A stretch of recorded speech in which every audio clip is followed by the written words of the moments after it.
Welcome one and all here to the North American DPC. We continue Div 1 action, building up to the Lima Major, and of course, starting the road right here on the way to TI itself. My name is Snare, and I'll be your host. I've been your host for the first week, and I'll still be your host for week 2 and week 3 as we get closer to the crunch time of really determining who the best team is within the North American region. And of course, yet again, I'm going to be joined by the illustrious panel, the men who are able to make everything make sense. Fear, T-Panda, y'all are looking, damn, what is this? Yeah, what's This going on is today? a good day, right? Yeah, we're all looking fresh here, ready, big day. It is indeed a big day, and the reason we're all looking so fresh is because we have some really incredible Dota coming your way. And the reason it's so incredible, you mentioned something very interesting yesterday, T-Panda, that this particular game, the way we're starting this day, might actually be the determining factor between who goes to the major and who has to ride it out within Div 1 for yet another season. So talk to us about this. What are you anticipating for today's Dota? We know that the second series is going to be a bit of a lopsided affair, but from what you've seen in week 1, what do you anticipate happening in this game? Coming up to this series, I actually want to give a shout out straight away at the start of the stream to Dota Diesel. I was looking at some of the odds coming into this series between these two teams, and I don't think I've ever seen anything as even as it was prepared for this day. The win percentage is actually going for TSM by 0.09%, so we're looking at 50.09 compared to 49.01 for now. So that is super, super close to actually win the series 2-0 without a sweep happening. So leading up to this point, TSM and Nouns, I think they're both kind of untested by the higher level of play. This is where we're at. This is basically the best we can get right now if we disclude Rebellion, which is going to be later on for both of these two teams. So hype series, a lot at stake. And like you said, a potential major spot might be open for either of these two teams just by winning this one series because they are considered the top 3 here. As a quick precursor to that, let us remind you all of how we've gotten to this particular point, because the first week of Dota action was something kind of spectacular. And Fear, as much as things sort of have shaken out in a way that we've anticipated and expected, right? There have still been a couple of interesting developments that have happened, right? Like when we look at the leaderboard right now, the teams that are at the top, 3 of them we expect to see there at this point in time. But talk to us about some of these other squads. Has anything else leapt out at you as a surprise from this first week of action? I think what we're really looking forward to see was wildcard and bait play, right? And like both teams have played enough series now that we kind of get the vibe that they need a lot more preparation until they break those top 3 teams we saw, right? Like we're like, well, is Bait going to be good enough to be able to contest, the Shopify Rebellions, the TSMs, the Nouns? Same question for Wildcard, and I have not quite seen it yet, but 5-Rat 4-Staff has been doing really good so far, and I'm really impressed by the way they've been playing. I've been impressed by the fact that a lot of these teams, even in the midst of defeats, have clearly adapted a little bit in between their games. Of course, if you had not had an opportunity to see some of these games, let's take a quick recap on what week 1 was actually like here in the North American DPC to remind you of exactly how close things have actually been. I say close in terms of the standings, but regrettably, things have not been close in the games that have been played. Nouns have been dominating their opposition here, Panda. So has TSM. So have Shopify Rebellion. And though 5-Rat 4-Staff is at the top, they haven't gotten to the top in a dominating fashion just yet. And regrettably, TF Gaming, who we see being highlighted right now, yeah, they've been on the other side of that domination, haven't they? Yeah, TF Gaming basically had a really rough start in a sense of that they had to play Rebellion, they had to play TSM, they had to play Nouns in week number 1. So it can only get better from here, right? That's basically the theme for TF Gaming. So this series that's actually rolling right now here on the highlights was against the Nouns series. That was the first one of the final day of week 1. And I feel like they had a fair shot, Of course, the level of play is probably not where Theath is at, but it showed some promise that they're willing to take on any opponent at any day and learn from those mistakes, and hopefully we're going to see more of that later on. And Nouns just looked pretty solid in terms, maybe a couple mistakes here and there, not 100% perfected gameplay. It doesn't have to be. I think today it kind of has to. Yeah. Today you have to level up, right? 100%. For you, Fear, have you seen anything leap out at you in terms of the meta trends? Because now that we've had a full week of action, every team has played at least twice. Has there been any commonalities in terms of how everybody's picking, and more specifically in terms of how people are playing out the games on the field of play? Yeah, I think for the most part, the drafts, NA has a really common meta now. There's a lot of Lina. We're seeing a lot of Rubik.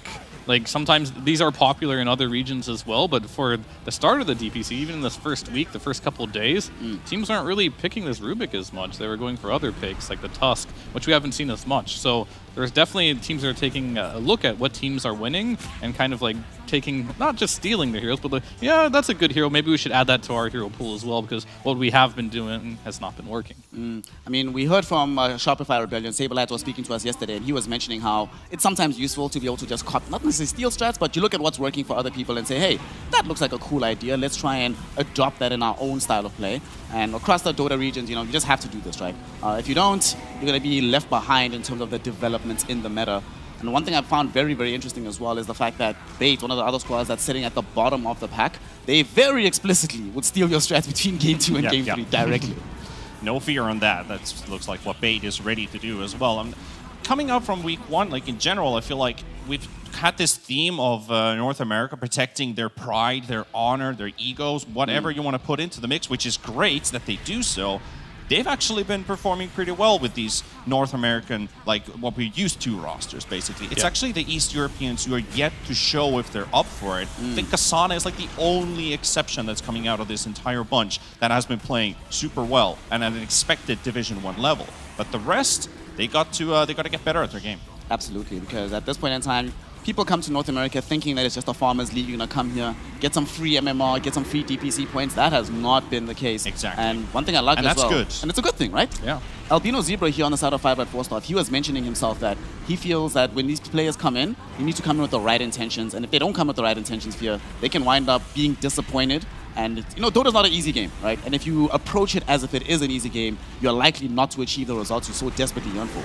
I mean, definitely. These games are no pushover for any of these NA teams. Like, at first, I'm sure as everyone thought, like, EU's coming to NA. There's going to be no more NA teams after this. But, like, we're doing pretty good so far. And I think right now, these Eastern European players coming to these other teams, they got a lot to prove right now. Like, some of them are playing on ping, some are not. But for overall, like, the NA teams are really showing up. How big of a difference does playing with that ping make, in your opinion, depending on the region? Because you were mentioning a bit off camera how it can impact these players if you're playing, let's say, from America to EU. How big is it a difference?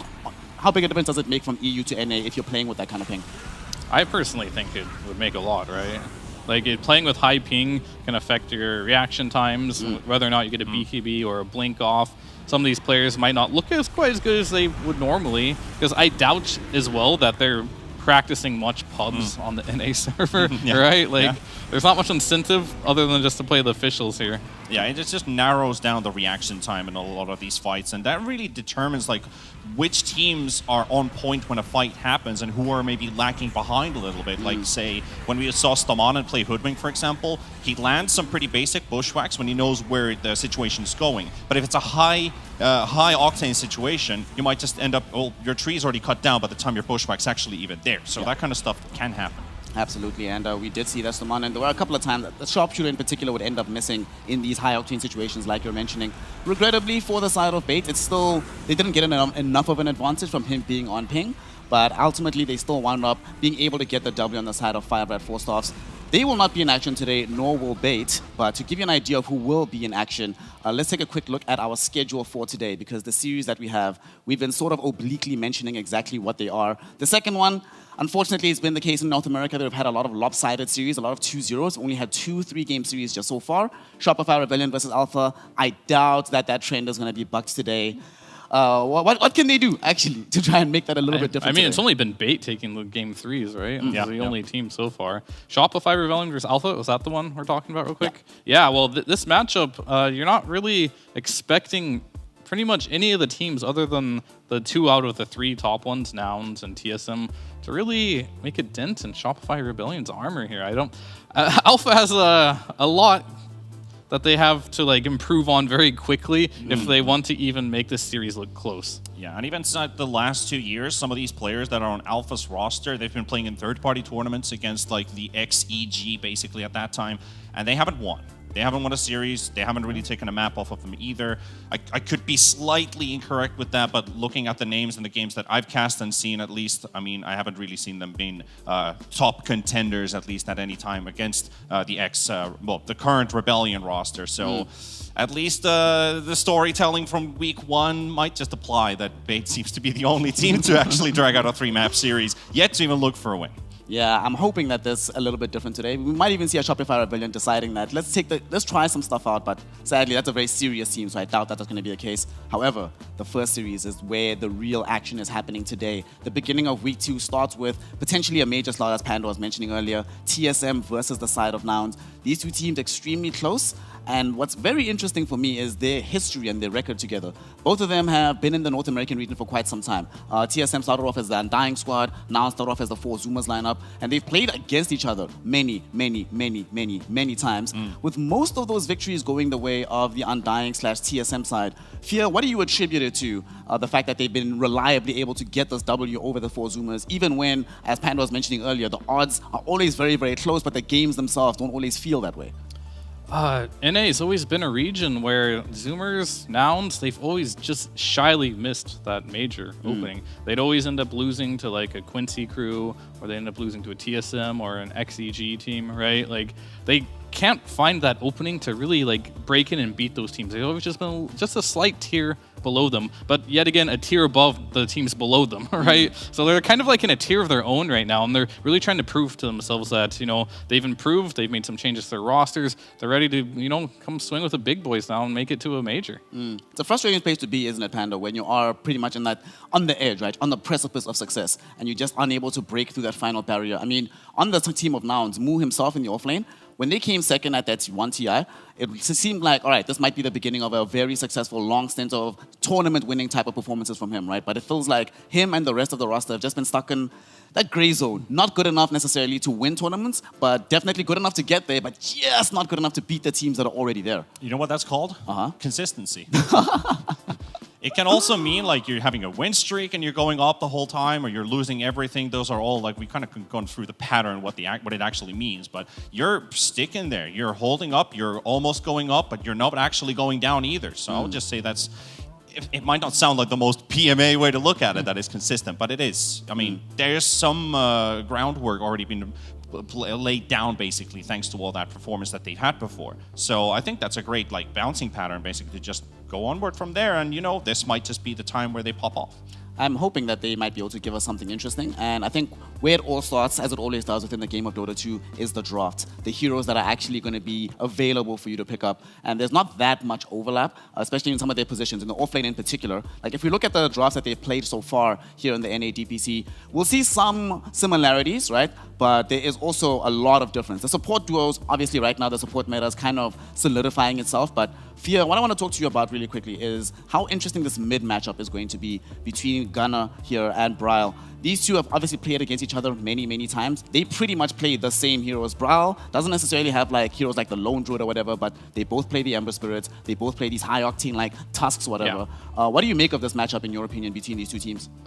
Coin flip, honestly. Like back in NA, we talk about like the mid laners. Like there's certified mid laners. There's Abed, there's Quinn, there was Bryle, and there was Gunnar, and that list kind of ended there as like the premier mid laners of North America. And between all those players, you know, I mean, Quinn's not with us anymore in this region, but between those 3 players, who knows? Like on any given matchup, one player can do better than the other. But I think Gunnar especially needs to step up for his team, because I feel like his team in general struggles a little bit more on like a individual level to really make things happen on the map. So I think more pressure on Gunnar, but I think both mid laners are pretty equal as far as like individual skill goes.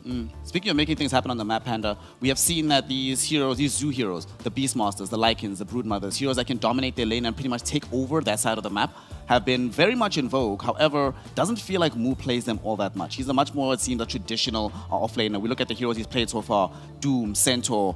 He played this one Tusk, you know, bought Midas on that hero. It was pretty fun to watch. But who actually benefits from the situation if Mu, do they just have to ban all the zoo heroes to try and deny Kasane his hero pool on the side of TSM? Yeah, I think offlane is going to be highly contested in the drafts, because we already in week 1 talked about like Lelis and Mu. Lelis wants to be like the more stunner / blink initiator, while Mu just wants to be more the pusher. Kasane seems to be doing the same thing.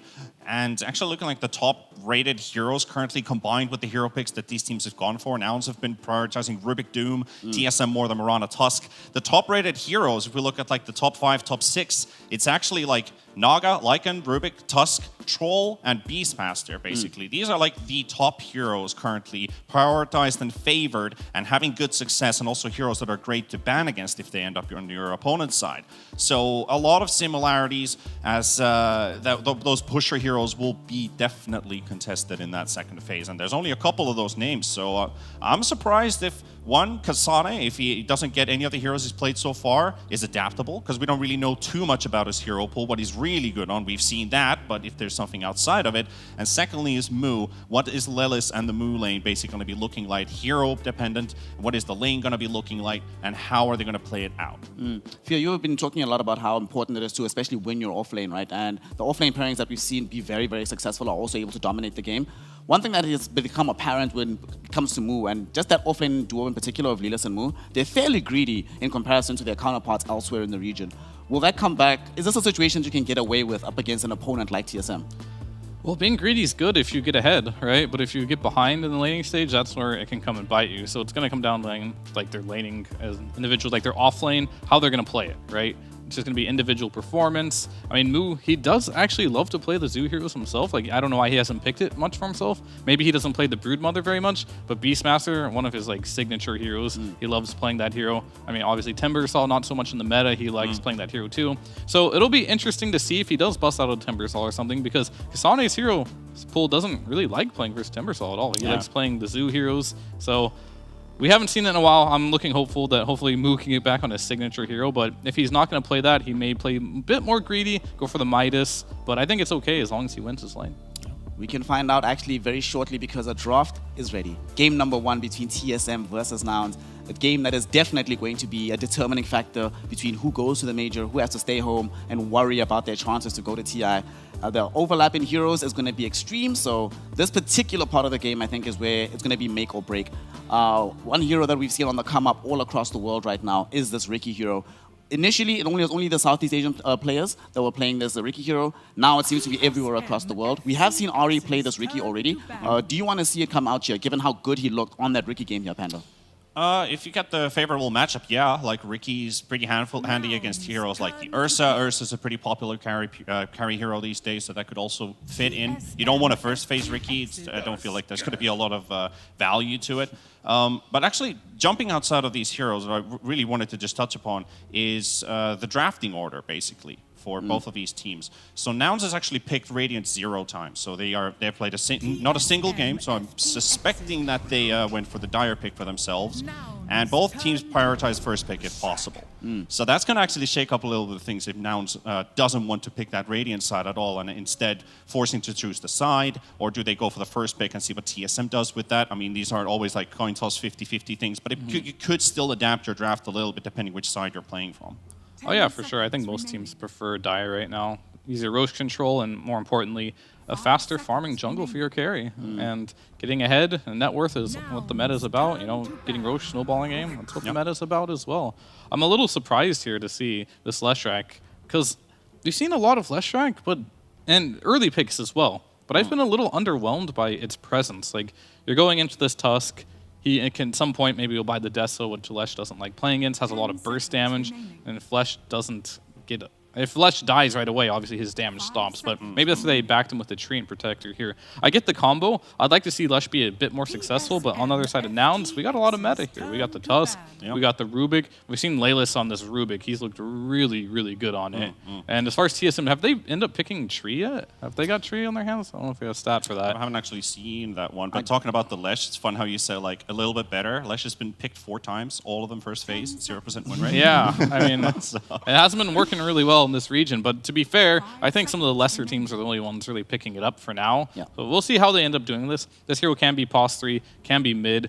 Generally, when you think of Leshrac, you just want to stack, like, not auras on him specifically. You want to make him survivable. Tree armor helps with that. The overgrowth can help. So they do have a plan here, at least, going into this. Do we want to see some beefier heroes in front of the Leshrac to provide additional protection, just to ensure that even if he's getting the living armor, he can actually still stay, somebody's there to just buy him space and time. So is that a direction that we maybe see deeper into the draft, Panda, from TSM?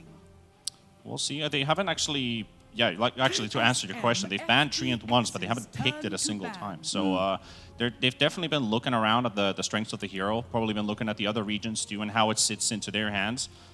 This Treant, in terms of ranked and competitive, I can't actually, with a quick glimpse, see any Treant Protector picks, which is kind of different from the other NA teams who have actually been playing this hero 10, 20, 30 times maybe in the last few weeks or last few days.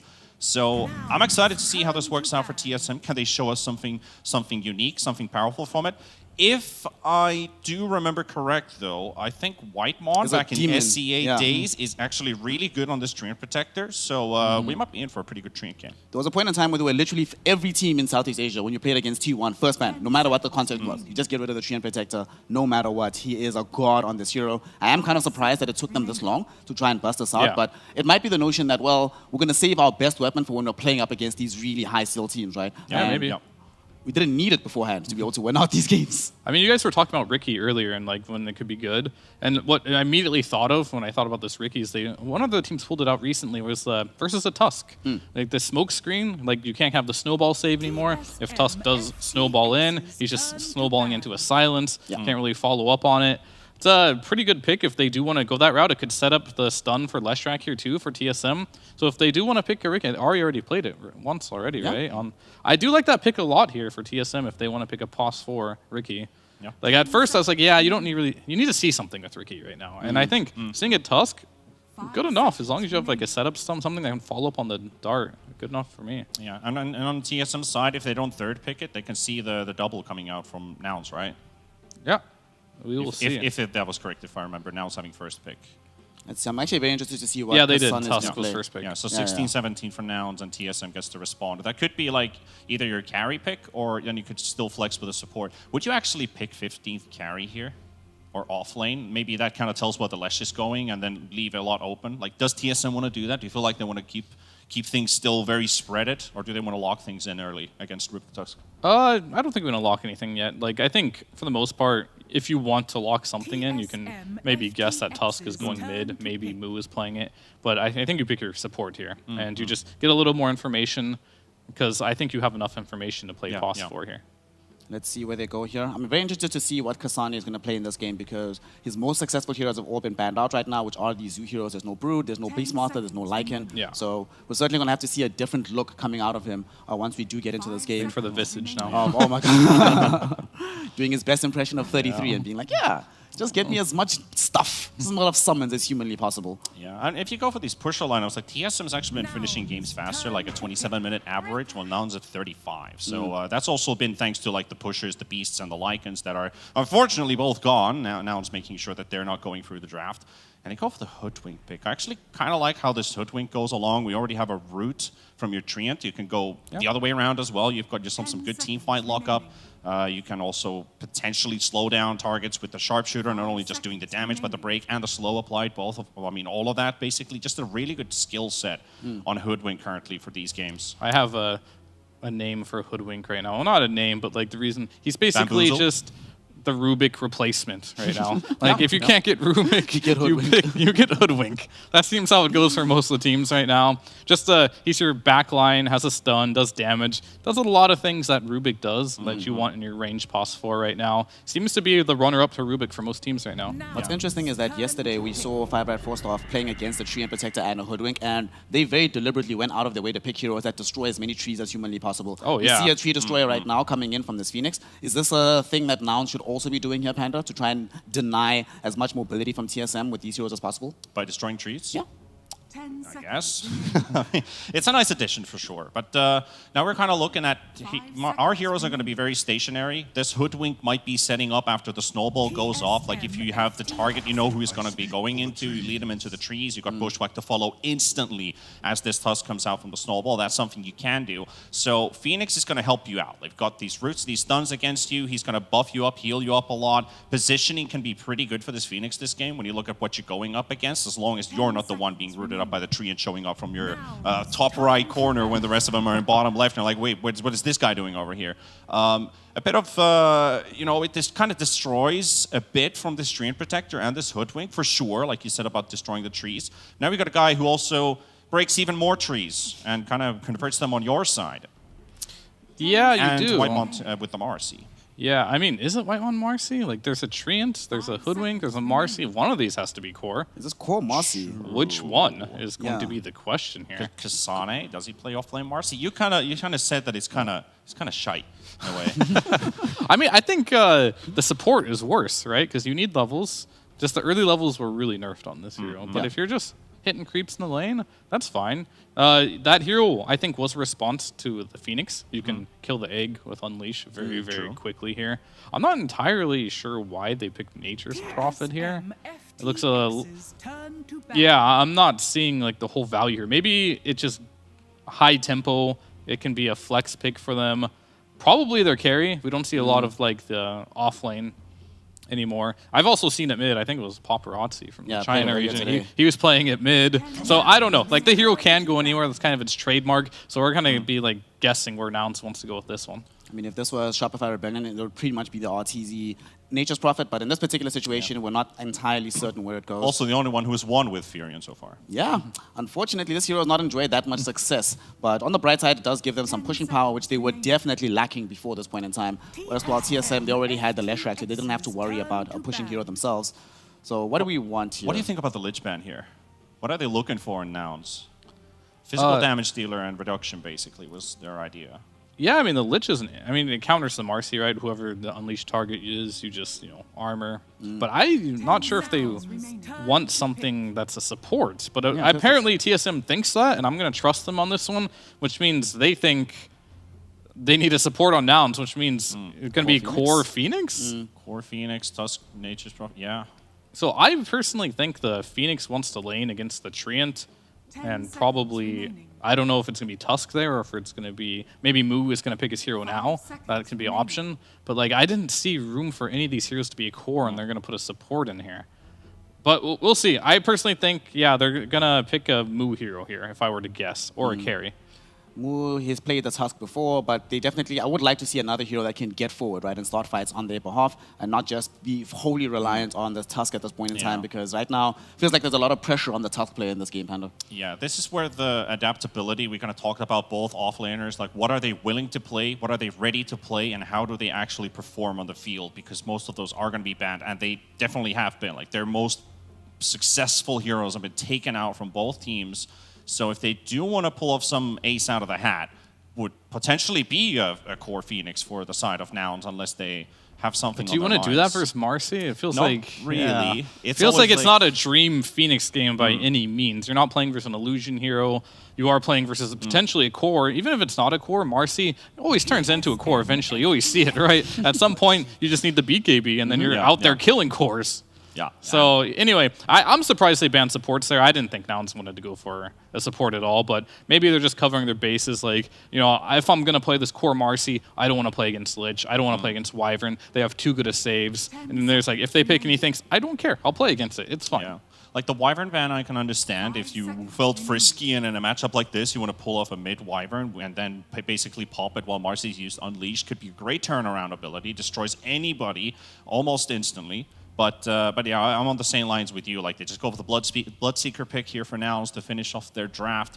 They've got quite a lot of burst damage. They've got a lot of mobility on this lineup, pick-off potential, some team fight. I think it gets better later on into the game for Nouns, but I'm always worried when I see a Bloodseeker pick. Like, is this going to be like a masterclass Bloodseeker we see, or does it always feel like a pretty mediocre pick? Because that could also be it. It depends on Tomato's pick here. I'm thinking Lifestealer could be good for them here. I was about to say Ursa. Damn it! Of course, I was about to say Ursa. Oh, you said it.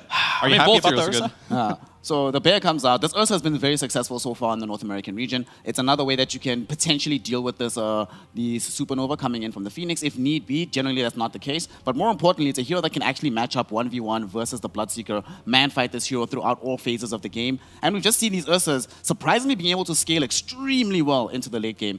So Panda, tell me what you think about the Ursa, and then tell me how do you think TSM will win this game if they end up doing so? Well, I like their draft, the way that they finish off. They have answers for basically every hero that they're going up against. So I would say not like direct counters, but they counter them through either team fight or through the laning stage. So they have a lot of answers. They have like nice scaling in their lineup. Just want to see that this Ursa potentially goes Battle Fury this game and farms himself up, and we're going to see like a big brawl at 30 minutes between these two teams. One thing I will say, we're going to see Nouns take first blood as they go to contest the trees. All right. Fia, what do you think make of this? I mean, who's playing the Marcy? I didn't actually get to see. Kasane. Oh, so it is an off-lane Marcy. Okay. Oh, that's a little wild. I want to be optimistic for it. I think the drafts are close enough where I'm kind of just on TSM's side for this one. All right. The Dean of Dota has given his analysis, has given his stamp of approval towards the TSM lineup. Let us see, though, if they can play to the level that will impress him in the actual game itself. And to bring you that game, we have the incredible duo of the Magnetic Mike and the Jazzy John. Gentlemen, take it away. Thank you very much. Now we do get into it. Game number 1 here between Nouns and TSM. It is indeed MLP Dota and John. John, what are you wearing? What is that? Our panel looked really sharp. You know, I wanted to join in. We just looked like we, I don't know, just got home or came out from a long walk at the night, you know. But it's a pumped up series. We've got to look sharp. Right. I look a little bit sharp. At Nobody told me, John. I didn't get a bow tie. least. Don't have a collar, Mike. It doesn't quite work without I a collar. don't. Nevertheless, going into this series, this is the series where one of these teams, it might be the decider for one of these teams to attend the major, right? You've got 2 slots for NA. TSM, Shopify Rebellion, and Nouns, arguably the top 3 favorites going into the major. Again, only 2 slots. This could be the decider for one of these teams, and they're going to get into a fight straight away. Down a bot lane. It looks like they were about to start, but no, they do back their way out. But this is going to be a hell of a matchup, John. I mean, you look at these drafts, there's going to be a lot of aggression this game. Oh, for sure. And it's as you mentioned, this is a determining match for one of the slots at the major. More than likely, this is what kind of sets up that top 2. And this could be the deciding match for that, because a lot of us did have, you know, Shopify Rebellion, TSM, and Nouns within that top 3. Just really that second slot, which seems a little bit contentious. So it means a lot for both teams. And this is a matchup that we have seen time and time again throughout the DPC, with a bit of a different roster and under different organizations, but it's always a bit of that classic NA grudge match here. Oh, here we go. Top side. Kasane should be able to get the bounty, but no, Gunner moving towards it. Still, Kasane will move back and take the bounty for himself. If we do have a video, by the way, as well, I believe we spoke to Husky to see what his predictions were for any kind of game changes. So let's go ahead and see what Husky had to say. I think the biggest changes they could make that would really spice up the game would either be a second Roche-like objective, which people thought they would add after TI. Kind of like how, I guess I should say, the League of Legends has, like, you know, multiple Roche-like objectives, and it really changed their game a few years ago when they did that. So I think that would be a big change, and map changes are always really, really large changes. I think people wanted Outpost to change for a while. They're a very stale, kind of boring objective after they made them not fightable level 1 anymore. So they're just kind of there. They're not super impactful, but they're also not negligible, but they're not like very interactive with the game. So I think removing and or changing Outposts and then adding a second Roche-like objective would probably be the biggest things they could do. 2 things with that, John. Husky, first of all, probably pissed off the whole community just there by saying secondary Roshan objective. Secondly, how does Husky know what they're doing in League of Legends? That's my question. How does Husky know? Because I don't. You don't. Why does Husky know? Well, one has to keep up in research, you know, and, well, yeah, you just kind of keep up with other stuff in the periphery, you know? You want to see what's going on. No, you don't. You don't go deep into it. I mean, it's you more kinda like ignore it. It's more like sometimes when you lose your wallet and you just check the trash just in case, you know? That's what I think Husky was doing. He was just checking the trash, see what they're doing over there. Back to the good stuff, though. Back to Dota 2. That's where all the action is. Game number 1, TSM versus Nouns. Jonathan, the panel seemed to believe TSM might have this one in the bag.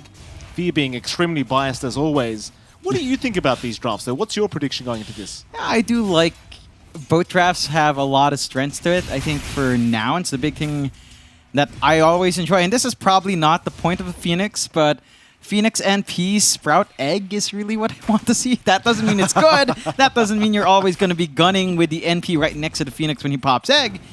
It's something, and the Marcy's still always a concern, but, you know, it's going to be fun to see. Otherwise, I think the drafts are actually rather even. There's some good spikes, maybe TSM a little bit easier to execute. I think their scaling's a lot more stable as well with the Ursa of Tomato, and they can stall the game out with Whitemon Treant. Like, we've seen this Treant from Whitemon for years now. He's been playing this hero for years since his time in Southeast Asia, so I'm pretty sure TSM knows what they have to do around that, and Whitemon definitely knows how to stall a game out from that to kind of let all the cores build into that critical mass. Right. I kind of made the comment as well between these two teams. Like, it does feel like it's the battle of the mid laners between TSM and Nouns, because both Gunner and Bryle, they tend to set up the whole tempo of the game, and it just feels like the winner of this mid lane is probably going to be able to pull off the victory here in Game 1. So far, Bryle kind of in the lead, 11-2. you'd have to argue he probably does have the hero advantage in terms of the matchup. But I do say, if one of these heroes get off to a good start in this mid lane, they could really just take off and pull off the win for their team. Yeah, we've seen that a couple of times already, especially when you do have that Tusk in the game. Gunnar plays a mean Tusk, but the matchup, as you mentioned, isn't the easiest for Tusk. It's not the worst either. He is keeping up very nicely. It'll be down to whoever sees that opportunity to get aggressive, right? The gank around with Brawl, you can easily go for a push. If you do have the value points in the Edict, it's not too hard to land your stuns with setup from your team, especially from Ahri's Hoodwink. They find the angle, so it's not too difficult. At the same time, Gunnar's got the damage. They've got great follow-through with their own supports as well. So it's just about looking for that opportunity. Rune control is probably the bigger part. I think the 6-minute rune is going to be really important to see who does pick up the first power rune and kind of run from there. That tends to dictate early rotations from the supports and who does get aggressive and build that advantage. Well, Gunnar, he's getting rather aggressive here in this mid lane, going for a very deep snowball in onto Brawl, and that's going to cost him a lot of harassment back his way. Brawl very thankful about that. Just going to be very cautious here in that mid lane because Brawl, he has just so much magic damage he can pump out against Gunnar. Still a very tanky hero is the Tusk, but you have to be a little bit cautious. Brawl very good on this hero. Of course, top lane, a lot of action breaking out as Yamson does end up landing a very nice blood right here onto 2. I kind of question as well, and I want to hear your opinion on this, John, because you're a Marcy fan, to say the least. Marcy off lane, what do you think? Because I don't think it's very good. It's not that bad. It depends on the matchup. I think this matchup is not the worst in the world for Kasane. You can kind of work it out. You've got good aggression with Ahri. You can kind of follow through on the aggression once you do have maybe a value point and rebound to jump in and get the dispose off. It can be pretty good. It is a little bit, well, not really farm intensive, but it does require a little bit of space to get some of that early item build-up. I think this lane matchup isn't the worst for Yamson either. It just kind of lacks control, which is really the big issue. If you don't manage to land Blood right, you don't really have a way of stopping them from doing what they want, and well, Phoenix doesn't really have control in lane outside of just threats of damage. So that should lead to TSM kind of looking to be aggressive. You can see just how far in Ahri is going to get a little bit of harass and denies off. And it's not like you can fully punish that on Nouns just yet. So probably looking at some level spikes down the line. I'd say level 5 into 6 for Kasane is probably your best bet. Then you can kind of look to gun down Husky or even Yamson if he's not careful. Yeah. Top lane, a bit of a harassment onto Kasane. Nothing to write home about. Sorry about that to our observer PTP. I know I give him the jitters every time I say I say top lane or bottom lane. The poor man has to keep up with us, and usually it's absolutely nothing. Shout out to that man. Yeah, you keep him awake. You're the reason why PTP is so active at I night. gotta test him. I gotta test this man. I gotta see how good he is. Keeping him on his toes. That's what you want from your arms. Just always on edge. Absolutely. Caffeinated up. I can't have them relax, Jonathan. I can't do it. Everyone's got to be on edge when we're working. Even I am. Absolutely. Always. Bottom lane. Lela's taking a bit of harassment. Tomato's having a pretty good time on this Ursa so far. Moon also having a pretty decent time on that Nature's Prophet. Meanwhile, mid lane, a bit of a group up, but it is the 6-minute mark, so you are going to fight over those power runes. TSM hoping it's up top. They're kind of just gambling here, and it is going to be top. So there you go. Brawl, a happy man. Yeah, nice little illusion. Should allow him to dodge out if Gunnar does decide to go for a play. Level 6 timings there as well, but they're not really clumping around it. They're just more than happy to stabilize lanes, keep the farm up. I think this kind of pacing is maybe a little bit better here for, I want to say TSM. I think Nouns, what the panel was talking about there with the NP rotations, early aggression, not quite there. Although, to be fair, Mu is playing, this kind of zoo here once more on the NP. Yamson? It's getting good build-up, although.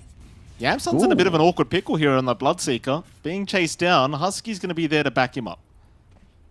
Just fine. Yeah, all right, PTP. I know you didn't look this time. That was actually a time you probably should have looked. Oh, man. He's going to have some words for you afterwards, Mikey, for sure. For sure. Still, I want to point out, this is that timing we talked about from the Marcy. Level 5 into 6, you've got level 3 sidekick, value points in dispose and rebound. You can get really aggressive, and it's super easy with a setup out from Ahri. Like, a while ago, Nouns was doing a great job of cutting the tree line with the Icarus dive. there's only so much you can keep that up with. And oh, they missed the bushwhack. That they did. Husky going to be just fine. So no kills so far, 7.5 minutes in, and that gives us a chance, Jonathan. In fact, I'm going to say a chance. I'm just watching the screen just in case we do have First Blood coming out, because every time I do this, they start getting aggressive. But we do have a chance to remind everyone and look at Yamsen? Yeah, here we go. Top lane. Yamsen's in trouble. He's going to drop. Impeccable. Kasane with the level 6 timing.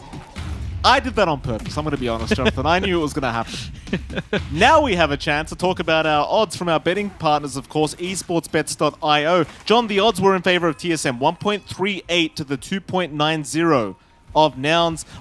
Be honest, I thought it was going to be a little bit closer. Hold that thought, because bot lane Whitemon is going to go down on the Train Protector. Back to my point, I thought the odds were going to be a little bit closer going into this matchup. Yeah, I expected a little bit of a tighter set of odds as well. I think we haven't seen both of these teams tested in NA just yet, you know, and, well, to be fair, like, it does still feel like that NA story where there's a little bit of a divide between teams. So this is probably their first test and where we see that reveal. I think maybe a reason is just that TSM keeps most of its roster, at least, and they did have a pretty damn good run. Well, as decent as you can have in TI at very least. So I think that's what keeps them the favorite here. Maybe the crowd over at esportsbet.io just have an inkling for TSM. Who can fault them? They've got Whitemon. True. Some of that C rep. Bryle, half SEA's Filipino. pride. You know. Absolutely. Love to see what I'm on here. Must appreciate, I think you pointed it out, but he still has a bed behind him. It was a single bed, by the way, Jonathan. Yes. Not even a double. No. What's The with one, that? I'm not sure. The one thing he does lack compared to his time in Southeast Asia is the fan on the floor that rotated weird. Right? Like that fan confused everyone. I've never seen a fan that it's left to right. His goes up and down. Yeah. Why? It went up. It literally went up and down. And it wasn't even pointing at him. No. Why? I asked him about it when we saw him. Where was it? I think it was Stockholm. I just laughed. I asked him and he literally just started laughing. Yeah. He was He didn't "What's- answer." But Whitemon, what's with the fan? He just laughed. He just laughed at us. He actually did not and he have just an answer. avoids the question. I think it's mental warfare, Jonathan. I think if you're playing against a guy that has a fan like that, you can't take him seriously. I mean, it's literally doing nothing. Yeah, that's true. That's true. I mean, he'd get more airflow breathing than with that fan, John. I'm pretty sure he does, considering the way he sings and the songs he sings. He's got a lot of air in those lungs, Mike. Hashtag ignition. Our favorite. Number one on the top 200 charts in SEA. He needs a new song for TSM, doesn't he? No, he doesn't, Johnny. Yes, His he show was does. perfect. It was though, to be You fair. don't want to follow up. You know how it works with movies. You know, you do a second one, you do a third one. It's just never the same. Never is. Still, we are holding steady. A very even game here for TSM and Nouns. Not as much movement out. Again, they're just kind of holding these lanes stable. Bryle? Oh, could be in trouble. This is a great position because Gunnar can block the staircase with the shards and Brawl has nowhere to go. That's a really unfortunate position for Brawl to get caught in. But a very strong gank coming up from Nouns. And now they've got Moo in the mid lane. He hasn't got Treants available for another 10 seconds, but they might be... In fact, never mind, they come in. He brought them across the map. They can get a bit of a push going in this mid lane. Just shove in a little bit. You are pushing up against a Treant Protector. Whitemon does have level 2 living armor, so that stalls it just a bit, but not quite enough. Still, it's not enough for Nouns to fully commit for the take as well. I do love that one thing with Nouns draft is they've got all this ability to block off like really big choke points because you've got Tusk and Nature's Prophet. You've got the Sprout and the Shards. It can be a little bit tricky trying to juke and jive that. And I think that's one thing Nouns can play with really well. Ari? Bottom lane. He's going to be okay. I was going to say as well, Gunnar has not gotten lucky with a power rune yet, by the way. He has not gotten lucky whatsoever. There was an arcane rune, spawns bot, he was up top looking for it. And I know mid players, when they don't get their power runes, it's like they didn't eat breakfast. They get very upset. Yeah, but I feel like Gunnar is the kind of guy who'll just laugh about it, you know? He should be pretty... I mean, he's got 2 kills under his belt. You're not going to be too upset about that. With that True. pick off on Ari. And now it's suddenly find themselves in a pretty good spot. Not a big net worth lead, less than 1k going their way. And TSM still has some power spikes lined up for themselves. That Bloodstone coming out for Bryle. Kind of set for a good timing. Already has that point booster up. Has the arcane boots to disassemble. They haven't really done too much about the Lesh outside of that one rotation. He's got some good stacks in the jungle. He's got a lot of room to grow. And the same thing kind of goes for Timado. Like, he's still holding that bot lane. He hasn't left. He's having a good build-up into the Battle Fury. And once that Battle Fury kicks in, this guy's just going to farm like mad. Yamsen is also reaching into the Maelstrom. But it does feel like both sides are really just laying the foundations for success on their cores and aren't really looking to keep each other down yet. Although Gunner's gunning again. Yeah, he's going to chase down Ari. They do land that snowball, and with the Walrus Punch set up, it's going to be no problem.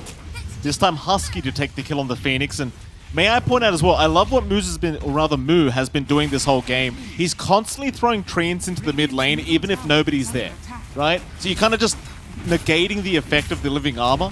And it's just constant pressure. Like, you're never going to be able to let Brawl gank like this if the tier 1 mid's just going down. And right now, it's going down for free, basically. Brawl finally rotates over. So do Whitemon and Kasane.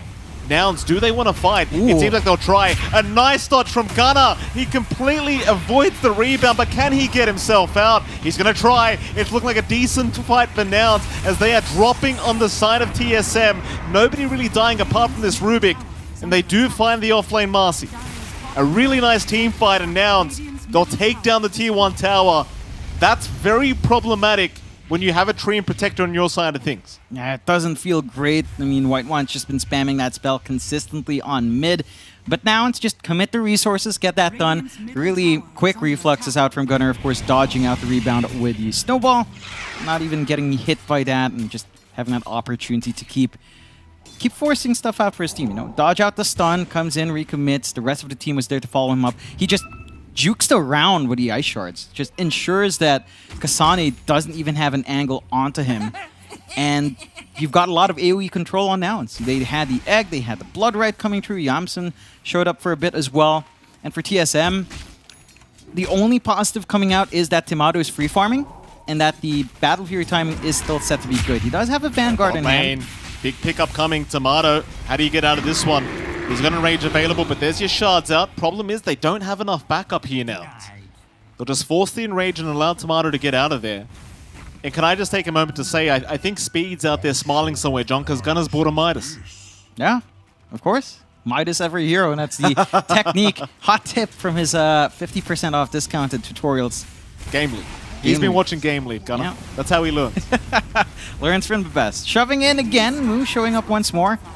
And you do have to admit, Timado going for the Vanguard is pretty heads up. He understands Gunner does have a lot of physical on hand. You're blocking a lot of it. They are rotating to Kasane again. Oh, this could be another great pick-off. The thing is with this Marcy, like, if you don't get off to a good start, it's quite painful to try and catch up, and you just tend to feel like a creep afterwards. Like, Kasane, he's working on towards that BKB, and that's a very strong timing for the Marcy. But if it comes too late and delays your Basher timing, it can be quite painful to play this hero. As mid lane, they try to jump the Phoenix, but in comes Gunner. Looking for Bryle, but it seems like, oh, he's going to go for the snowball. Bryle, he's got plenty of time to ask for rotations here. They sprout him up, but this looks like a very messy engagement for Nouns. They're still going to try and force it. The egg is down. Where's the rotations from TSM? Ooh. They're not coming in. Bryle just dies. Gunner went way too far.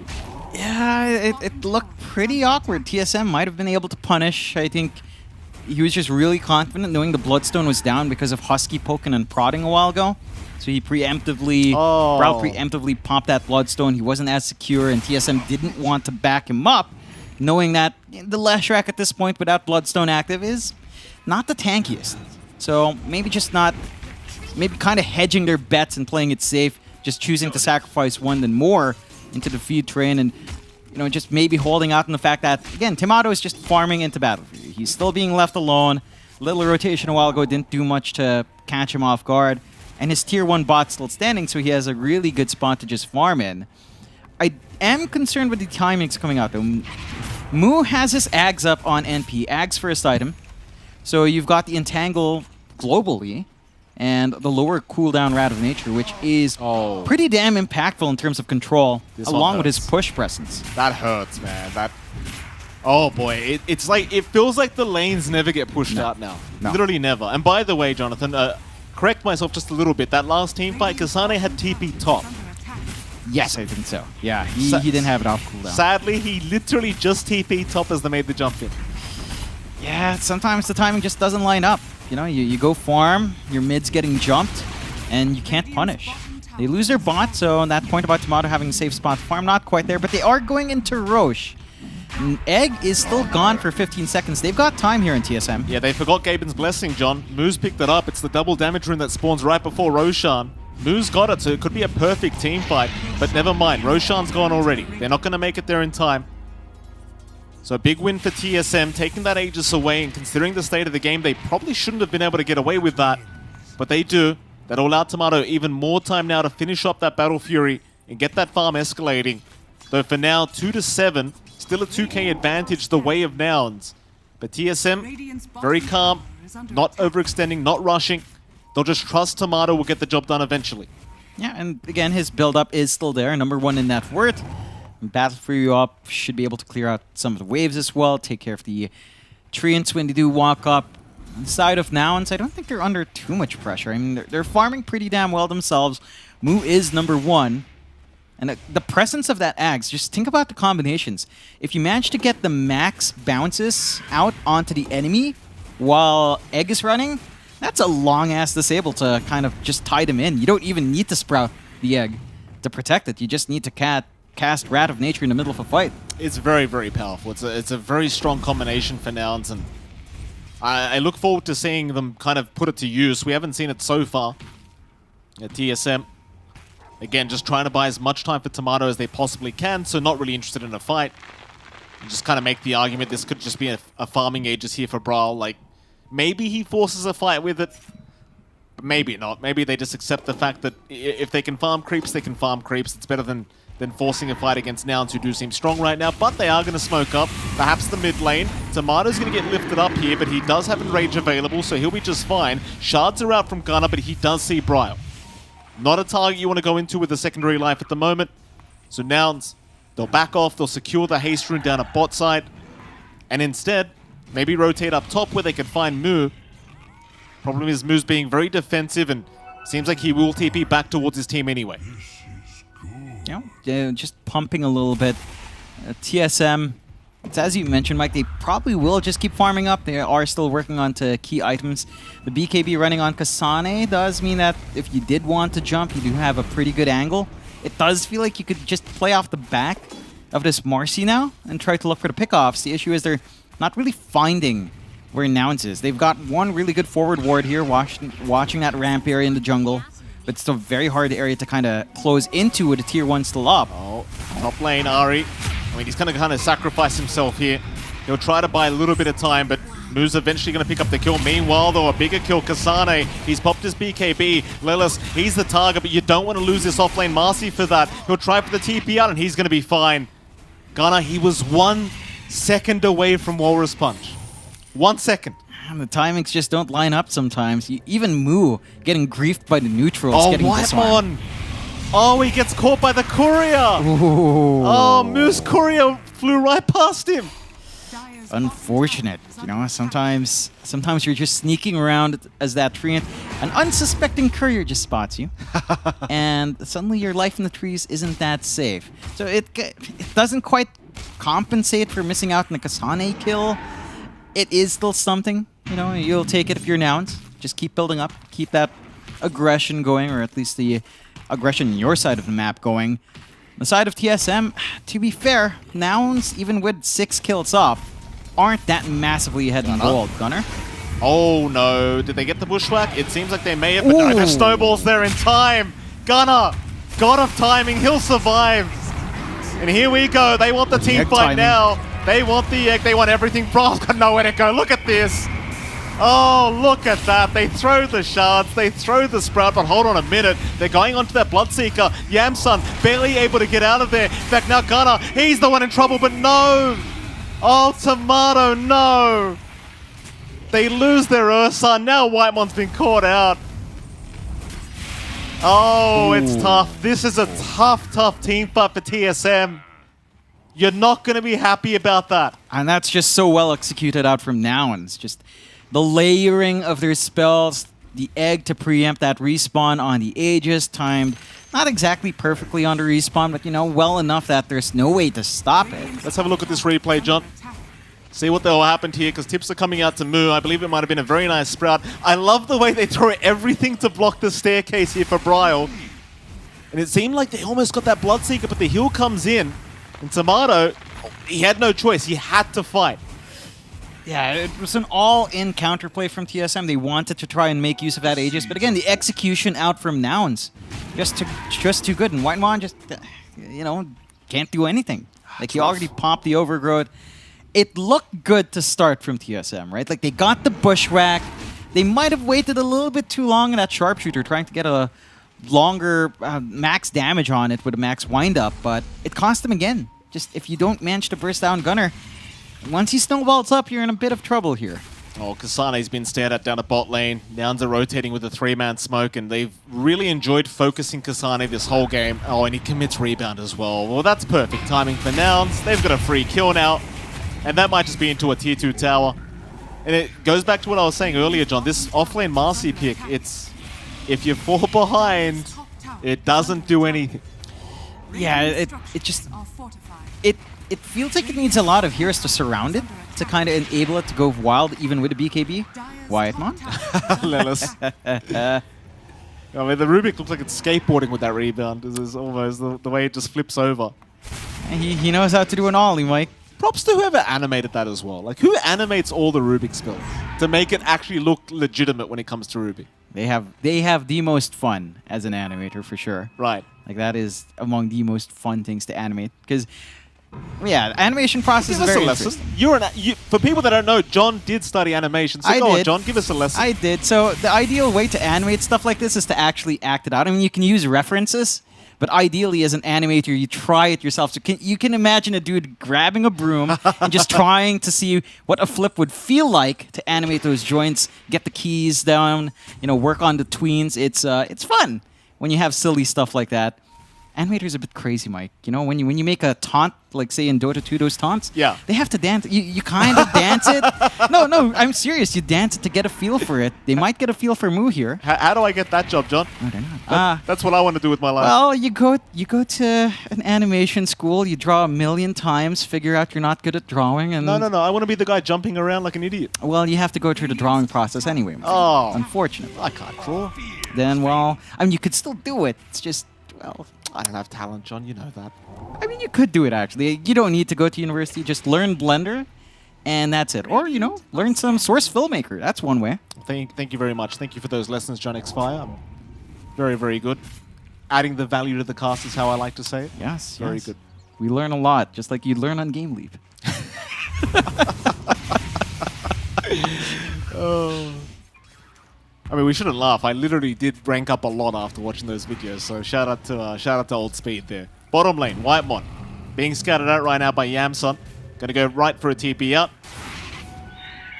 And it seems like they really want to try and focus on this bot tier 2 tower. Maybe take the outpost afterwards. But no, now they're gonna play it safe. They've got an 8k advantage, and that's the thing as well, right? Like, you've got a Nature's Prophet.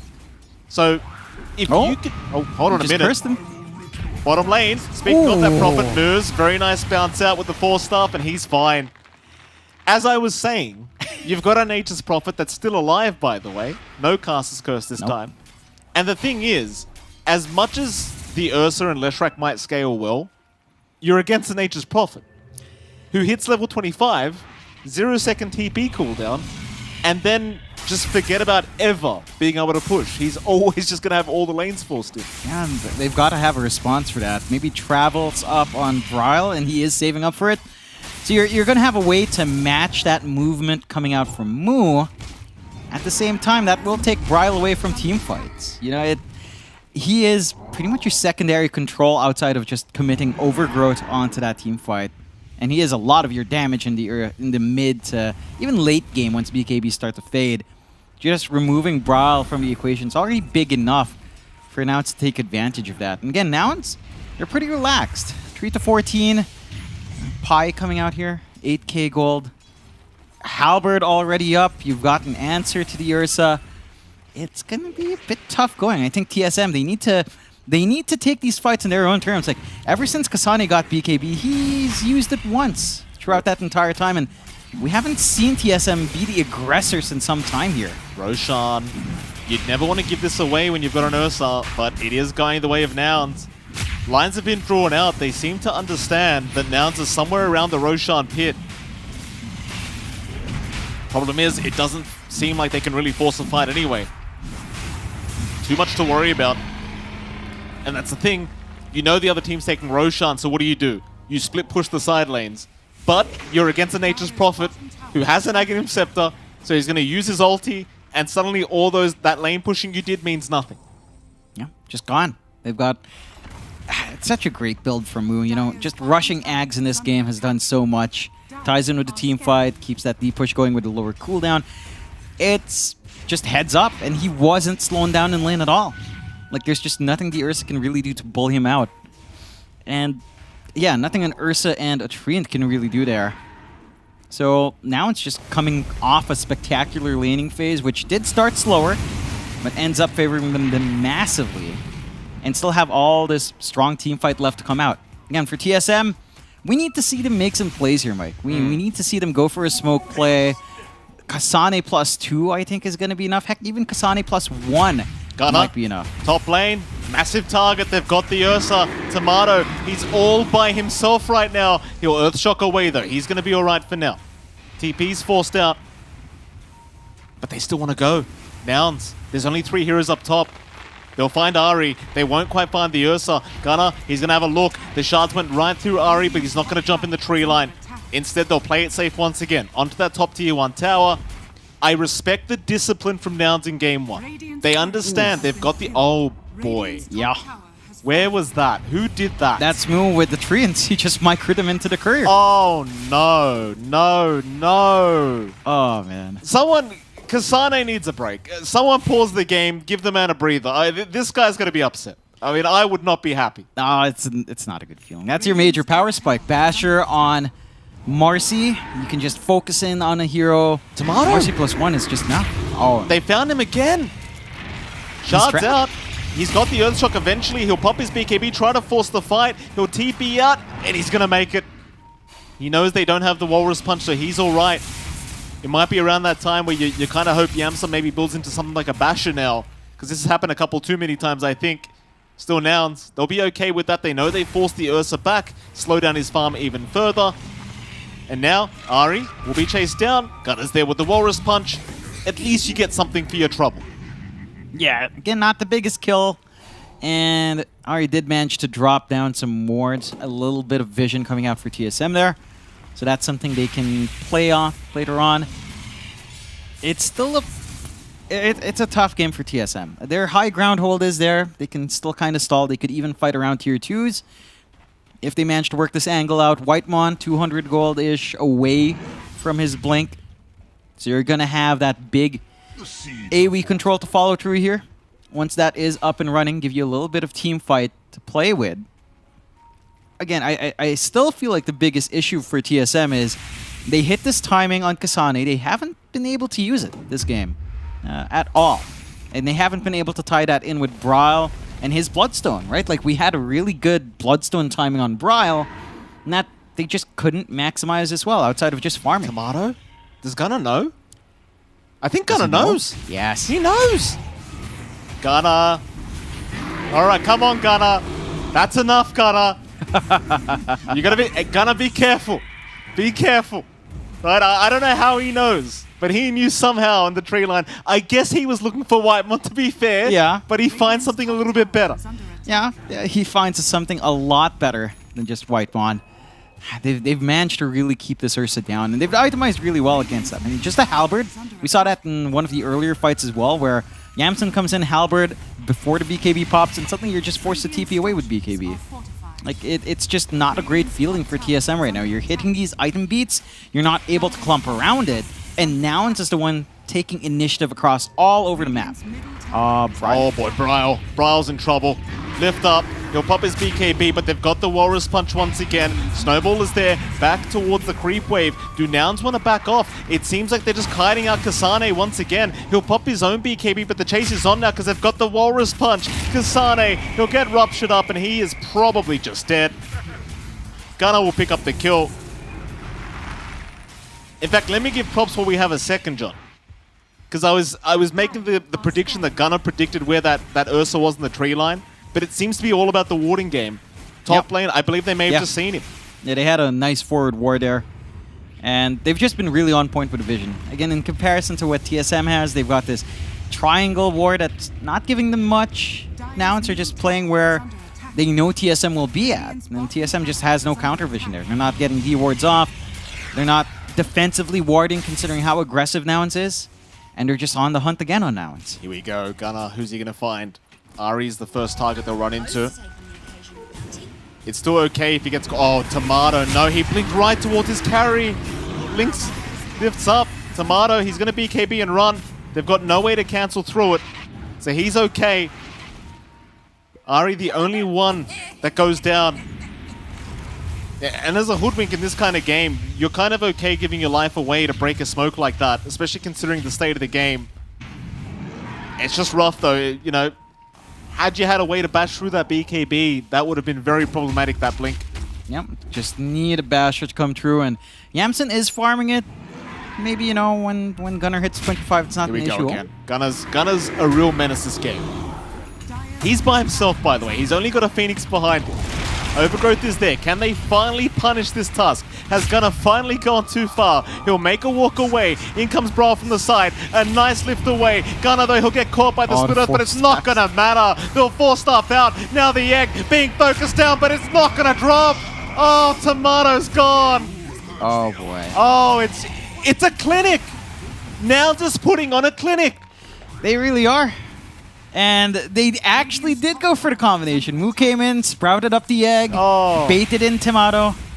TSM, I mean, they do have high ground hold here. You know, optimistically, maybe you just buy that shard out on Bryle's Leshrac. Keep spamming out that split earth. You can hold high ground. You can heal up your towers with Whitemon on the tree. And you have some ways of stalling this game out. The issue is I don't see a solution.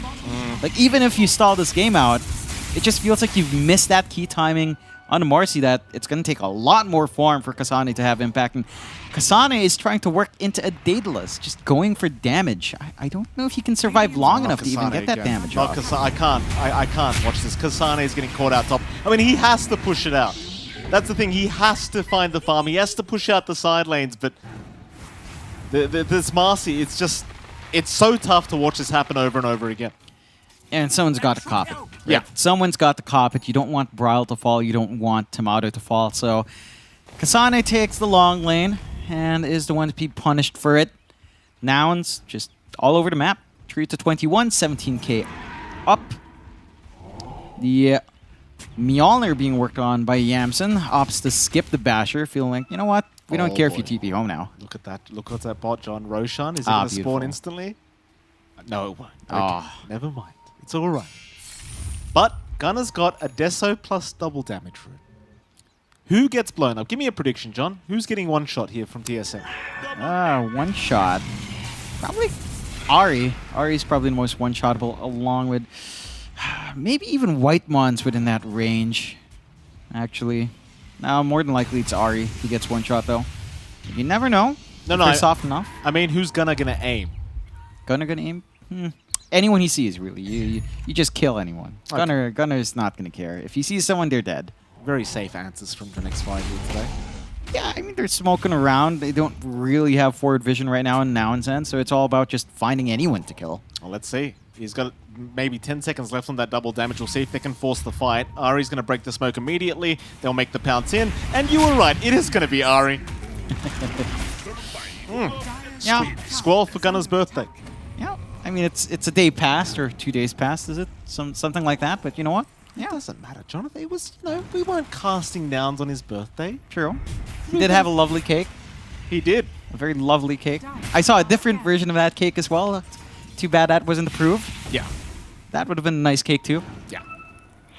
Neff would know. I believe that was it Michelle that didn't like this? Yes, I cake? believe it. Yeah. Shout out to Michelle. We miss you, Michelle. Magic scoreline, Mike. Very nice numbers here we up there. go. 3-2-2. How could I not even notice? Yeah. How dare I? 18k up. This...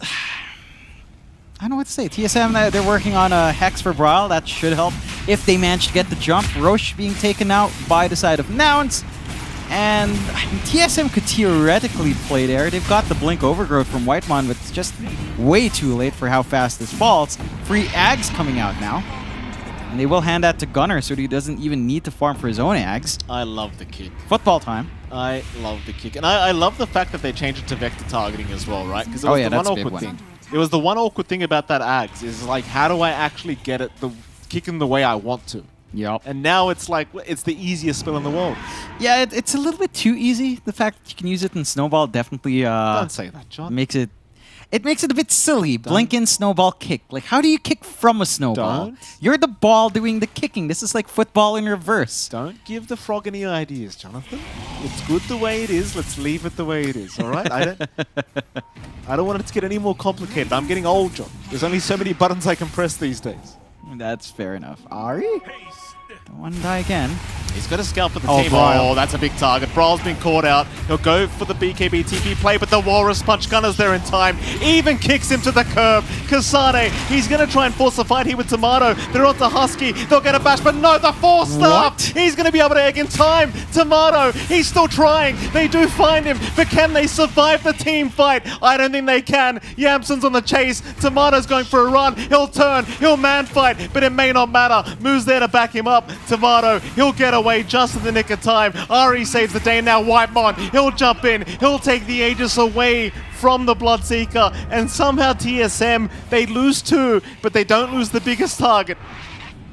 And they get some good saves out.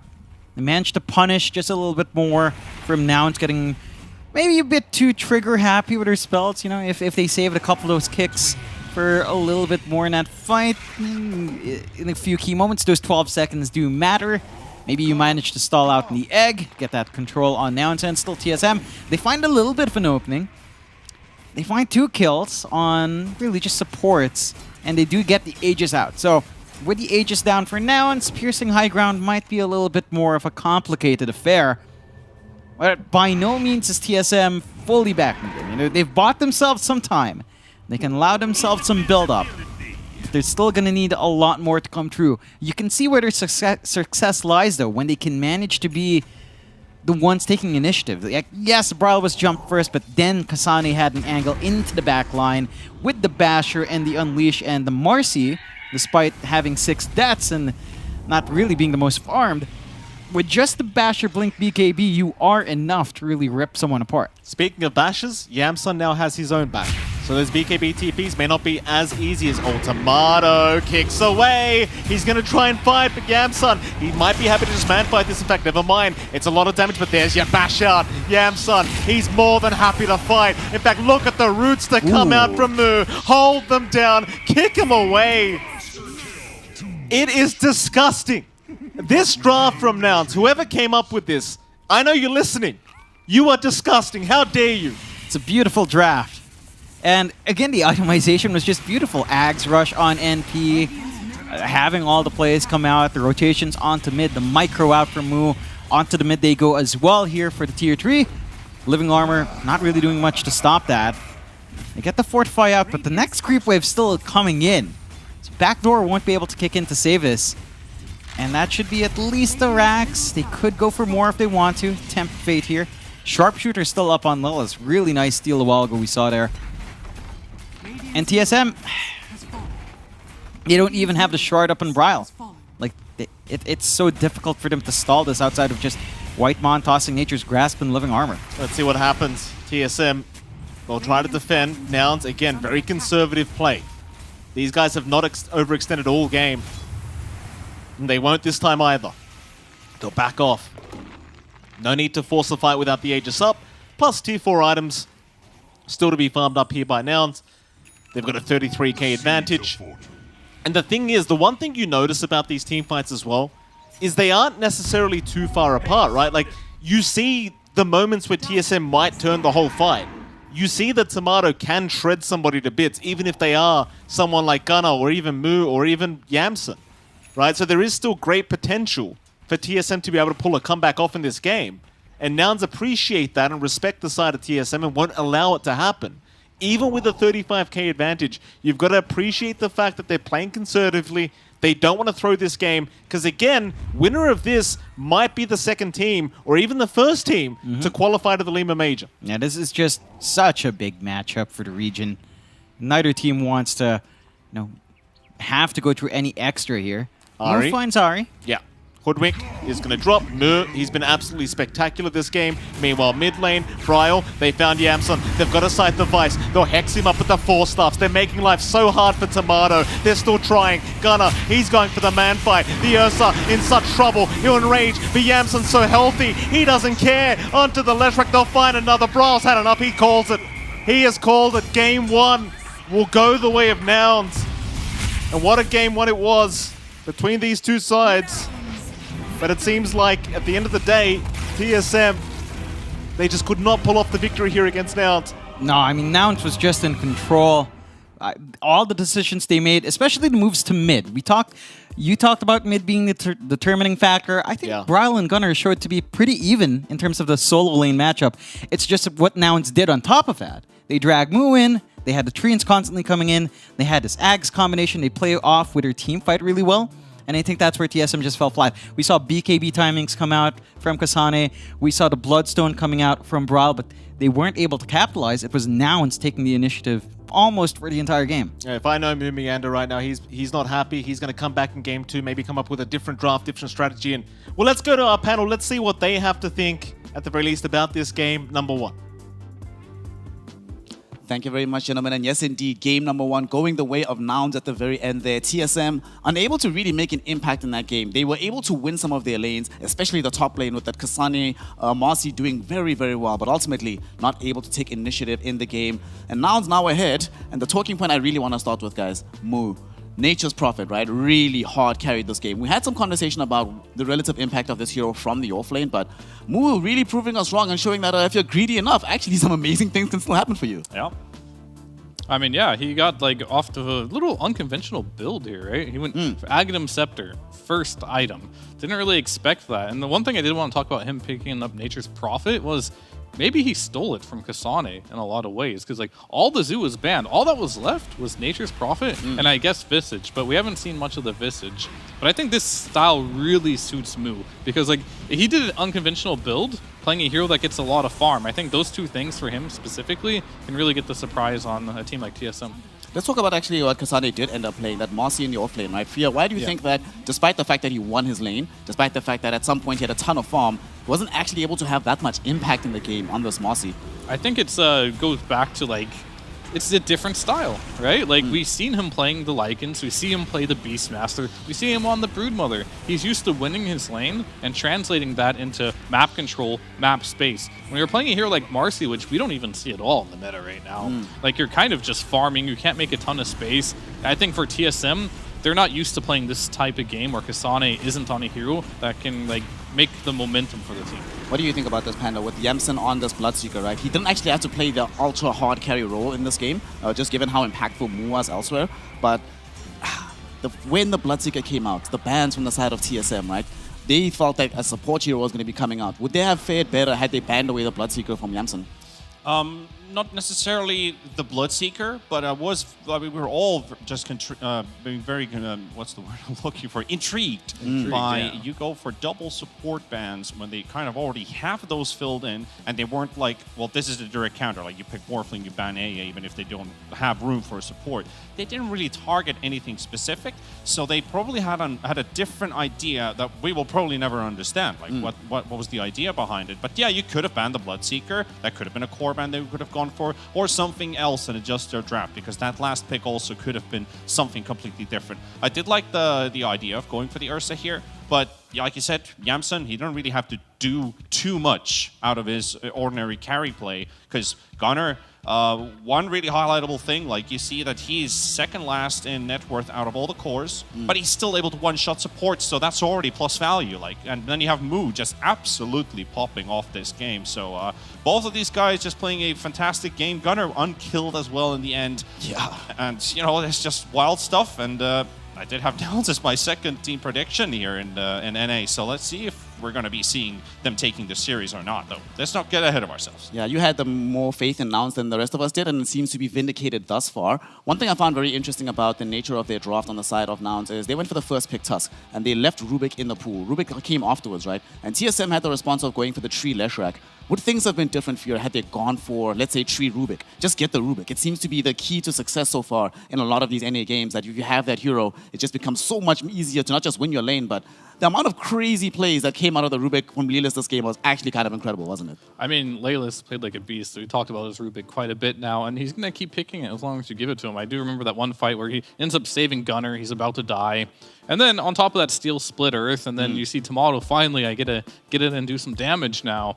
Splitter stuns the Tomato Ursa there. Then there's a Force Staff to save another hero. Like, he's all over the place. The amount of like offensive plus defense potential this hero has right now, on top of the strong laning stage, part of it has to do with like when you see Rubik, you just know that hero at this point is just gonna win a lane for the offlaner. And I think for Moo being able to win his lane like that and be able to play a hero he's comfortable on, really good recipe for success here. One thing I really liked about how they played this game on the side of Nouns was the amount of damage. Not just, they were able to move around the map very well, but they were always in a position to kill heroes on the enemy team rather than being brought into awkward situations themselves. And I think there's a very particular clip I want to look at that sort of illustrates what this game looked like at the end of the day for TSM, because every single time they would get something, any kind of advantage, almost immediately goes the opposite direction. Here, you'd imagine Gunner's about to die, right? Amazing dodge. But what's even better, Lelis, this steal with the Pulse Nova, the amount of damage that actually ends up being dished out, right?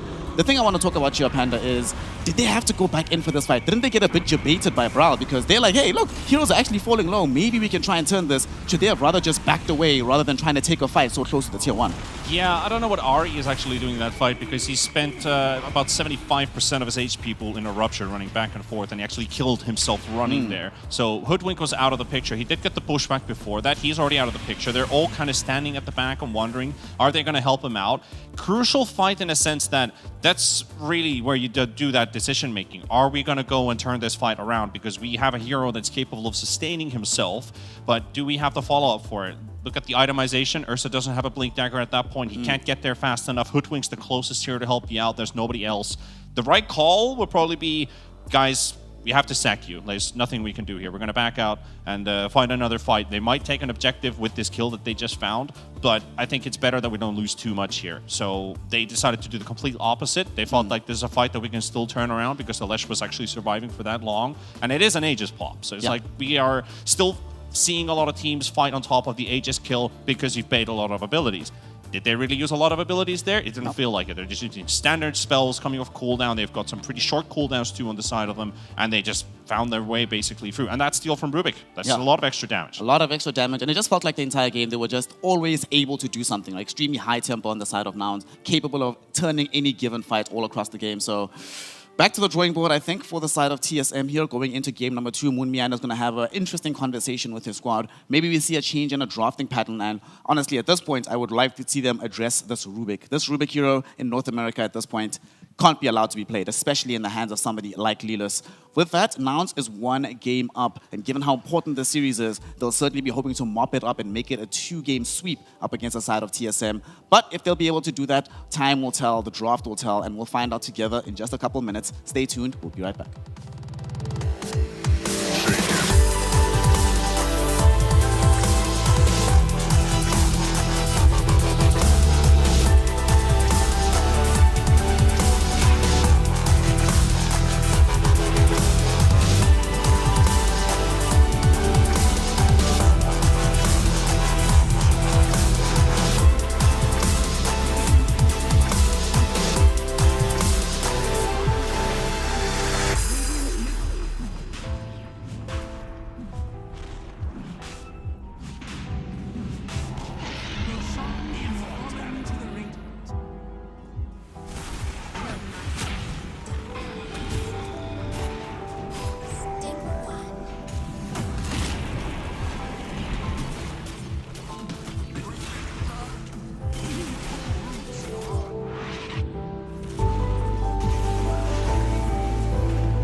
Welcome back, one and all, here to the North American DPC. We are deep into a game here that could be the determining factor between who goes to the major and who has to stick it out and Div 1 a little bit longer. Nouns ahead 1 game right now in a pretty resounding fashion after game number 1, with Mu pretty much carrying the game to victory. Going into this game number 2, I feel like that's pretty much where we have to start the idea generation for the side of TSM, right? The comparison between Mu and Kasane, if you look at the impact relatively that they had in this game, and generally speaking, when either of these teams wins, it's when either of these players are doing very well. And Kasane, unfortunately, unable to do so here. Talk to us about this, Panda. All of his main heroes, his Lycan, his Nature's Prophet, obviously taken away, his Visage, one not played. This Marcy hero, we were talking behind the scenes, you say he has played this hero, but what did you make of how the team was able to play around him when he was not playing a Zoo hero in normal? I guess he needs a +1. Like, that's most likely what he needs, because when he's been going with these damage dealers, he's more likely to find impact if he's found himself with an extra stunner, extra slower, some extra control. Basically, when you're looking at the Marcy pick, you need to have like at least one of these things. You want to have a core who's able to benefit from not just sidekick, but able to utilize the range that you're basically using to close in gaps and deal damage. Or you look for another stunner basically that goes on the lines. But I think that Kasane just needed more help on the frontline presence, because that just left the Ursa kind of shy. Yeah, Ursa, there were many times here that we saw that this Ursa was pretty much left stranded on a hill, right? Very far from the rest of his allies, unable to have the kind of impact that we normally desire out of this hero. So going into game 2, as the draft is actually live in the moment, what do you want to see Tomato play in the situation? Or do you want them to try and prioritize Kasane earlier in the draft to ensure that he has one of his OP heroes? At this point, I'd prefer him to like go to his specialty. I mean, we talked about Kasane, like him not playing this. It's mainly for the tempo, but in reality, TSM had 4 kills that game. All of them were on Kasane. Nobody else on TSM but Kasane had a single kill that game, right? So even though he didn't do really well himself, he was still doing the best on the team. But I think it's more about like the team and how they play and what they're used to. They're used to Kasane, doing the building damage, making rotations.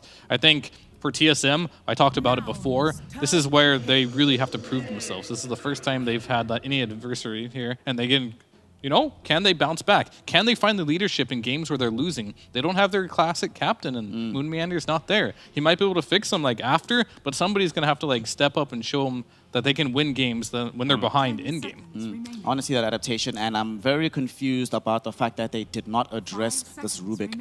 Given the performance of this Rubik here, Panda, I mean, Death Prophet we've also seen not really be that successful in North America up until this point either. Do you think this is a mistake, getting the DP instead of just pick Rubik? It's so good right now. Rubik Treant feels like a kind of an iffy support duo in a way. Like, they have some similarities, even though Rubik is completely different in the end. But they they look pretty the same, not just because of the background colors, obviously, but the way that you kind of connect in for your game. Like, you have a rooter and you have a lifter. Basically, you're able to help out your teammates. They both kind of do the same role. So going for the DP, you actually have a silence into the snowball, basically, unless you're the guy getting snowballed right away, so you won't necessarily get it off. But still, the ideology basically that we have an extra CC to kind of slow down the Tusk until he hits BKB. Not that strong against the Furion, though. If Furion kind of ignores this fact, he's a bit slow, so Siphon and Exorcism damage from this DP is kind of solid. I do like this DP pick from TSM. However, how do they build into this second phase? And also, Nouns playing on Radiant for the first time this tournament. Probably not a huge shift, but you might look for heroes that can test Roshan at least. Yeah, I mean, for sure. To me, the only issue I have right now with TSM's draft is they just replaced this one hero that just kind of runs in with another hero that does the same exact thing, right? So they're kind of running it back, but they're very confident in the fact that, Lesh, it wasn't the right pick. And as the stats would say, it has not been the right pick here in North American DPC, at least that early. So they're going to try DP. This hero does work better against counters than Leshrac does, to be fair. So it is an adjustment, but they're very much so, stubborn on the fact that they want to make this tree work and they want to have this type of hero tree. And Nouns, I think they're pretty happy here. They just beat it. Whatever, Lesh, DP shouldn't matter. We're going to pick Mu as Nature's Prophet again. He's really feeling it. Let's see if he can have a repeat performance here. And we'll also see if TSM are going to ban that Rubik in the second phase here. And now that I look at TSM's draft more closely, now that you pointed out the idea of another run-at-you hero, this might actually mean that Kasane might be falling back to micro heroes like his Visage, 11 games, 81% win rate could be something to fall on. And then look for something like a CK carrier or something that basically allows you with that extra stun, a bit of extra mobility and just nuke heroes out. So that could be an idea to work with for TSM. I'm worried about one thing though. I'm looking at this draft. Last game, they obviously had Leshrac, so a very good building hitter, able to take down some of these structures, but they still had a mid-tier 1 tower at the end of the game that they were not able to bring down. I suppose DP is a little bit easier with the first usage of Ghost to actually make some space on the map. And you know, you're playing with the Ursa lineup, you need these Roshans, and it's much harder to achieve that when the enemy dire side still has a tier 1 tower available in the mid lane. They are on Radiant side and on the side of Noun, so maybe that changes things a little bit for TSM. I'm still curious that we haven't necessarily seen this inclusion of Rubik thus far, but there's still a lot of draft left to go at this point. So what do we want to see from Nouns? If they can, should they just snag Rubik again, get that really good lane going for themselves? I mean, if it's in there, just pick it. I think they're going to pick close to the same draft if you let them. They just won with it. They feel very comfortable with it. They're playing against a lineup that's very similar to the last draft they played against as well, so if it ain't broke, you don't need to fix it. Yep. Rubik, Sky, Hoodwinks, the heroes that kind of come to mind. Rubik would be the best, obviously. Sky, not necessarily the greatest, but I would like a Hoodwink. That could also work for them. Let's see here. TSM banning out this Undying, just coming into the next phase. I wonder where this is going to lead them. So far, we've already seen most of Kasane's heroes are gone. There's no Beast, there's no Lycan, there's no Brood. Nature's Prophet taken away. So the Mossy and Visage left. And we have the Riki come up. All right, so Ori Riki, we saw this the other day from them. It was very, very successful against the Tusk, like you were mentioning earlier. Drop down the silence. Now you have double silences up against the Tusk as well. So you can create a lot of zones of control. Not an out-and-out stun, though, but once you get Sleeping Dart active, at the very least, it is a bit more control than it had prior to this. Also, one of the nasty things about Ricky's support is your dart slow goes through BKB. So even if you get the dart, it runs out, you pop BKB, you still got the slow debuff, which is actually nasty. I don't think if it's supposed to work that way, but that makes it a bloody strong shard because I experienced it on my pub and it was not nice. So you basically rely on these BKB timers to get yourself some quick fights, and that's going to get harder as time progresses. You have Treant and DP, pretty strong HP, a lot of sustaining heroes, and Riki gets stronger and stronger as the game progresses with that mischance, basically. Furion misses hits, Tusk misses hits, and you're not able to get any spells out. So BKB fights super crucial for Nows. I think also while this Riki pick, there's one thing we saw in game number 1 that TSM really struggled to connect with a lot of their moves. Several times they would smoke and nothing would end up coming out of it. So at the very least now they have some way of trying to scout the map, makes it a little bit easier in that regard. But the inclusion of the Silencer hero, this is the second time I believe we've seen it so far in North America. It was very successful the last outing. That helps. Is it going to help out in this game? Because now you actually have methods if you jump this DP of actually killing her before she can get off these Spirit Siphons. Yeah, that helps. That nullifies Ricky's potential quite a lot. It makes it easier to kill the DP, and we've seen how much damage you can actually deal as a support Silencer early on into the game. So the pre-BKB fights just got a lot better for Nouns having the Silencer in the lineup. He is a good target for the Ricky to kill, and he knows what his mission is going to be this game, is find, locate, force out the global silence if he's in an awkward position, and try to tip the balance onto TSM's side. They still could go for another core that just runs at them. Like, you still like the idea of like CK-ish heroes that could be maybe last phase. But they go for the Ember instead. Okay. So it looks like it's going to be Kasane on the Death Prophet then, Fear, or if they're going to be picking up the Brawl Ember Spirit in the mid lane. Oh yeah, I think Kasane is definitely going to play this DP. And yeah, offlane Ember, I've seen it before when I did Southeast Asia, but other than that, you know, shout out to Raging Potato there, but haven't seen any other region bust that out yet. So, and it kind of fits the bill of what he wants to do as well. He wants to go from snowball the game, tower to tower, do building damage. Not as effective as like playing the Zoo heroes, but definitely possible. And you know, Bryle is a beast on this Ember. Yeah. So I expect him to be taking that hero right up in the Silencer. So he played Phoenix the other game, Husky, right? But that's banned out this game. So he's basically they're trying to mirror their same drafter for the most part. They're trying to pick another 5 that does good damage and has team fight potential. Looks like Nouns, they really have like their set of ideas on what they want to do here, while TSM, they're shaking things up a bit. I mean, we've seen this from Shopify Rebellion, right? That's something we keep speaking about, the fact that they have mastered and executed a specific way of playing. They stick with that idea. if it ain't broke, don't fix it. And it seems like Nouns is picking up on that style of drafting as well. I'm curious, though, about what's going to be the mid lane matchup for Nouns, because Gunnar obviously could be playing, probably going to be the one that's playing the Tusk. What do you make of this matchup, Tusk versus Ember Spirit? I mean, given that Gunnar is also an Ember Spirit specialist, do you think he's going to be able to win the laning phase here? A bit skill-based, basically, between the two. I'd say it's a pretty 50-50, maybe a slight edge for the Tusk, because you still kind of hit a stronger level 6 than the Ember does. You don't necessarily kill the hero, but before you hit that point, you actually do a lot of damage with your first 2 spells, so it does help you out a lot.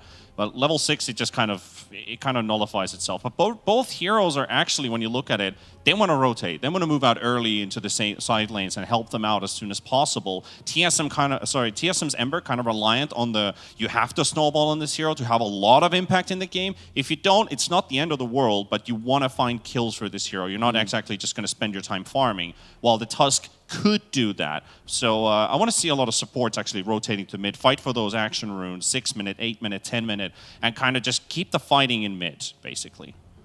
Let's see here. Spectre gets removed. Obviously, Nouns cognizant of the fact that Mu was pretty much their carry last game, so prevent them from having the instant jump onto this Nature's Prophet. That, in tandem with the Ember Spirit, does feel like very scary to play against. But then the question becomes, what are we getting in our safe lanes here? Because it does seem like both teams still need a safe lane carry hero. Sorry, Fear. No Sven today, fam. Sorry. It's okay. It didn't do so hot last time I saw it anyway. Ursa still looks pretty hot. Yeah, Ursa's always a fine pick. Yeah, and especially with the Slark ban. I mean, yeah, the Spectre, great against the Nature's Prophet. Sven, there's different ways of playing the matchup. The Spectres get on top of the NP, kill him. Sven kind of just deals with a treant, so you can just stay in the lane and farm. On the other side, though, Nouns, like, they get a last pick their carry here, so they don't get to see anything. No, it's actually TSM. All right, so this time, Tomato gets to get the best hero for the game, right? Yeah. So like he had a rough game last time. He could do the Ursa again, but he just tried that against the Rubik, and he tried that against the Nature's Prophet lane. It wasn't the easiest lane. Like it's hard to get on top of him with an Ursa like that. So maybe an adjustment is needed here. Maybe he just goes for like a more ranged hero approach, maybe a Drow Ranger, something like that could be better. A little scary against the Tusk, but you got to make the lane work. Yeah. That's all. That's the first and foremost. What do you think about mixed damage? Morph SF on either side. SF? Yeah. I kind of like the SF for Nouns, but it also kind of shows what you're yeah, going it's pretty for. okay versus the Death Prophet because it's hard to like. It's just like an overwhelming amount of damage where you can't really rely on the siphons as much. I mean, a lot of people like to pick the NP carry versus DP. If you know that is if Mu wants to give the hero up for a game, but I'm not sure if he does after a performance like that, right? Yeah. So, I mean, other options versus DP are like illusion heroes if there's any in the pool. PL's kind of like a dead hero. If Naga was there, they may have went for that. But the other that, it's ranged heroes again. They could pick the Drow on Nouns. Sniper. These are heroes that are okay, but kind of scary against the Sleep Dart to play these like squishy, like ranged heroes. So, not particularly an easy pick here. And hey, you called the CK. There you go. That is an option as well. The lane, I think, isn't super easy for the CK against the DP, but later on when you get your ultimate, you can burst the DP. Yeah, I'm actually really terrified about there's going to become a phase in this game where the CK has like BKB blink, and as soon as global silence goes down, heroes just get blown up like in a hurry. And right now, I'm not seeing TSM have any real big counterplay option for that. Unfortunately, like this BKB can be bought by this Death Prophet, but Ember Spirit is going to go for a different itemization. We definitely need a BKB carry to round this one out. Very quickly, Panda, what you want to see? You called the CK, give me another. I don't know, Sniper TA feels like one of them could work, just blowing up heroes. Or that was the one I didn't mention, was thinking about, but the Monkey King. MK versus CK, kind of classic that you go for this. It helps you out with the matchup. You're already strong early on, so you're capable to fight as well. It nullifies the physical damage output with your ulti. But these fights are going to be very out of place. They're going to be flowing a lot. There's going to be a lot of chasing, a lot of repositioning. So let's see how much they can get out of that Monkey King ult. Though it's still Tomato's one of his, I wouldn't say maybe favorite heroes, but he's really good on the MK. Yeah, he's definitely very accomplished on this hero. Fia, what do you make of this hero? Do we think we're going to be going... Game 1, you said you preferred and you gave a little bit of an edge towards TSM. Game number 2, whose draft do you think has the easier execution? And from that team, how do they actually utilize that draft to win the game?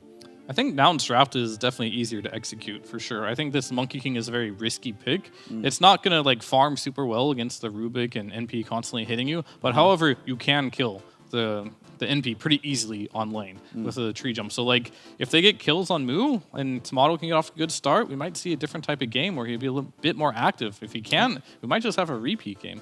Yeah. I am hoping it's not going to be a repeat game because I kind of want game number 3. It's not been the case so far in the North American DPC, but today might just be the day we get a non-bait 3-game series. To find out if that's going to be the case, we have our incredible costume duo of the majestic Mike and the jaw-dropping John. Gentlemen, take it away. Thank you very much. There it is, MLP Dot and John X Fire. Jonathan, don't believe what he said. You're definitely not jaw-dropping, but I am definitely majestic. Going into this game number 2, this could be a very majestic and jaw-dropping game, however, right? Yeah, we've had a lot of changes in the draft, a couple of changes at least. You know, now it's trying to replicate that success from game 1. TSM making the adjustments. The Monkey King coming out should be an interesting one, whether or not it can be effective. We did see Tomato go off to a good start, right? Like his Battle Fury timing was there. He was allowed to free farm for quite some time. I'm wondering if they want to give him that same tempo, you know, just allow him to farm up, or if he's going to go for something like the Echo Saber, get a little bit more active early on, try to take some map control back. They still fall back to the Whitemon Tree Protector. So it's almost reminiscent again of what was happening with, say, T1 in Whitemon's time, like towards the end of that team's run. They just kept going back to the Treant, right? With that, Jonathan, we do actually have a video here with Ari. We had to chat with him to see who he thought was the team to beat in the NA region. And I might know the answer here, John, but let's have a look and see what Ari had to say. EG roster. I think it's Shopify, Rebellion now. We're expecting this team to be the strongest. Prepare the most for those, and I will fly out to America to boot camp for these teams. We've played against a few South American teams in BTS tournament, but we've not looked too much at the North American teams yet. Well, there you go. Shopify Rebellion's the team to beat, according to Ari. I think anyone could have kind of guessed that would be the answer there from Ari, but nevertheless, that's who he believes. Yeah, Very good. You know, if you looked at the rankings that we all had for the teams, I think all of us had a Shopify up there. So We did. You know, I think that's to be expected coming out. Still, you know, talking about Shopify, they have to beat Nouns if they want to have a clear shot at least securing the major. So we'll see how they go through here for TSM in this match. Of course, Nouns having a spectacular game 1 and looking to replicate that success. I feel like the adjustments from TSM should be enough to at least put up a better fight. Like looking at Brile mid up against Gunners, Tusk once more. I think the Ember's a little bit better for matchup. Then again, Leshrac wasn't too bad either.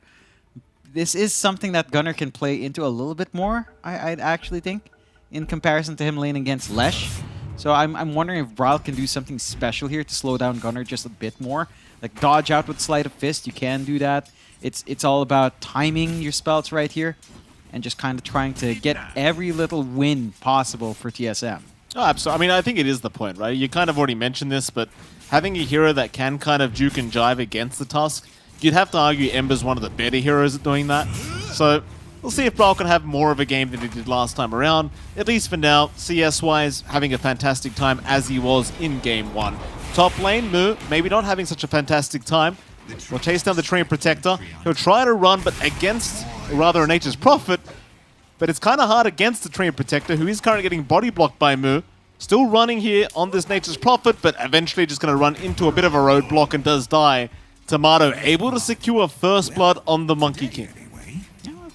It's to be expected, right? I think Fear pointed us out that the Monkey King does really well in lane up against the NP. Lots of kill opportunities can come out. And there's not much Lullis can really do to stop that. Like, you can go for a lift back, you can try to mitigate some of that damage with a Fade Bolt. But this time around, Tomato is looking to get that early activity out in the laning phase and just prevent Moo from doing what he did in Game 1. We saw that timing on the Ags. It was so damn quick in that hero. It certainly was. Certainly was. Moo, at least for now, being a little bit slowed down. In that bot lane, Kasane, speaking of a person who's having a tough time, he's copying a lot of damage on this Death Prophet. Of course, on the stark contrast of things from Game 1, Kasane had a pretty rough game on that offlane Marcy. At the very least, he's on a hero now that can still have impact if he's off to a bad start, right? Like the Death Prophet, it still does something. Yeah, it can always like pressure objectives. It can be ultra durable in the middle of the fights. I guess in theory the Marcy could have done that as well. But again, they just didn't find the openings once the BKB timing was out. And You know, you had the unfortunate thing with the Basher being stalled out by the Courier death. Small plays like that coming out from Nouns. Still, it's not doing quite enough to stop Yamsun from farming. It's not like he's too far behind in comparison to Timado, and I think that's a concern. You get that armlet timing, get the Echo Saber up on Yamsun. He will literally rip heroes apart. Like, you just get one piece of global control in that global silence, and Yamsun's on top of you. I think it was Stepan who mentioned that, but once that happens, you don't really have the saves on TSM. Like, the living armor is nice, it's not going to stop a CK. Certainly won't. Only 0-1 so far. Very slight net worth lead the way of Nouns. Action breaking up at top lane, but nothing to really write home about here. Was Lelis going to get chased down. This could be another kill to go the way of Tomato, but they'll lift him up. Instead, Whitemon will go for the chase. He can't really slow him down much more, so Lelis going to be okay to back off. TSM, though, of course, more than happy if Tomato can just hit creeps. He had a very slow start of the Ursa last game around as well. The Battle Fury timing wasn't so bad, but he didn't really have too much space to farm afterwards. This time with the Monkey King, I'd argue it's a much better start. Yeah, it's going a lot better. And again, the Monkey King timings, it can be faster depending on your itemization, although it looks like Timado is going to hold it open with at least a ring of health coming in. So you have a shift there. They are getting aggressive bot here, but not quite enough. Yamsun is pretty tanky, so it's very hard to kind of fully commit. You don't have anything to just kind of hold him down for max value in the Spirit Siphon here as well. So you can kind of poke and prod better, but you aren't going to stop Yamsun from completely farming. Although he is having a little bit of a slower lane in comparison to Game 1. That he is. Bottom lane again. They'll try to move in. Yamsun, very, very tanky boy. Husky is the real target here on the Silencer, but going to be protected here by his CK, which is something I wish my carries would do when I'm playing +5 Silencer, John. They just let me die every time. Yeah. Sometimes it do be that way, Mike, you know? Yeah. Like your +1 just wants to farm. Yamsun, he's a little bit more keen. He is on the CK. CK can get aggressive early in lane. We've got the value point, 2 points now in the Chaos, right? So you can look to really melt heroes if your RNG is right. Especially if you get the Reality Rift off. Minus armor with a big fat crit and a little healing back. Always feels good.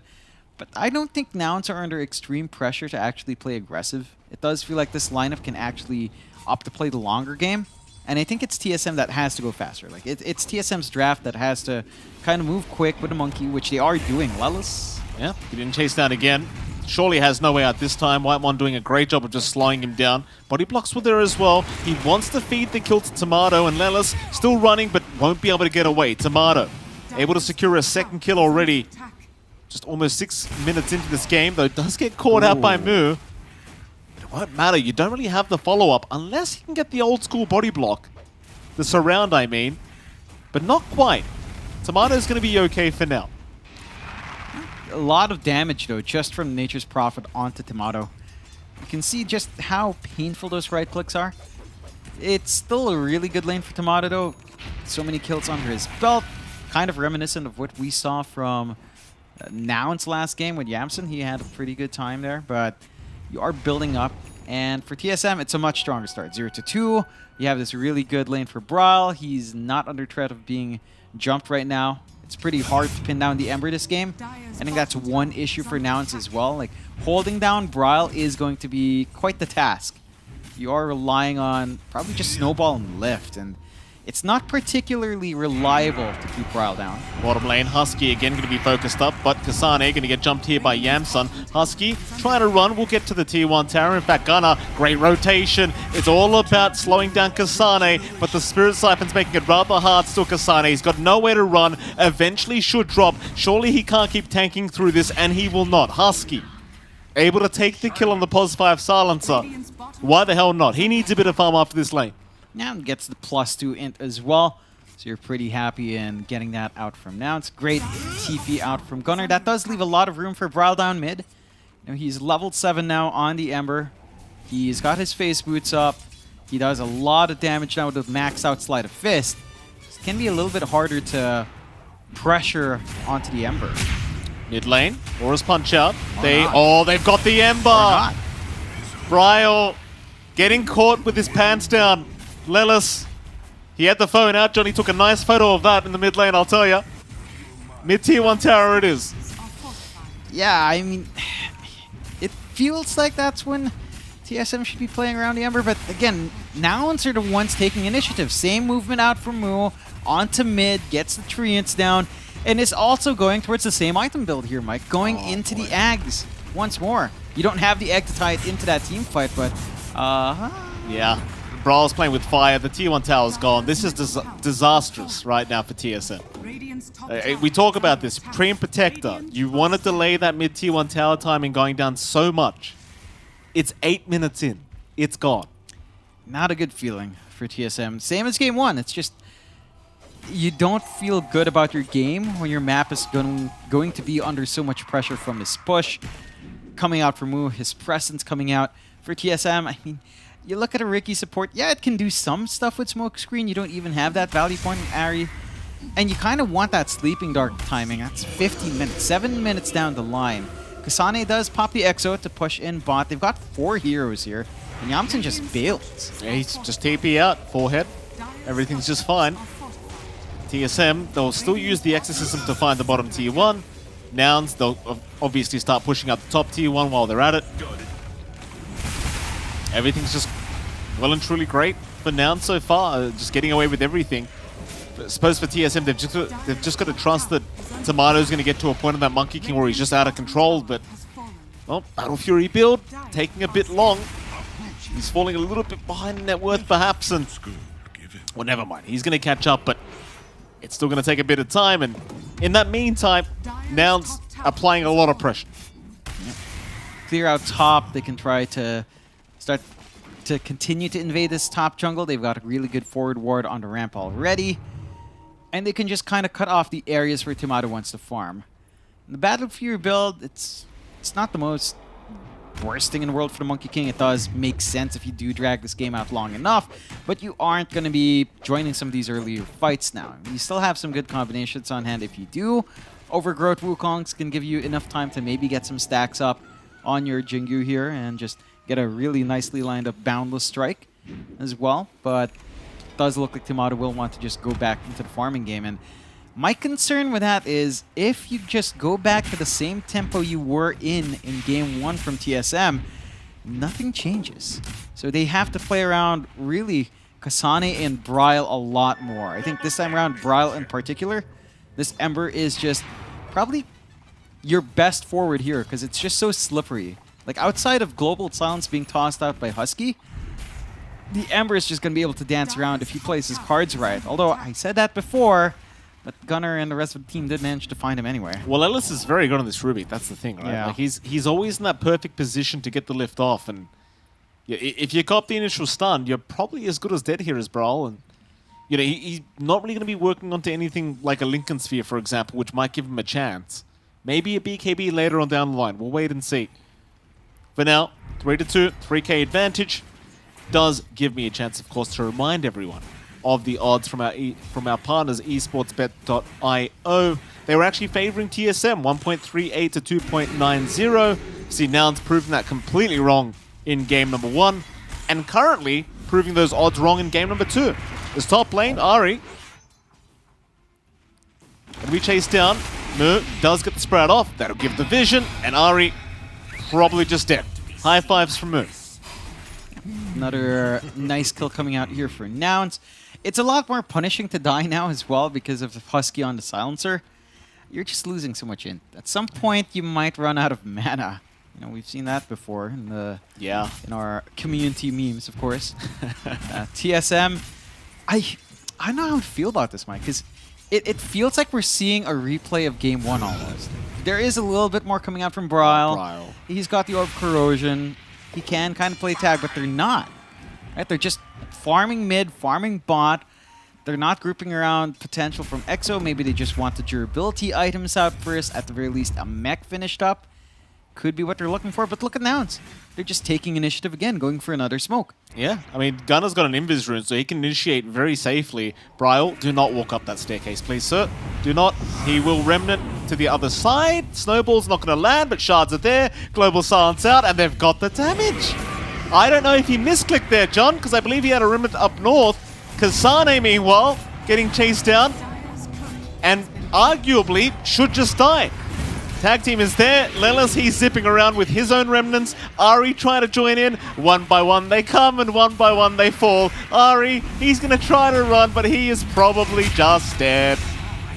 Oh boy, here we go again. And look at that. John Yamson, he found himself a gift. Well, don't mind if I do, he says. Yeah, it's pretty painful for TSM. I mean, that's where your investment in the Battlefield has gone to, towards the enemy team. Whitemon at least sticks around to get some EXP, not much. I mean, Still he's doesn't level hit 5, 6. John. Yeah, he doesn't even hit 6 off the back of it. Like, I'm kind of grasping. Okay, it's pretty dire. It's like those SCA games we used to play where there's 5 people in mid because everyone is a mid player. Yep. It's like, hey guys, we'll get to level 2 eventually. Don't you worry, it's gonna be great. Oh yeah. It's even worse. It's not even just 5 mid players. It's just that one mid cries, so the supports come. The other mid cries about the supports, so the supports come as well. Suddenly you have a 3v3 on mid. Yeah. And it's just like that for like 10 minutes. That's Southeast Asia. Still. And what I've learned from the CCNC streams, John, is that doesn't happen in NA because they just leave the game. In SCA, we can't afford to leave. We can't afford. When does Whitemon pick up the NA ways and suddenly just leave a game? Who knows? He's not quite NA yet, but someday he'll get there. Gunnar, he got another double damage room. Oh, Aren't you the Every single lucky one. man, Gunnar? Happy birthday. Yeah. Gaben's giving Gunnar a present today. Yeah, just every time. Unfortunately, I don't think they can take Roche off the back of this, but they could just kill someone. Ricky, Ari is a nice target if they do want to go on that one. Takes at least half his HP gone from Wrath of Nature. Always nice to see that. Oh, Tomato. That's a big one. He's the saving grace right now. He's the highest net worth. He won't get caught out. Lelis, he was very close. Didn't have the cast range for the lift there. Tomato, quick reactions to get out. He needs to survive. Like, this Monkey King is all they've got left. Yeah, he's really just a win condition. It's rather fortunate. They get the D ward as well in the obs. It was about to expire. They even get the bonus gold. It's like it's about to die and they still get the gold anyway. It's like, Yikes. I mean, it's you know, it's a small amount of gold, but still, it doesn't feel good for TSM. It feels great for now. Yeah. Oh, you say small amount of gold, John. It's huge to a support. Oh, of course. We drool over that stuff. That's all we get. If that. Yeah. You play with a Slark, they buy sentries just to get the gold. It's sickening. People act like it's a good thing that carries the buying awards. I don't like it. I know where the damn Observer awards are. You know what else TSM won't like? This Roche being taken by Nouns. Good vision to protect. No vision from TSM to scout this out. And Roche is just absolutely melting to the output of Yamson. Good to note as well that Gunnar does go for the Midas. He had it earlier. Yeah. Again, some of that influence from Speed in NE DPC Tour 1. Shout out to Speed. Going through. Good old, what was it? Electronic Boys, I think. Speed Oh, Electronic Boys. yeah, those were the days. When all Midas all the time. he was stressed out those games, John. You could tell. He was doing something, you know. He had to do. You know what it is, John? When you're playing a casual game with your friends and they're all like 50 ranks lower than you, that's what it was. Whitemon's gonna get caught out. That's what it was. I'm gonna say it. Speed didn't say it, but I will. You know, it's a mix because he'd go Midas and then he'd also play PL like Pale Horse would. Yeah. So it was like a mix of this. It was like a fever dream. Yeah. That period of NA where I was like, what the heck is this? Bottom lane, Kasane might be saying that same thing right now, John. He may get caught out, and it looks like he has. Snowball is there. He's got Ari around to try and help, but Ari doesn't even have the shards up. Like, he doesn't even have the shards. There's nowhere to farm for the Ricky. Yeah, he's a long way. He's got from it the now. shards. No, Well, he just got okay. it on the courier. He just Okay. got it. Dire's top tower is under attack. Okay, yeah. So, just a bit off in timing, but, you know, considering this game, 2 minutes off the 15-minute mark for the shards and Ricky, actually not that bad. Yeah. All things considered here for Ari. So they can try to play off the back of that, although... Ari, speaking of the devil, still underneath the sentry, Ari. Keep running. You'll be okay. They won't catch him. Is under attack. I mean, you've got the shard from Ari. The only real hero you want to connect with that is probably Bryle, maybe Kasane. You just kind of chain Dart Silence is one combination, or just Dart into chains for Bryle and just pound onto someone. Either one. You do have more durability from Kasane now. Full Guardian Greaves up into the BKB next. So you still have some good timings here for TSM. 9-2, 5k lead, but it's not the end of the world at 18 minutes in. It's still 1 or 2 good fights can bring you back into the game, and you do have Tomato farming up with his Battle Furies. Oh. Mid lane, that's a good sleeping dart. Gunner, it's caught out. This is a great target, but the global silence is going to make it very hard, and now the 4 stuffs. We've seen this before. Ari going to try to run. Yamsun, he'll throw the stun out. It will eventually connect. Meanwhile, on the backside, Whitemon, he holds them back with the overgrowth, but it may not matter because Whitemon, he will be the one to drop, but you'd rather the Treant die than anyone else. So they'll be okay with that. Though Ari, he gets dusted up once again. Spidey senses tingling there from Lelis. But it's going to be fine. Instead, Nouns head down bot. They have no mercy, these guys. Tomato, please run. This is not safe, sir. He'll get into the tree line. Oh, Moo's going to miss. Tomato pretends to be a tree for a moment. Backs out of there. Shards, they are really looking for this monkey. Oh, Gunner! the cut! How? The shard vision! How does he do it? Oh, man, it's the just timing. I hate this guy. I hate this guy. I mean, everything just lined up. He got the shard, it didn't land on him, but he knew the jump would come in. He sees the jump, gets the tree card. Like, outstanding. 11-2, TSM. I don't know if it's not just execution. I just feel like at this point, I think it's fair to say Gunner's just outplaying them. Now it's just outplaying them as a team at the moment. They still have a situation of coming back, but it's just looking tougher and tougher. Gunner's one of those players where you're like me and you've been playing for 20 years since Dota 1, and then you see a young man like this come up, and you just question what you've done your whole life, you know? Luckily, you and I became casters and actually financially made something out of this, but it does make you question everything, doesn't it? It does. I remember Jinispris when we saw Gunner there, and that was just mind-blowing. Bring him back, please. Yeah, In fact, don't. Considering the performance Nouns is having right now, maybe don't. Maybe don't. It's rough. For TSM, I mean, they've got these item timings. I can't see a way of them playing around it. Here we go. Husky at least gets caught out. Global Silence is up, though. Oh, no. Kasane, he'll go for a run. Shards, oh, it's a block. Kasane, man. he can't catch a break. Leave the man alone. They'll get a nice Boundless. Wukong's overgrowth, a lot of damage onto this CK, but he does have Aegis up. They'll get rid of one life. This could be a team fight for TSM to take. Root up again. Wukong's is going to wear off. Nouns, they won't dive too deep. They'll leave it be. That'll be enough for them. 6k advantage remains.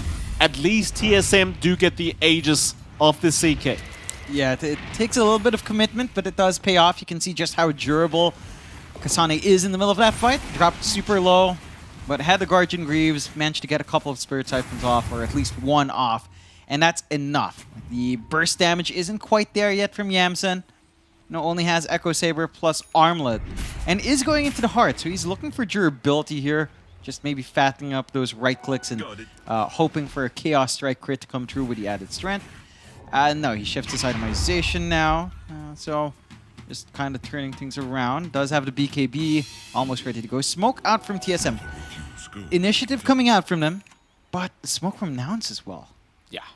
See what happens here. I mean, they're going after Moo. He's a big target on this Nature's Prophet if they can get him, and they won't find him. Nouns instead, they're wrapping around. Here we go again. Who's the target they find? Tomato's around. Bryle's an even better target, it seems, for Nouns, so they'll make the jump in. Perma-stun, perhaps? Not quite yet, but they have the silence. They're going to lock him down and laugh. Tomato, he's going for the fight. Tomato, buybacks are there. It seems like they really want this fight against Nouns, but TP out.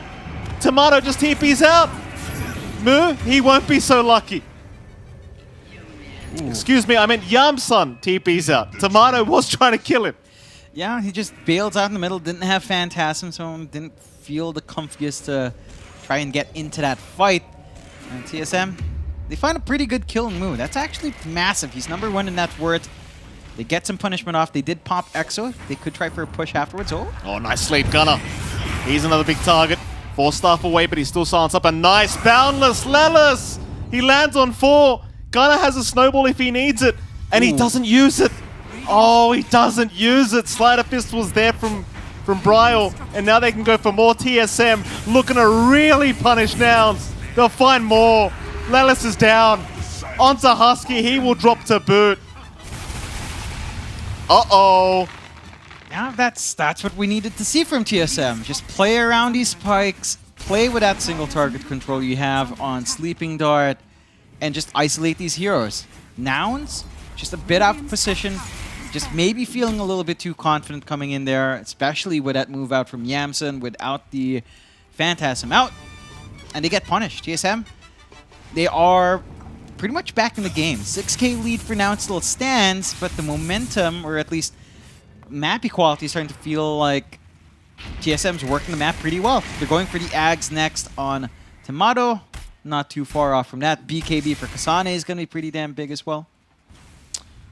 Again, reminder, the odds here for this matchup from esportsbets.io, they were 1.38 to 2.29 in favor of TSM, of course. Still 5k advantage here for Nouns, you know, but TSM, they've got a bit of momentum going back their way. You love to see it. Obviously, you and I would love to see a game 3 here between these two teams, and well, TSM definitely not out of this one yet. Like you mentioned, I mean, Moo's a huge target, highest net worth on the board. If you can keep catching him out, suddenly Nouns are going to find themselves in trouble. Yeah, they definitely will. I do have to say, I think once you have another 4-staff here coming out from Husky, it could kind of simplify the bailout process. I think that's the one thing they're lacking. They have a 4-staff on Moo and a 4-staff on Lelis, but add the third 4-staff to the mix and the Shard of Lelis, and that play with the Dart into Silence, it's not going to be as impactful. It does feel like your window kind of shrinks if these supports are around, so it can be a little bit harder for TSM to execute on, but again, we've just seen them execute. They've got the BKB up on Bryle, so it's a lot harder to pin down this Ember now, and Husky's going to have to try to watch his usage of that Global Silence to try and catch out Bryle, as he is the slipperiest hero.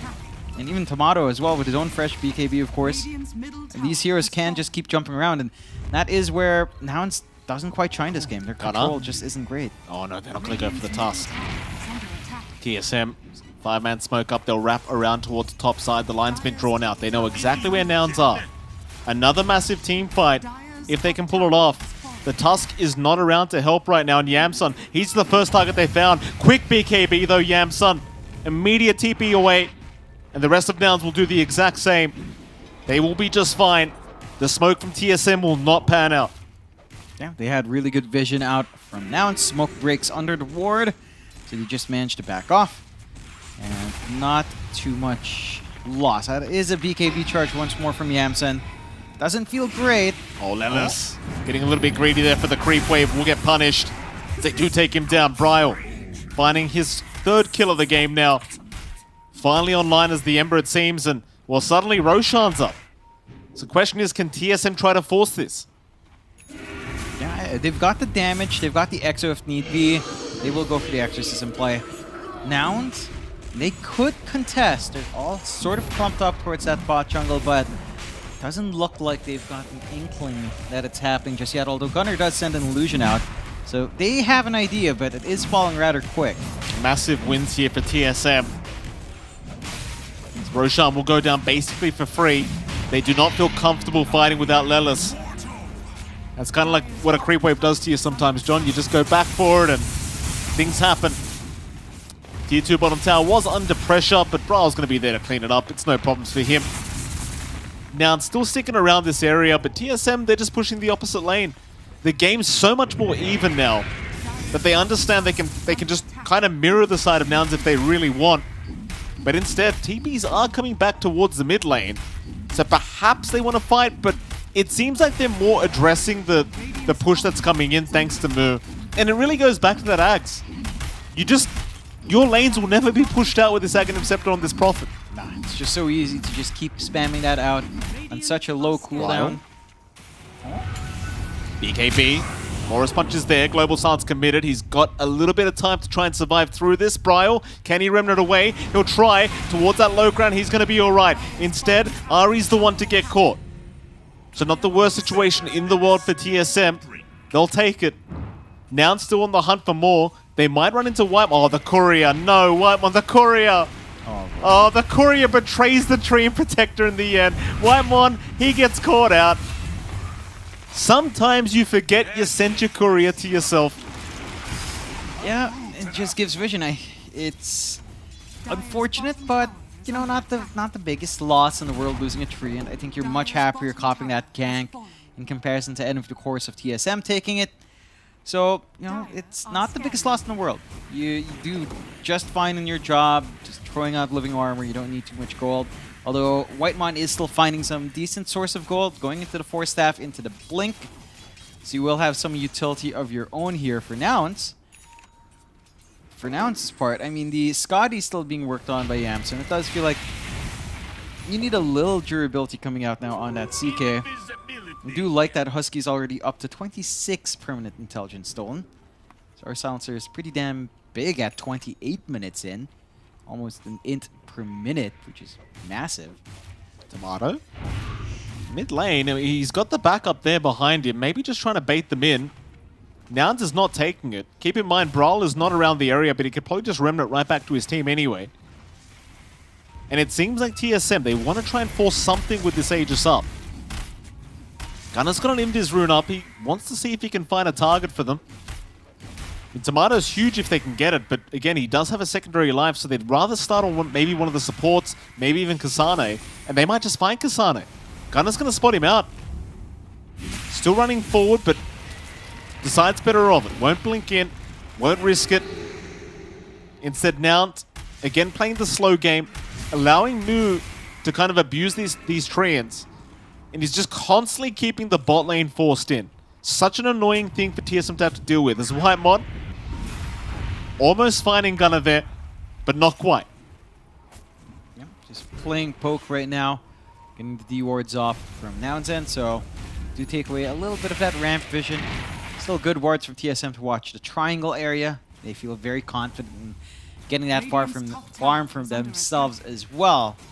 I think my one concern going into the late game is, or at least the early mid game here, is you've got the Ags up in Tomato, and he is a pretty good solution to that CK. Doesn't have anything like a Maelstrom, but the Battle Fury does a fine enough job. The Wukong's command is going to be annoying as well, although... They're going mid lane. Oh, they found Brawl again. He's going to BKB up just in the nick of time. Be able to escape just barely, as now Gunner being kind of forced after ways. He got stunned up. There's your roots out. They've got the Monkey King held down there for a moment. He's okay though. Again, he still has that Aegis up. Bottom lane's being forced in by treants. They might have to respond to that. TSM, what are we doing? Are we defending or are we fighting? They'll smoke up behind Tomato. They want the fight. But what's it going to cost? Husky ready to break the smoke whenever, but no, Lelis! Oh, he gets him mid-leap. He still has that secondary life. They'll have to force a fight now, TSM. They are going to try and chase down Yamson without the BKB. They've got him held down. Can they get the CK? He's still running, but eventually they've got him. TSM finally punishing Nouns heavily. And now they can go right up that tier 2 tower. Or can they? The fight still might be going. Gunner, he'll make the jump in after Tomato, but that's all he's got. Just the Walrus Punch, and the BKB's about to wear off Tomato. He does go for the Wukong's command. As they do find Mu on the tree line, he'll force up to the high ground. Silence out onto the Monkey King, but Bryle, he'll chase him down. Mu is there, still going. Gunner back on Tomato. Has he gone too far? He hasn't got the damage. Tomato somehow still alive. Somehow still running, but no. Mu's finally taken him down. Whitemon's trapped up. The old block is there. Kasane tries to TP out and barely makes it. How does Nouns turn these team fights? I mean, they were already pretty dang low on TSM's end. They popped a lot of resources to find those initial kills. So when the buyback swings around, you don't have the longest cooldown spells on your Tusk. And you can just get back in there. No BKB, but no threats of any disableds. And for TSM, I mean, it's decent enough. They force buyback out from Gunner. The moment they kill off the Tusk, they find that opening they'll need to maybe look for further objectives. But I don't think Nouns minds too much. They get a lot out of that. They stay controlling the game. Roshan's still 2 minutes away, so no immediate way of kind of correcting for Gunner's lack of a second life. But you stop TSM from trying to build that momentum, and the tier 2 still stands. You managed to get a good defense off. They lost the tier 3 bottom tower, by the way. Yeah, great treants. It's see, that's the problem now, right? Because every fight you try to force, if Nouns drag it out, Mu is just constantly pushing bot racks. There's no tier 3 to defend it. So this lane is always going to be a headache now for TSM. It will be. Went with the level 15 5 treants talent. So it's just a massive wave. I mean, Tomato can clear it out, but you don't really want Tomato spending his time de-pushing lanes. He is your damage on that monkey. He's got the Ags. He's got the Crystallis up, going for the full Daedalus. You need the Monkey King around. Your supports don't really do much against that. I suppose Whitemon can with the Nature's Grasp, but Ricky most certainly does not enjoy that. And you do need your DP as well. You need every core in the middle of these fights. So it's going to be a bit rough going and trying to repair the lanes. That it'll provide a lot of room open for Nouns End. And for Nouns' part, they've got the full Lotus Orb up on Mu. Scotty finished up on Yamsen, going for his own Manta next. And Gunnar still saving up for the death. I mean, he's the one that hurts the most from that buyback. So going to be stalled out in that minus armor for a little bit more. TSM, they're only 3k behind, despite everything I said.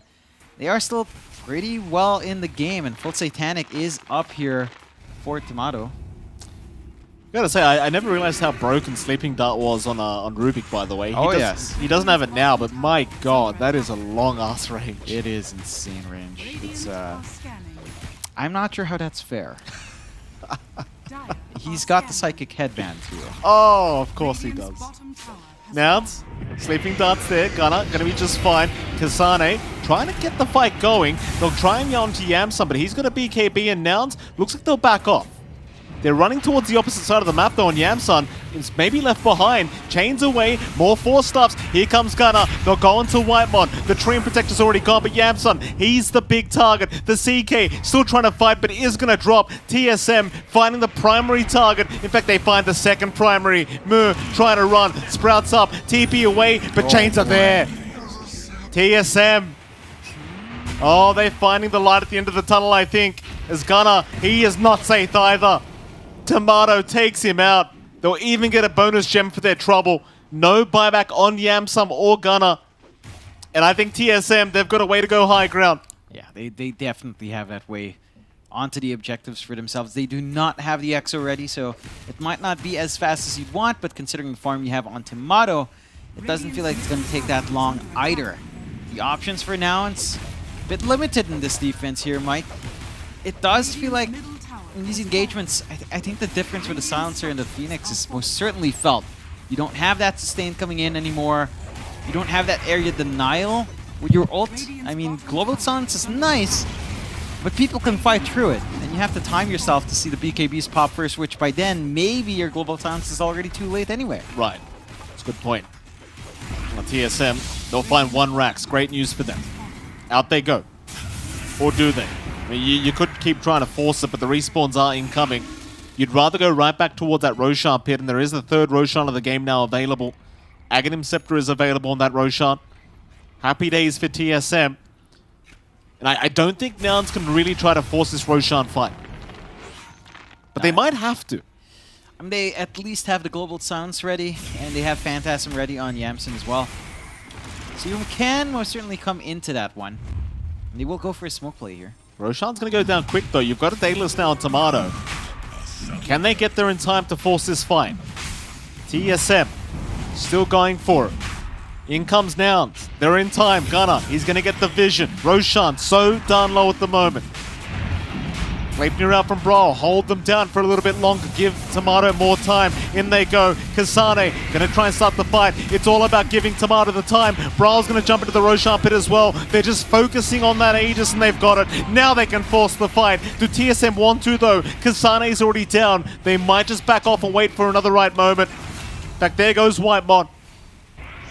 Chase is on, but they're not going to be there in time. Aegis is there for TSM. They'll just rate the respawn timers out. Yeah, they can afford to be patient now on TSM's end. They've got the 10k lead on their side. They're hyper investment onto Tomato is paying off. The Monkey King is up there. Bryle has managed to bounce back spectacularly well. These Gleipnirs coming out from him, it's just disrupting all these fights so much. At the least, for Nouns, Lelis does have the full Octarine. So you do have a lot more uptime on your spells. You have a 9-second cooldown Sleeping Dart at 1,000,000 miles of range. Your entire screen, basically. Yeah. Very nice. Very good indeed.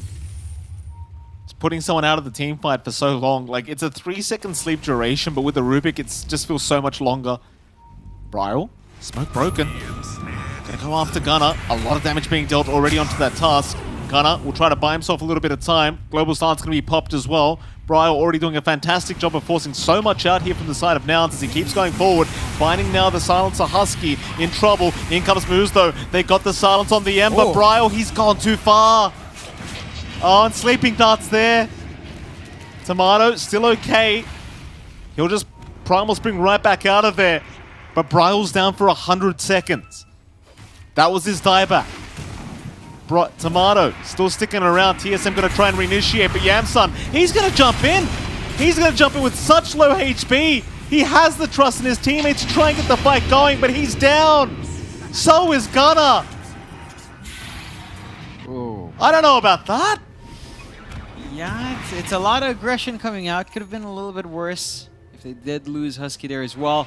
But you lose your 2 big cores on Nouns End. TSM, really good fights coming out. You know, they're finding the angles here. They're using this gold advantage they do have on hand from Tomato quite well. And for Nouns, they don't have a proper way of stopping that Monkey King. You can try to focus in on the DP. You might be able to find Kasane. But with how long it takes to kill that tanky target, going on the Monkey King next just feels really difficult. And onto the high ground they do go. Well, at least you have the Sleeping Dart to slow things down. That range. But it's going to be a tier 3 tower going down. TSM again. Still have that Aegis up on Tomato. Desperately trying to slow it down as much as possible is Nouns. 10 seconds for Gunnar. 16 for the CK to be back up. But the mid-racks, it will be glyphed. A little bit more time. TSM surely just won't back off. There's just no need to. They'll keep going. Gleipnir out. Uh-oh, wait a minute. They've got the Monkey King. Tomato. He'll drop once. He's in a very awkward position now, surrounded by the Treants, or rather by the Sprout. He'll try to fight with the Wukong's command. Tomato, it's not going to work. He just doesn't have enough. So TSM 1, or rather 2 racks is up. Happy days, but giving a bit away. Moo won't find Whitemon, and well, Nouns, they are still in this. Yeah, they're not completely out, but it does feel like this game's a lot harder now for Nouns in comparison to Ari. TSM. Chase down, Gunnar. Stay with his own BKB, but doesn't really have the damage output right now on that task.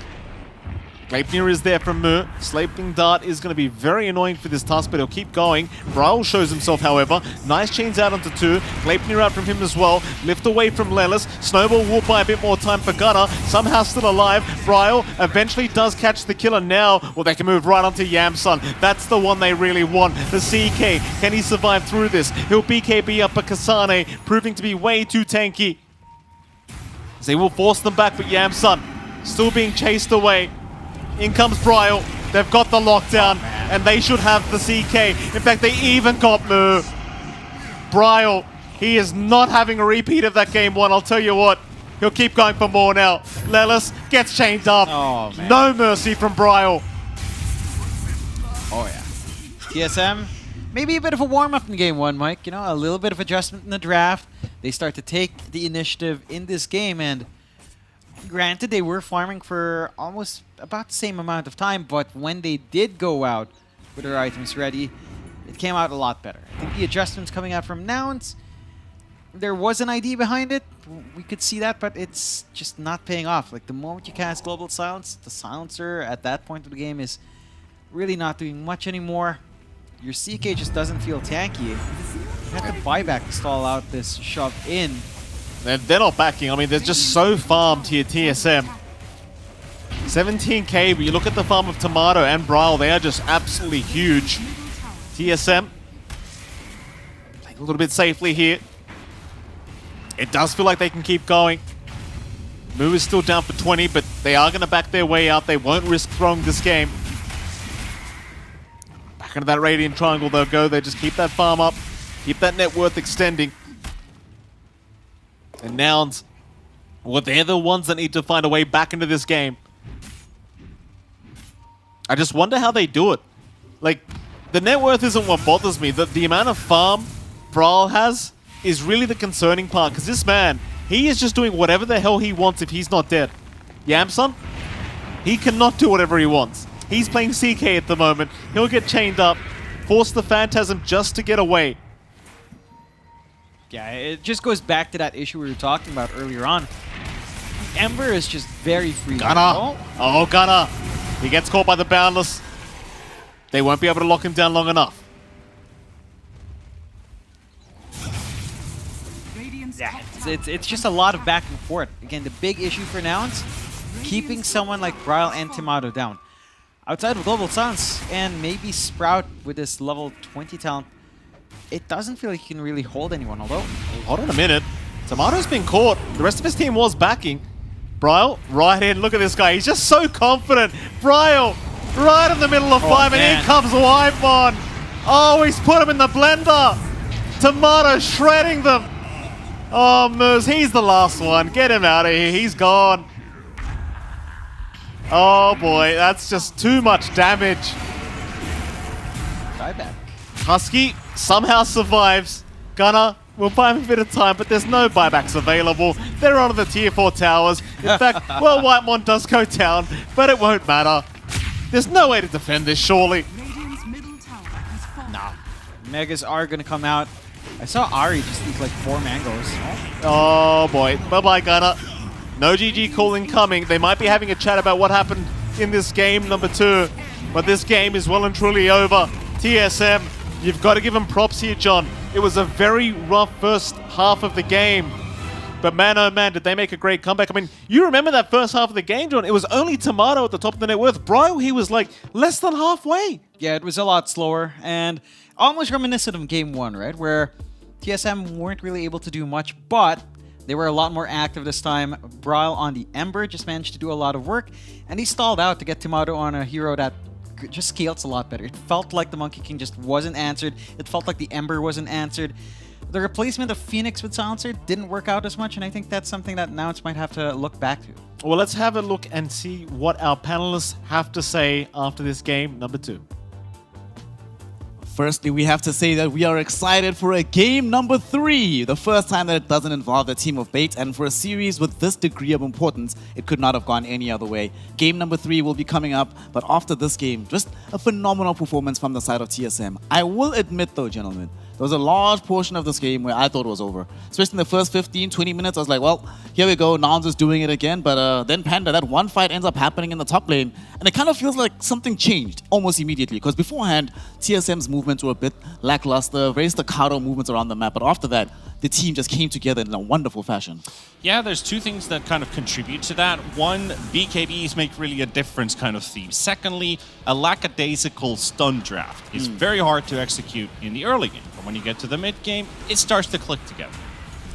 Yeah, I mean, this game in a lot of ways, like I wanted to see TSM, like if they could gel and come back from a losing game. We just had to talk about it, and they did a great job in this game of doing that. Like, all it took was one team fight, and it seemed like, you know, Nouns is winning the entire time, and move back off to the same start it was in game number 1 here too, but all it took was one team fight loss, and it felt like they couldn't get their footing anymore in this game. And like, that's a good credit to TSM to be like, they found a way to, like, I don't know who did the leadership in this game, to like come back from a game where they were just behind. I'm glad to see it. They were behind for such a long portion of time, but then once they started getting back into the mix, it became a lot easier for them to take these fights. I want to talk about something that John mentioned there at the end of the course.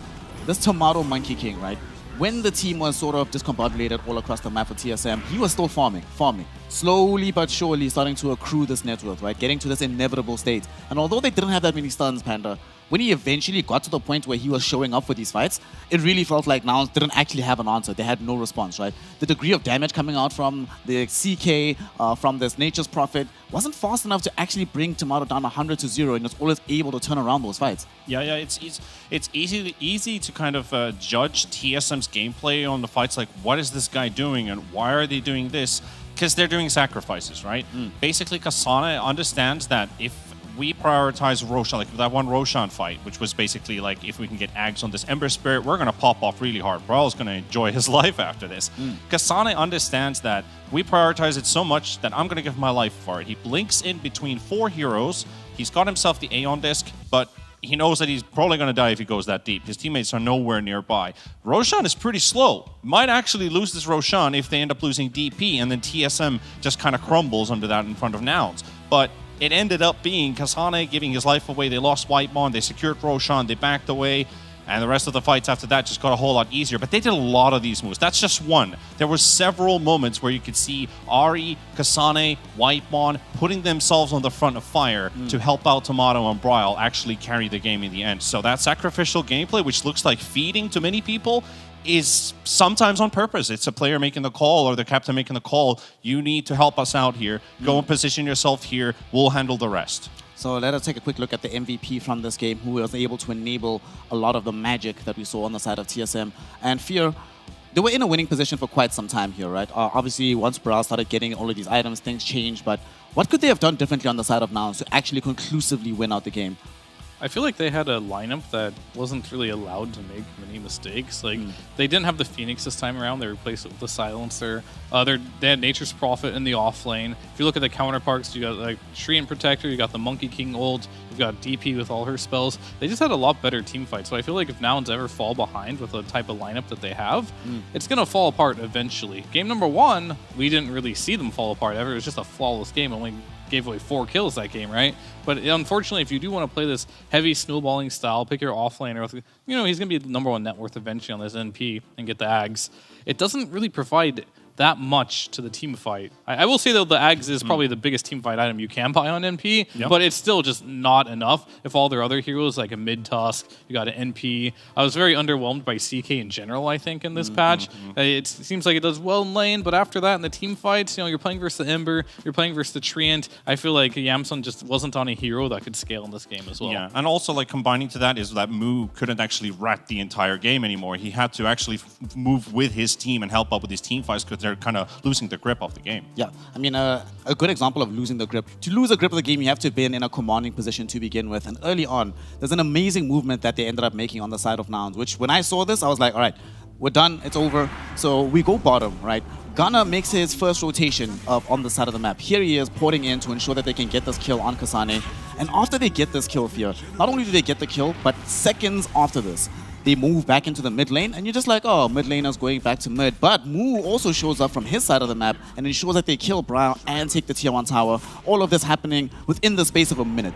And when you see stuff like this, it must feel very complicated, or difficult rather, on the side of TSM, like thinking, okay guys, how do we actually stop this? So talk to us about, from the player's perspective, what the psychology must have been like for TSM having to deal with this move and the communication from the side of Nouns to make something like this happen. I mean, I think for the most part, this is like pretty classic Nature's Prophet gameplay. They should have seen it coming. Like, when the NP hits level 6, the nuke is incredibly strong. He always wants to make a play around it. And like, you kind of know it's coming, but it's really hard to deal with at the same time. So like, even if you hear about it and your teammates are calling it, it's like, what am I supposed to do? He's just, it's a global spell. They come, they make the play. I mean, they've been in this situation before. I'm sure I have as well. It's like, you know, we just got MP'd. What can you do? You just kind of like brush it off and you just keep playing your game. Yeah, exactly. And following from that, like when you're kind of living this winning culture kind of feel, like there's another clip basically where we just see some, well, one of the coolest moves I've seen in a long while. And we can all say that it's a really high MMR move in a sense as well, which is actually catching Tomato in the tree line. So they've been chasing this hero for quite some time. And with Gunnar, he's still got lingering vision coming out from the shards. He sees where Tomato is, and he's got the perfect idea where he sees, and actually, when you look at it from this specific clip, you actually have like maybe just the edge of the shard vision, so he just cuts the right tree down and finds a kill. If this was a Nouns victory, you could have said, bow down, this is your new king. But it ended up being TSM taking the win. So I want to see if they can still keep up that kind of confidence and that kind of super good feel that they had from the early mid game. going into game 3? Or is TSM, we have a moral spine now? Let's build onto that. They could build onto that because, of course, they were able to come back in a difficult game. And I think right now is going to be the time to see whether or not Nouns is able to bounce back from this difficult situation, right? Because TSM, they lose game 1, they bounce back in great fashion, losing game 2, and they find a way back into it. So Nouns, for the first time, they are faced with adversity. And we know for a fact that TSM is capable of fighting back in these difficult situations. We will find out shortly if Nouns is up to the task as well in the game number 3 here between TSM versus Nouns. Don't go anywhere. We'll be right back in the NADPC.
Welcome back, one and all, here to the North American DPC. We are continuing the most important game so far in Division 1. What a way to start week 2 of the DPC, with Nouns versus TSM going all the way to game number 3. This game is going to be for all the marbles at this point. Both of them are now on the back of seeing their first loss, potentially, that they might end up suffering in the DPC. But now it all comes down to the draft. But more particularly here, Panda, I think it comes down to these mid laners. Brawl made so much space in this game, allowing Tomato to get to the point where he could actually carry the game all completely. And the very interesting thing about Brawl versus Gunner is that they literally have a circle. The Venn diagram of their heroes is literally a circle. They both play Tusk. They're both playing these Ember Spirits. They both can play like these SF mids. So from your perspective, who have you been most impressed by today, and what do you want to see going into this third game?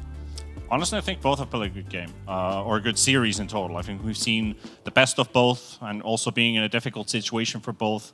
I mean, we're on a good trend here. Let's not break it.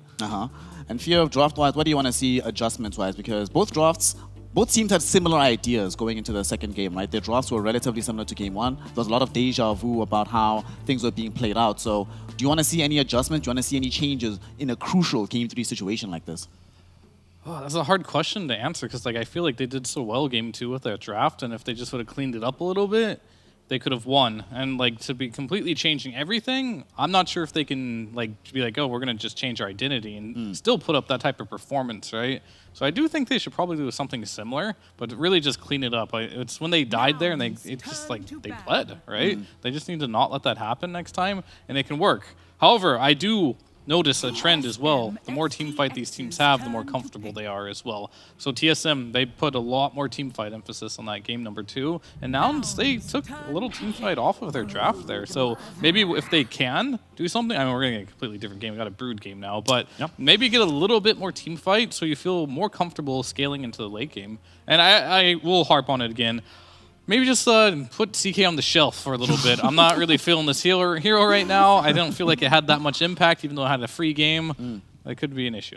Yeah, I agree with that. I think the CK's show hasn't been the greatest so far, but I understand the Rubik instead has had some great performances. So TSM decides to ban it, Brood goes through. We're looking at like a very series-specific meta now. So we're combining both the tournament meta and now what's been already seen in the last 2 games. Allows 1 or 2 surprise picks to go through, Brood being one of them. And then the Naga, which has been a second phase ban, but has also almost been targeted first phase. If there was more bans, they would have probably done that. So both teams getting themselves some pretty highly contested heroes in with some very good stats behind them. So if CK was garbage, maybe Naga's better. Naga-san is still another illusion hero for themselves, and we're going into some more team fight because Husky will be playing his Phoenix once more. Now that we do have the Kasane Brood, though, I'm interested to see what TSM build around this, and I'm especially interested to see what they're going to be putting Gunnar on in the mid lane. He's played Tusk both times, some great success, relative success in Game 2. Game 1 was amazing, so I'm wondering, do they still have that same priority? But seems like no, they will pick Tusk maybe in the second phase, but for now, seems like Snapfire comes out. You feeling this here, Panda? Snap Brood, yeah, pretty solid heroes in general. Like Snap does work in nicely for the later team fight parts they're going to take when Brood connects with the team. You have a Phoenix counter, classic. Got the little shredder to destroy that too. You have a cookie you can throw on Spiderlings, which is also a very nice way to initiate. And yeah, and you can do that with unobstructed vision, so that cookie chance also goes a lot higher, basically connecting those stuns. And coming out from these first phase picks is actually the choice for TSM to go first pick in Game 3 when we touched upon the tournament / series meta, is you actually have a huge advantage going first pick when you see like these threat picks. You've won Game 2, but take away one of the nasty heroes and open it up. I just wanted to touch upon that again because I only just got word that they did pick up first pick for TSM, and they're in a very strong position from it. So now the question is going to be here, do they have an answer?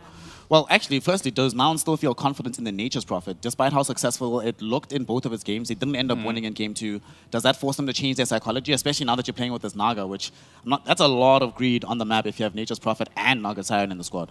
Yeah, for sure. I mean, it's not the best versus Broodmother either, so it's going to be a completely different game. There's a bit of a story in this game here. I mean, TSM, they picked the Brood right away. For those that don't know, like Naga, #1 hero to lane against Brood. So that's why they picked it so early. I think they just wanted to make sure to get that team fight in here with the Phoenix as well. And then, yeah, you already mentioned a little bit the Snapfire, just a response to the Phoenix to kind of deal with that team fight there. So there's a lot that can happen in this draft here. Noun's way better team fight this time around. The Naga inherently has a lot of team fight. Phoenix, same thing. TSM, they've got some team fight as well. You know, the Broodmother, he'll buy the auras. You know, the Greaves. You also have Snapfire with the Mortimer's Kisses. They really need, on TSM side right now, for sure, probably both sides, but the fact that you do have a Brood, you do need TSM's mid laner Bryle to be something active, right? Something that can stun. The Ember could be fine even if they're out. The Tusk is good too. Something that stuns them so you can get the Mortimer Kisses to rain down, and someone that's active to make space for this Broodmother as well. As far as Nouns, I mean, Gunnar, if you give him a position where you get a little greedy on Bryle and you pick the early Ember, he could maybe bust out his Lone Druid or something like that too to punish it. So we got options for Nouns here, whereas TSM, I think they're kind of locked down on what they need to be doing here. Yeah, but also kind of a side story to that is actually the amount of heroes they've been picking during the course of this series. Like Nouns has only increased their hero pool by 3, TSM by 6, and they have much more diversity. Just talks about how far can they go, like how many more surprise picks are we still going to be seeing? Is TSM going to bring out something completely different in the second phase when we're looking at the heroes from Whitemon, most likely looking at Bryle's hero. We could leave Tomato for last. They have the first pick, so Tomato would like to get a good matchup. He might as well just pick his hero. Do you think Bryle would go for the last pick for TSM and then Nouns gets to respond? Because you talk about Tomato always wants to get a good matchup. Yeah, I think if you're kind of like forced to play one certain role in the mid lane, and it's like that space maker role, waiting to save your pick doesn't really help because oftentimes if there's a counter pick and you're forced to pick like that role anyway, and you can't branch off and like get a good counter pick, it's kind of a waste of a last pick. Whereas at the carry position, if you don't win your lane on a lot of heroes, you're going to be kind of useless. And so I really do think that Tomato, in general, most teams will pick their carry later than their mid. Because like, how bad can you really lose mid, you know, in this patch with like the water runes and all that stuff? Like, it's generally not that bad. We've seen some bad ones, but generally speaking, it shouldn't be that bad if two players are equal of skill. Yeah, absolutely. We have seen some pretty big stomps, but there's been some diversity, or let's say some disparity in the skill levels in some of those There's matchups. actually a great saying for that from John Milton, where luck is the design of residue. Turn to pick. All right, so let's see. That's where we not go from actually here. how it went. I just messed up my words completely. I gotta get my quotes right. You need to have like the full Rolo deck of the full quotes. All right. So we see now this Ricky coming in again for the side of Nouns. So they are going to be stealing it away. I think last game Lilas was like, hey guys, this sleeping dot spell pretty broken. So let me play this. You know, I don't want to steal it on the Rubik. Let me might as well just play this Ricky. I'm very interested about the fact that they banned out this Ember Spirit on the side of TSM. Because it did feel like this could have been a potential option into the Naga side. You know, some anti-illusion countering out there, some way to reach at the very back end of the fight. Yeah. But it's going to be a very different game. Yeah, nothing that we've seen pretty much today except for this Phoenix and this Ricky is going to be emerging again. So what do we want to see here from TSM? I think this is where you probably pick your other support for Whitemon at this point. Yeah, that's what we were thinking. Whitemon, and then the decision of does Bryle or Tomato want to bring up their heroes first? They at least have to force both picks out, where Noun still gets the reply. They already brought up the Ricky, so you're thinking about all these right-clickers, trolls, and Ursus. Like, are they viable? Are we going to think about them later? At least in terms of support picks, what Whitemon might still go for. Well, CM is pretty solid here. You got the attack speed slow, AoE damage against the Naga, at least early on, and the root to keep the Riki in place. Yeah, I mean, the CM's fine. It's just going to be a little difficult pick here for Bryle if he does want to do his pick here, which I think they should. Yeah. It's because he's like playing against the smoke screen now, and if you want to play a spirit type hero, that's not easy, right? That silence is very hard to deal with. And actually, they're going to leave Bryle the last pick. They're going to pick Tomato, something that can potentially just do well in the lane. Doesn't have to be the hard carry. I guess what I'm saying is that it can leave room for a last pick carry, right? If they really want to go that route. And I think Bryle does not want to play a spirit hero on this game. Ideally, he doesn't want to, because like Naga's at peak when she has like an Orchid, right? And then Snare. You got that built in with Ricky, and then Snare with Smokescreen. That's very difficult for any spirit to get out of. So he might be looking more of the routes of like, if the Leshrack's not in the pool, he might want to play something a bit more damage heavy. Maybe he'll bust out the Zeus. We saw that in Western Europe. Again, Tundra picked it a couple games against the illusion-based Unfortunately, heroes. not now. Got banned. But it's an option. But you it's- could look for a Zeus-like hero. Oh yeah, they banned that second phase. You know. Nouns already removed it. Yeah, they already knew. One thing I like about this Bloodseeker pick as well is that there is a Ricky already in the game, so if he ever gets low, some free vision for yourself, you can just find and isolate this hero. Blood Ride's also some kind of way to deal with early game illusions at the very least. Where is the option now for the side of Nouns? Because we still need a hero that goes mid, and we still need a hero for Moo to play. I think they need a fight starter, right, at this point. Yeah, I mean, Gunner's played 3 heroes, Moo's played 4, so it's not a huge hero pool. It's bigger than Lelis, who's played 2. But, you know, all the... Is Doom still? Yeah, Doom is first base ban, of course, yeah. So that kind of leaves us with, like, heroes we've seen, the Viper, the Lone Druid we kind of touched upon earlier. Is that going to be a good matchup for him or not? For Moo, basically, he's just gone with the Centaurs, the Furions, the Dooms, the Tusks, so... This I think he wanted a ranged hero with the Rider. Ricky, right? I think you wanted that and some way to deal with the Spiderlings, and you have some degree of option with that on the Bat Rider. And they have Catch, which they were really lacking beforehand. I don't know if I like this Bat pick, though. That's how Bat usually goes. Yeah. It either looks really good or it's like, yikes. Yeah, like in the right hands, like this hero can truly pop off, but that's only like a small margin of players. So I feel like in this particular matchup, this is not a very easy Batrider game until you have like BKB, you still got the Bloodseeker who's going to counter you with Rupture, going to make your life hard. At least you have the Ricky who's going to help you out. So you've got Lasso and the Smoke Screen, so you have a kind of a follow-up. You have some crowd control for it. But again, like we're just lacking on stuns again. Like we're just kind of living off of the hope that we connect all of our abilities. And this is a pretty difficult lineup to execute right now for now. So maybe something that simplifies it a bit more. Yeah, I mean, I think what Nouns are trying to go for here is they're going to flex this bat. Like, we oftentimes when we're drafting, we like having the tool of having these, even late pick flex picks. Like, this bat can go with the Riki in the offlane, but if there is a chance, now Bryle is like, well, I hate playing versus Bat Rider mid. Who doesn't, right? It really makes your pool shrink. So now he has to prepare himself with a hero that can lane versus the Bat Rider mid, potentially, and also deal with the Naga in a lot of ways. But, you know, it's kind of difficult situation for him to be in because even if they do all of that, Nouns have the last pick here, so they could just counter pick him with the last pick for Gunner as well here. So I do think this Bat Rider versus Bloodseeker in the laning stage, it could work.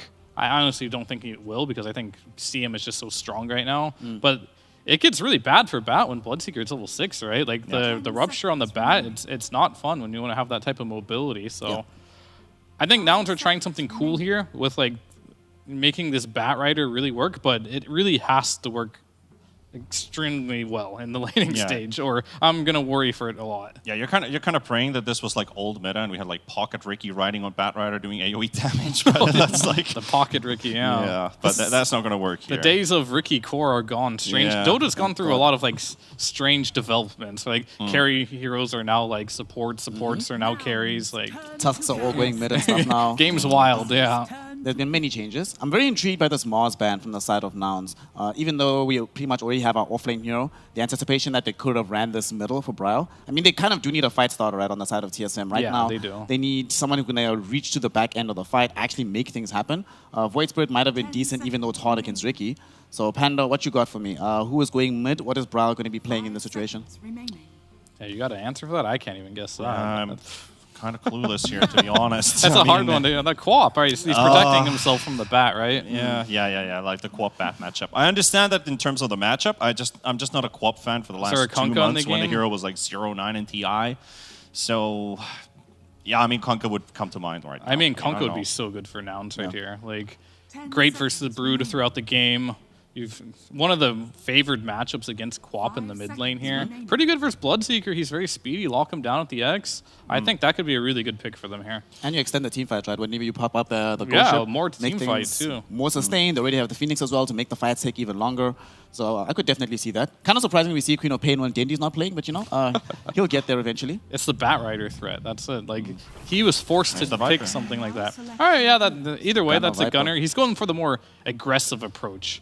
I don't know if I like this more than the Kunkka. Probably not. It seems less stable as you are playing against like a Brood. Not your favorite for Viper here, but you can break the passive of Bloodseeker in a way, and you definitely win mid versus Quap. So he's going to really try and crush his lane Gunner this game. Panda, what do you think? Which draft do you prefer here? And who's winning game 3? Well, I talked about Nouns having a pretty difficult draft to execute. They needed something easier for it, and now we've got Gunner with the Viper. So I'm going to hold true with my Nouns prediction too, because I talked with Neff, was it yesterday or the night before, that he's basically been pushing the guys to go, you know, exercising. They go all the time. They walk to their boot camp, and out of that, not being lazy, taking cabs or anything, you know. They've got the physicalness. They've got the will. They've got the willpower. Let's go Nouns. All right, Fia, who's getting the passing grade from you? I mean, I do have to believe in Gunner for this game. Unfortunately, Queen of Pain, I can't really root for that hero this patch, so there's a lot of work for Kasane. I know he's first pick of the game, but he's got to really show up this game and carry his team in this one. Well, Kasane's hero pool, when it comes to these zoo heroes, is prioritized pretty much every game for a reason. So we're going to be seeing here if that reason is going to be a victory for TSM, or if Nouns have finally cracked the code and gotten the TSM monkey off of their backs. To find out, we're going to be sending it over to our magnificent casters of Magic Mike and the jet-setting John. Gentlemen, take it away. Thank you very much, Snare. Sadly, my wife has never called me Magic Mike, Jonathan, but we do get into it. Game number 3 here between TSM and Nouns. John, may I just quote T-Pan? I spoke to Neff. That's always a mistake, ladies and gentlemen. Don't ever make that mistake of speaking to Neff. No. He's a degenerate. He I don't is. know why he's making the boys exercise, John. I know for a fact he doesn't exercise. Neff is as NA as he can be. Of I course. mean, I And wouldn't now it's offend the just- Americans like that, Jonathan. Let's be frank. I'm not going to offend the NA people by saying they're like Neff. Well, Neff is a special case, of course, but this game is a special case as well. We said so much was on the line. We get a game 3 between Nouns and TSM, and the drafts are different. Gunner back to Viper. You know, last time around we saw that where like a player like Gunnar on Viper, it's a bit of a Yeah. waste, but he did manage to make it work, of course. So I think it could work. You know, it worked before. It's just a waste, isn't it? I mean, It's it just- feels like that, but you know, he makes it work in his own Gunner way. So if he can make it shine again, then you don't really lose much. What I am more interested in with TSM is just how much Kasane can get, right? With this Broodmother. Like, can he get that max value from this hero? Can he really work that lane and slow down Yamsen's farm here? Well, speaking of Yamsen, John, we've got a video with him, and we asked him what is the best start to a game. So let's see what Yamsen had to say. Best start would probably just be to make sure people are on the same page and on the same game plan. Like people might not call it a start, but I think that going like into the game and knowing exactly what you're going to do with the heroes you picked, what your timings are against the enemy drafts is really important. Thank you very much, Samson. There you go. Excuse me, Yamsen. I said Samson. He's Where not, the- he's where the not hell even did I- remotely here. Where the hell did I... Sam boy. Yeah. Shout out to Samson. It's Sammy Boy. I prefer saying Sammy Boy over Samson. Yeah, it is. Well, Yamsen just said, you know, they want to have an idea of what they're going to do. There was that flexibility coming in here for Nouns. Having Mu on the Batrider, bringing out that last pick Viper here for Gunnar. But it does feel like, for the most part, Nouns does stick to that philosophy, right? Like, every time we watch them, it does feel like they have a very clear plan from the draft. The only thing is sticking that landing. It's great to have a plan and all. It's great to be on the same page. It's all down to execution. And last game, execution maybe fell a little bit flat with TSM finally finding those openings. So we'll have to see if they've managed to get back in that same page here again. Here we go. Nouns. See Kasane, but another lockdown for him. Ari's going to move in with the Scatter Blast. Still Surround is there, but again, you don't really have any lockdown.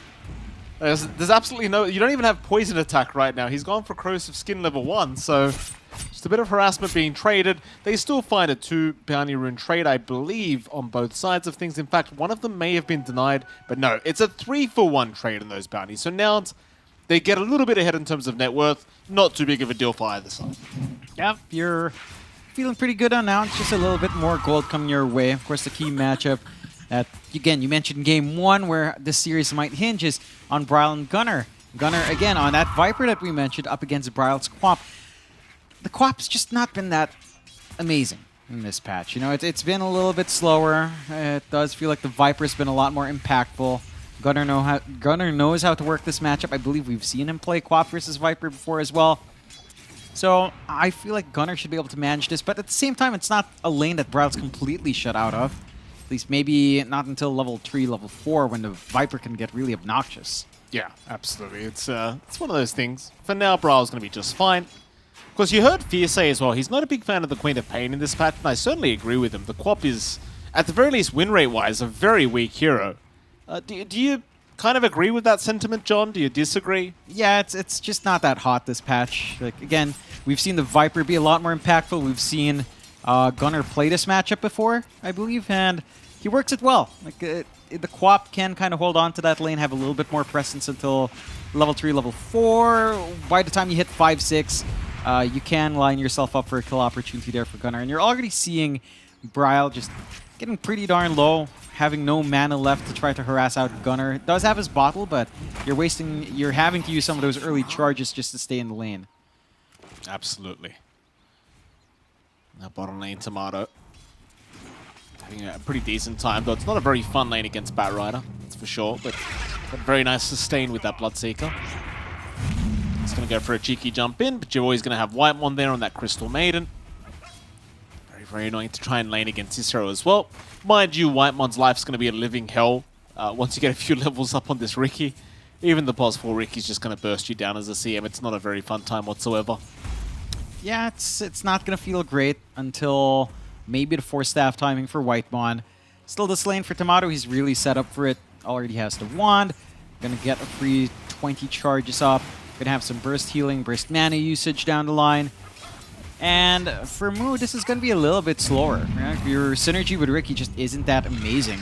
So you can't really line yourself up for some early kills. I mean, the slow coming out from Blink Strike is nice, it just doesn't feel like you can use it well enough when you've got this CM just constantly slowing you as well, threatening with a route into Blood Right. I think Tamao is just set to have a really decent lane here. Not just not going to be pressured too hard by Mu. Yeah, absolutely. That top lane, Yamsun, very, very good time on the Naga Siren right now. 14-0. See Kasane. And the Broodmother just wants to secure that early farm on the Brood. Wants those levels. Doesn't need to try and apply any pressure too early on, especially against a hero like Naga, who doesn't really care for the Brood very much. It's gonna very annoying for the Broodmother and Ahri here to deal with those mirror images flying out. Very slow start though, 0-0, 3.5 minutes in. Obviously with these kind of drafts, you are naturally going to have a pretty slow game up until you hit that mid-game timing. So just sit back and relax. Yeah, just kind of chill out, get that build up. We did see Brawl kind of walk back to base a while ago, TPing back onto mid. Gunner's going to have a slight EXP advantage onto the 5. They're trying to make moves on Yamsun here. Just a bit. It's a fair bit of damage coming out. Kasane's popped the Insatiable Hunger, so not too bad. Just getting the damage out while they can. Same time, Janssen has plenty of regen to kind of ward this off, so it's no problem. Meanwhile, middle lane, speaking of damage, Bryle is copping it. He used the blink and he might just be dead. Gunner's going to chase him down. Bryle tries to Fairy Fire up. One more attack, it does connect, and he's gone.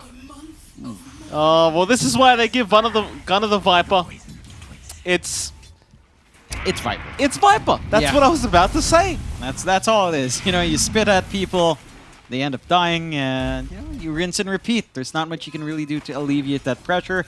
Ahri shows up just to soak a little bit of EXP perhaps, but Gunner's doing his job well. Keeping that QoP down. Again, the mid matchup is going to be holding a lot of that power, and these two teams facing up against each other. Lila's very happy with what he saw coming out from Gunner, so a tip out there. I think the one thing that TSM can be happy with is their side lanes are going all right. Like, Kasane's lane is pretty good. Double Wraith Band up, Boots up, going into the Arcane and Soul Ring. His timings are pretty good in this Brood. He's not being stopped, but he's also not really stopping Yamsun fully. At the same time, I don't think that's what you really gun for. You just want to be this massive Broodmother. You want to get that early start. And Husky can't really do much to stop that here. Yeah, absolutely not. You look back at mid lane, Brawl's really not comfortable anymore, right? No. Like, level 4 on the QoP, Gunner's level 6. That's a little problematic. Here we go. Brawl, every time he gets close, he's going to cop all this damage. Has to blink away and just rinse and repeat. Eventually, you're going to get out of bottle charges, and you kind of wonder with this draft of TSM, how do you help Brawl now? Because he's significantly behind. At least in CS, he's doing okay, but level-wise, which is what the QoP really cares about, you're not having the greatest time in the world, and based off the supports TSM has, it doesn't really feel like you can help much. In fact, Nouns are the ones that are rotating supports to secure power runes. So they're doing absolutely everything in their power to make sure Bryle does not have a game. Yeah, they're just keeping him down. And if you are down in that here, it just feels a bit rough. They do manage to find that opening onto Yamsun because of that rotation out from Husky, so pretty big pickup there at least. Certainly is. I guess that's one thing you can do, right? It's like, all right, Bryle's lane's going to get sacked, no problem. We're just going to go kill your carry. Something you can do at least for TSM. And I'd say it's a lot more worthwhile for TSM to play it that way. Like, even if you're QoP slightly behind, the moment you hit 6, you're just going to be able to play this pick-off game anyway. Lightmon. Bit of a chase on the Maiden. Firefly popped. You've got Bryle around the corner to try and help out. Wymon's going to drop, but they might find Moose as a trade, and they do. Moo is gone. Gunner's going to rotate, but Bryle will blink right out. So very nice little rotation from Bryle. Understanding he can't lane against the Viper, so he'll go for a gank instead. Finds a great trade. And now, because Gunner's TP down bot, he can certainly lane in the mid lane again. It's just back to that. That's where the QoP does shine. Even if it does fall behind in a lane like that, you can get aggressive early. Even if your supports don't come in to help you, you help them in their side lanes. You find a couple of kills. You get that level 6 Sonic Wave now up on Bryle. They've got the burst, they've got the AoE clear to even deal with Yamsun at this point in the game. And Yamsun's going to be susceptible to that damage until he gets something to tank up. Maybe the Manta Heart down the line.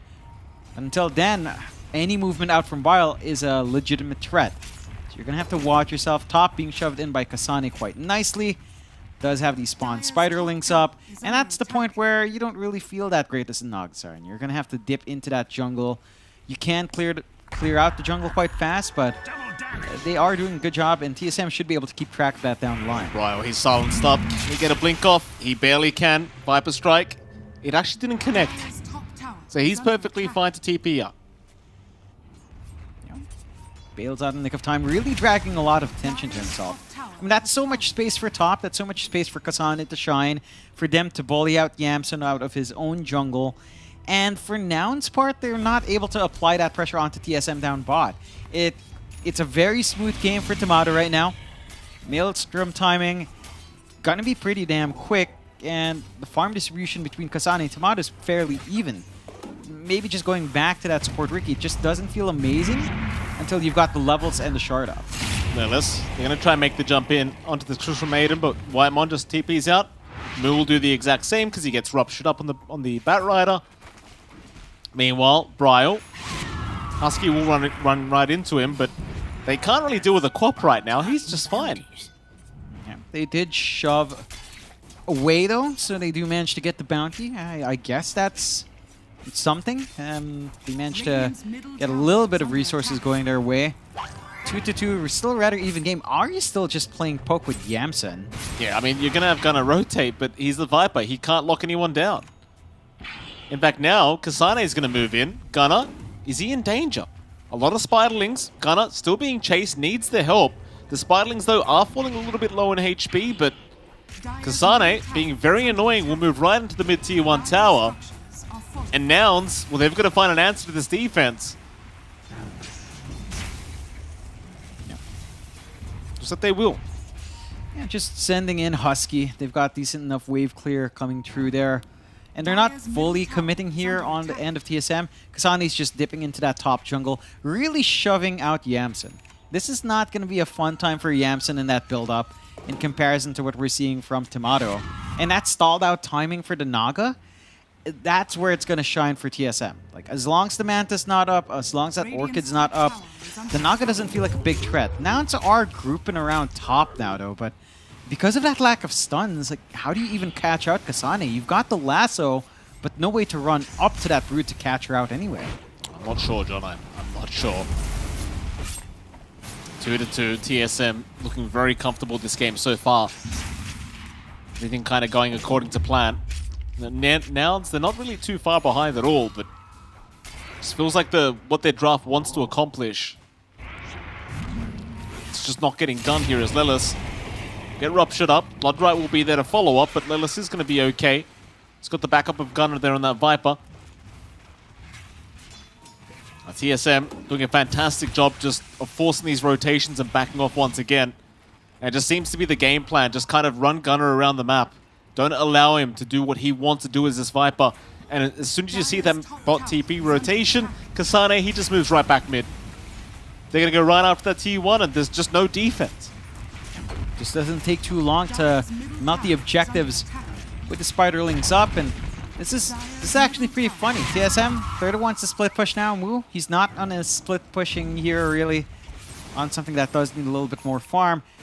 And with the map opening up, now you can get aggressive on TSM. Bryle, he's just set to go.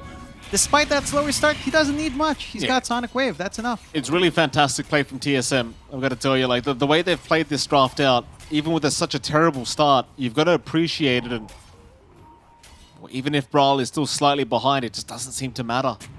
They've brought their way back into this game, and now they're on the hunt. Eventually they'll give up on the smoke. But they control most of the map now. Like, even the Dire Triangle just doesn't feel safe for TSM. And Kasane, he just takes down Moo. This Bat Rider's just not having a game. Nah. And he's trying to build into the mech, into the Guardian Greaves to have some sort of Dispel on hand. It's just tough. I don't see an easy way for Nouns to start these fights on their terms.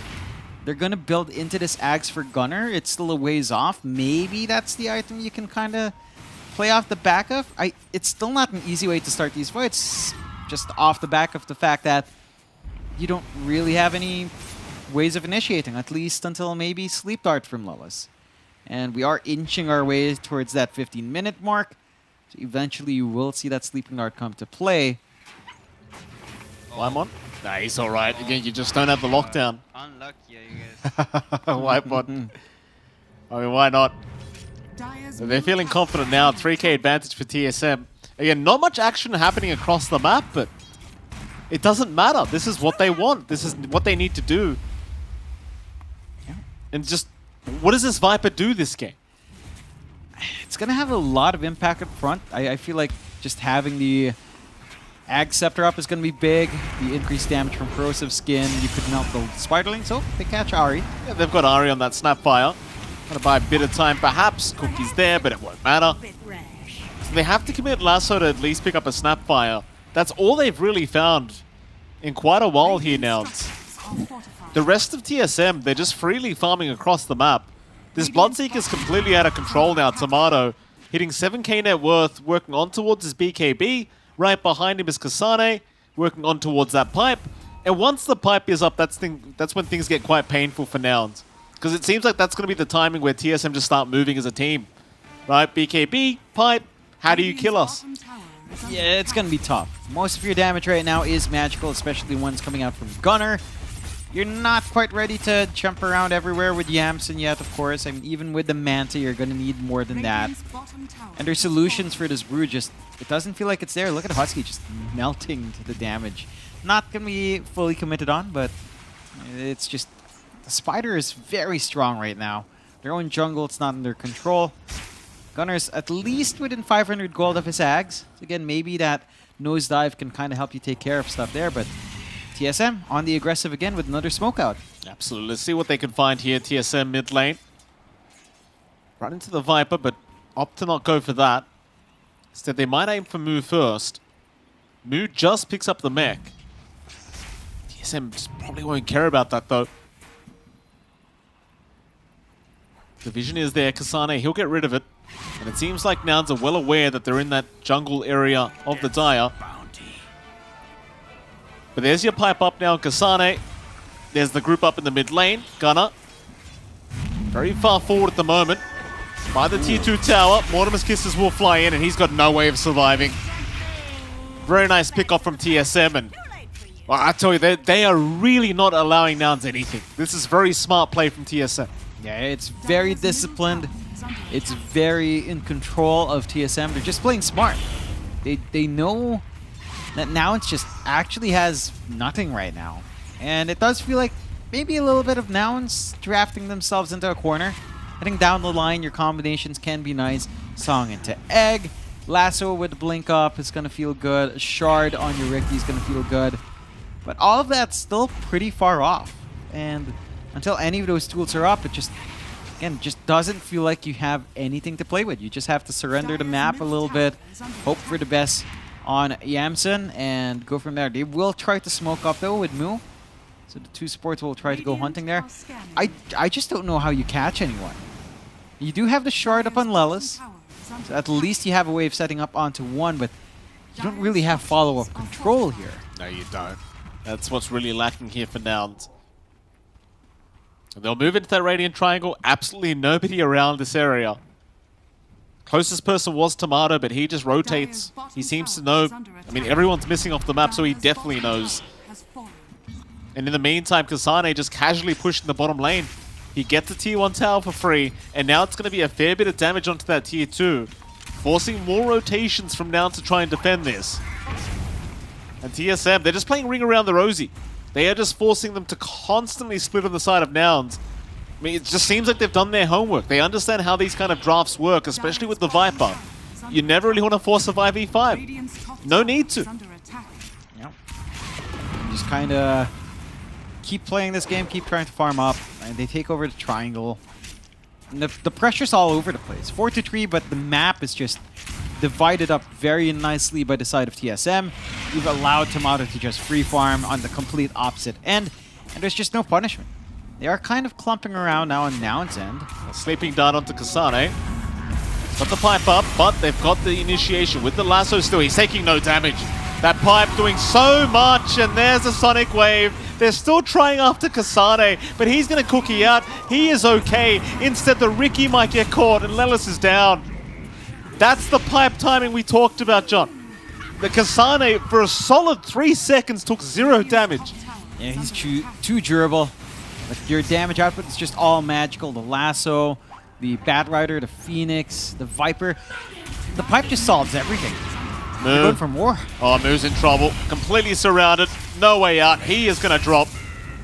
Tier 2 tower is not going to be very safe either. 7-3, 7k advantage to TSM. I just can't see what you can do as Nouns. Like, TSM are not giving them a break. There's nothing. No opening you can see here with TSM. No. All you can do is stall. All you can do is hope your Naga almost becomes like a solo carry that just lifts this game up on its shoulders. Yamsen can get that done. The Manta, I believe, is all finished up. Just needs the ultimate orb out. But it's kind of risky sending the courier through the webs. We'll just opt to buy it elsewhere. And with that up, I mean, Yamsen has some presence, but oh, Tomato. Tomato.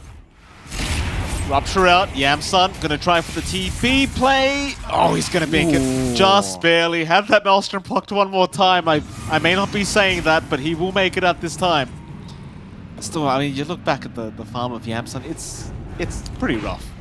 It's been a rough game for all cores and Nouns. Mu in a very different showing in compared to game 1 and 2 with his NP. Bottom network core, barely above our Ares farm on that snap. And is still trying to save up for those Guardian Reeves. So in comparison to the past 2 NP games, where the Ags Rush was there really fast, 12 to 13 minutes, not quite the case this time.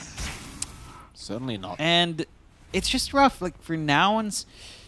Maybe at some point you can play again with Song Egg. Maybe you can try to melt them with Nosedive. It can be pretty nice to have that spell. And again, you've got the Shard here on Lelis. I just feel like TSM has been playing way too smart. Like, they're not giving any openings for these solo pickoffs. They've got a million wards all around the place here from TSM. Lots of sentries just watching out for that Invis Ricky of Lelis. And if they can't sneak around and get the dart off, then you really just don't have initiation. And if you don't have initiation, you can't take initiative here. Tomato, top lane currently being watched. But can Lelis actually set up for anything? Like, Tomato is by himself with 3 heroes from Nouns around him. Now his team does catch up and they just won't make the jump. They just do not feel confident in their ability to burst him down. Reminder as well, of course, our betting odds from our betting partners, esportsbets.io. It was 1.38 to the 2.90, TSM being the favorites. As they go for Roshan now, and that's certainly going to make them the favorites in this game, number 3. Yeah, nice and quick first Rosh of this game. Inside of Nouns just can't contest. Very well protected out from TSM. Lots of good wards here. Immediate smoke out as well. And they're just so strong. Like, this Broodmother is just insane. Insanely tanky. Going for the Lotus Orb next as well. Side of Nouns, they're going to need to stall for at least 10 to 15 more minutes here. Just for Yamsen. And here we go. We'll jump in. Ryle, double damage rune. He is hitting so hard. Ari will take that one. Yamsun's on the run. This is a big pickoff. He'll try to song and run. They have the Mortimer's Kisses. The damage and the Sonic Wave. Oh, it's barely not going to make it. Boy. Speed of sound, John. Not quite as fast as the speed of light, they say. There you go. For sure. And falls a little bit flat. And they find at least one core, you know, and that 2 big ults kind of committed for a kill attempt on Naga. It doesn't feel great at the same time. Not the end of the world. You are still impacting Yamsen's farm. You're making it feel really unsafe for him to step outside to get that build up. And you are 9k up on TSM. So, Nouns, I mean, they found one tier 1 down bot. They're still trying to get that build up they want. BKB on perhaps Gunner is one way to just have the Viper up front and do his thing. That can be helpful. I mean, the thing is, there's no 5v5s. No. That's the problem, right? Like, you can buy whatever you want. There's no 5v5s. I mean, even if you were to go in 5v5, I don't think that's something that favors Nouns. Right. I mean, they've got the egg combo with, well, Song. Do we have eggs in this game? I haven't seen one. Lelis. He's okay. Just barely, but he'll be alright. Top lane's the one being pinged out. Now Husky might be targeted. Brawl's on the way. But Husky going to back his way out. 10k advantage for TSM. They just... Radiant's bottom tower is under Yamsun needs so much time, man. You look back at the night, he needs so much time. It's inching forward at the least. I mean, you've got the full Orchid up. You're going for the Heart next. You've got enough for at least a Vital Vit booster, which isn't really the key component you want yet, but does provide something. I think TSM is actually giving now some opportunities to look for solo pickoffs, but they just don't have follow-up play. Maybe until you get Blink, Force Staff, and Batrider. Even if you see Kasane and Dart Her, there's just no damage to really deal with how much Naga regens in these webs. And for Nouns, I mean, it does feel like this lineup also kind of ends scaling, although they're playing Poke. I mean, Lelis, he is annoying with his shard, but this is just not a game where you have that great follow-up Bottom lane. with Lasso. Yamsun, he's going to find Ari. Brawl tried to help out. They are very split up right now. It could be an opening. Mid lane, they do try and go into Gunner. He's a tanky boy. He's not going to drop that easily. In fact, they turn back onto Whitemon, who goes for the freezing field, but he is surely going to die and does. All right, so TSM now, they've shown an opening. And Nouns, we'll see if they can break it open. But being split up like that, probably not going to work in their favor. Nah, they do manage to find some decent kills. These are just support kills, though. I don't think it's the end of the world for TSM. They can look to fight back if they wish. There is still the lasso threat from Mu, but you've got the Lincolns already up and running here on Timato. So if you don't manage to execute right, or the BKB flies on too quick, you can't stop him. I suppose he has the BKB Aegis up. He's going to be all right. There's such a defensive item build here from Tomato. Lincoln's BKB. Very annoying to try and play against here for Nouns. Yep. It's into the Manta style here as well for Tomato next. So just looking for all the ways to protect himself. Take away the dust. Take away some of the debuffs coming through. Get out the ensnare as well if it's a problem. So it's going to be tough to pin him down. It's already tough to pin down Bryle as well.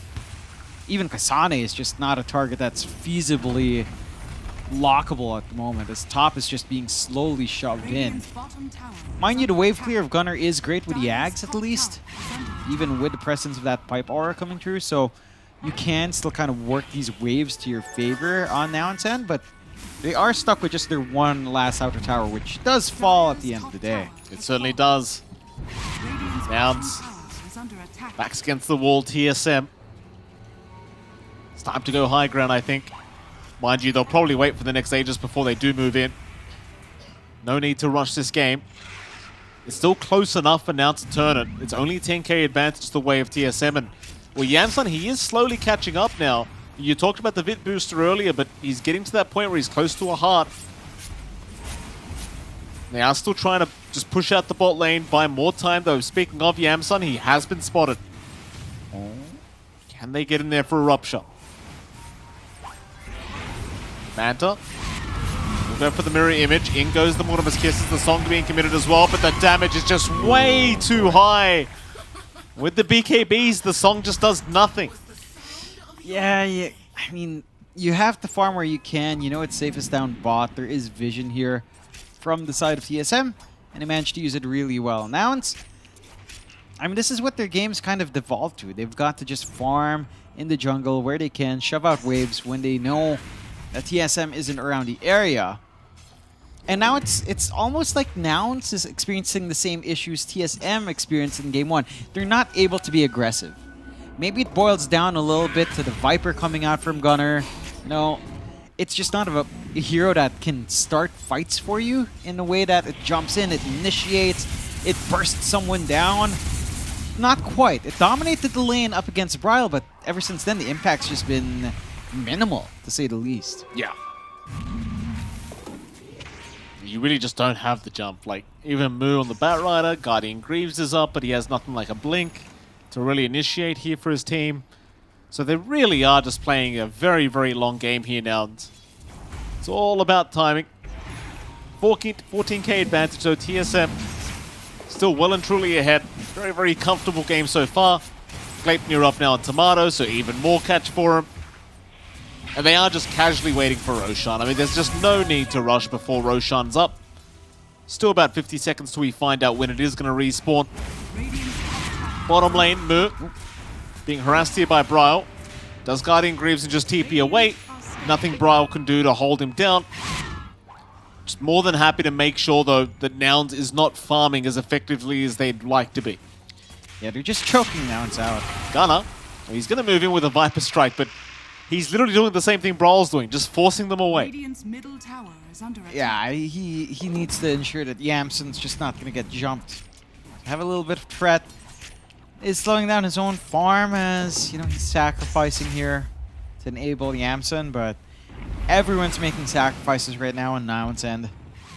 And for TSM, again, this is their best showing in this entire series so far. 9-5, 14k lead. Tomato going for the blink afterwards as well. Like, he's just gonna have so many ways of jumping in, getting a proper rupture off. For the side of Nouns, Aether lens up on Mu along with a Psychic Headband, so you have some decent cast range on Lasso. That could be very important in finding some of these pickoffs. I still feel like this lack of control is biting them. Like, you can play as much as you want. Oh, Yeah, Kasane just moves in. Gonna put BKB'd up, nosedive away, doing no damage though. Tomato can happily move in. Still a very nice Sunray, keeping Gunnar alive a little bit longer, but it's just not enough. They don't even bother trying to throw out the egg. There's your song, but it's doing nothing. Bryle just getting to work. Still, the TP away is going to be there. At the very least, making sure Whitemon cannot cancel the TP. Yeah, they just don't feel confident. Like, Husky doesn't even bother trying to egg through that fight. no. We still haven't seen an egg, right? Like, Nope. it hasn't come out. Not that I've seen. They just haven't had the opportunity. And it's just not the smoothest egg setup game. Like, song into egg is... I mean, it's doable, but, you know, it's not really the egg combo you think of. You know, it's just not quite what you want to tie in with, although it does work. And TSM, Roshan's up, Tomato's in, Gleipnir up, a lot of damage flying out from him. It's not going to take long to take care of that Rosh with the shard up. And Smoke is there. yeah, they're going out at least. They've got to try, right? Like, there's no way you don't try. They don't have song. They'll get vision with the images. Roshan solo. They've got to make the jump in immediately, and they don't feel confident. They'll still try to get the fight going anyway. In they go. Nosedive in. Gunnar, who have they got? They at least find a nice target in Bryle. That's the... No, not the Aegis down. That's his life down. Tomato's the one with the Aegis. He'll run his way out. So it's still something for now. But TSM, they'll be happy with the Roshan, and they can just wait for the Quap to be back up. It's not that big of a deal. Yeah, it's not. It's really not. I mean, Bryle is the lowest net worth core. Again, he probably doesn't need too much. He is trying to go for the Linkins for protection afterwards now.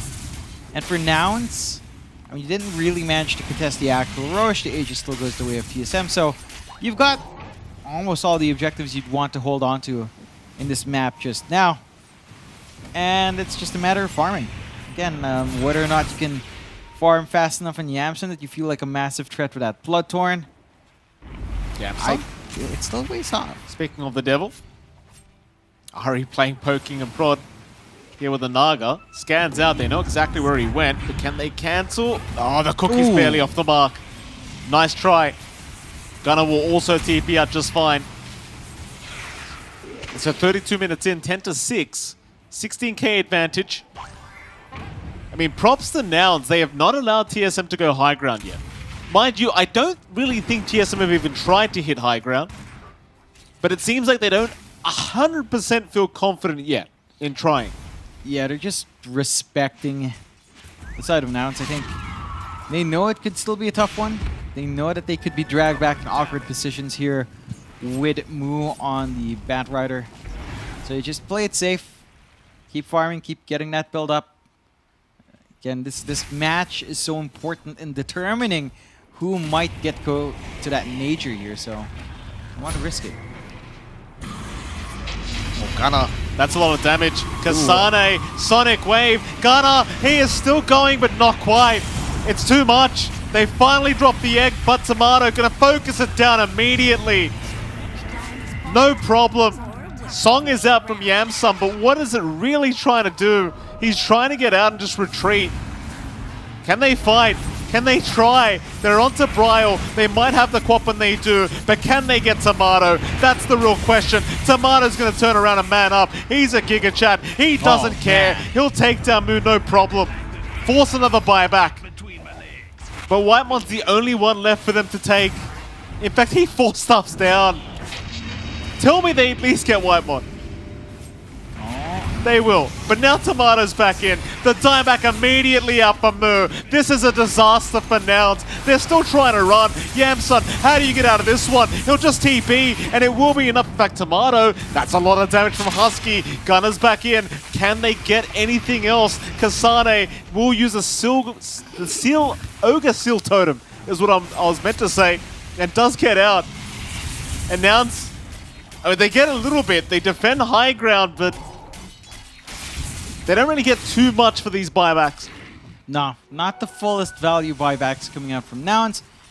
I'd say it's worthwhile to just hold the high ground. I think you're more than happy in having your racks, having your tier 3s for protection.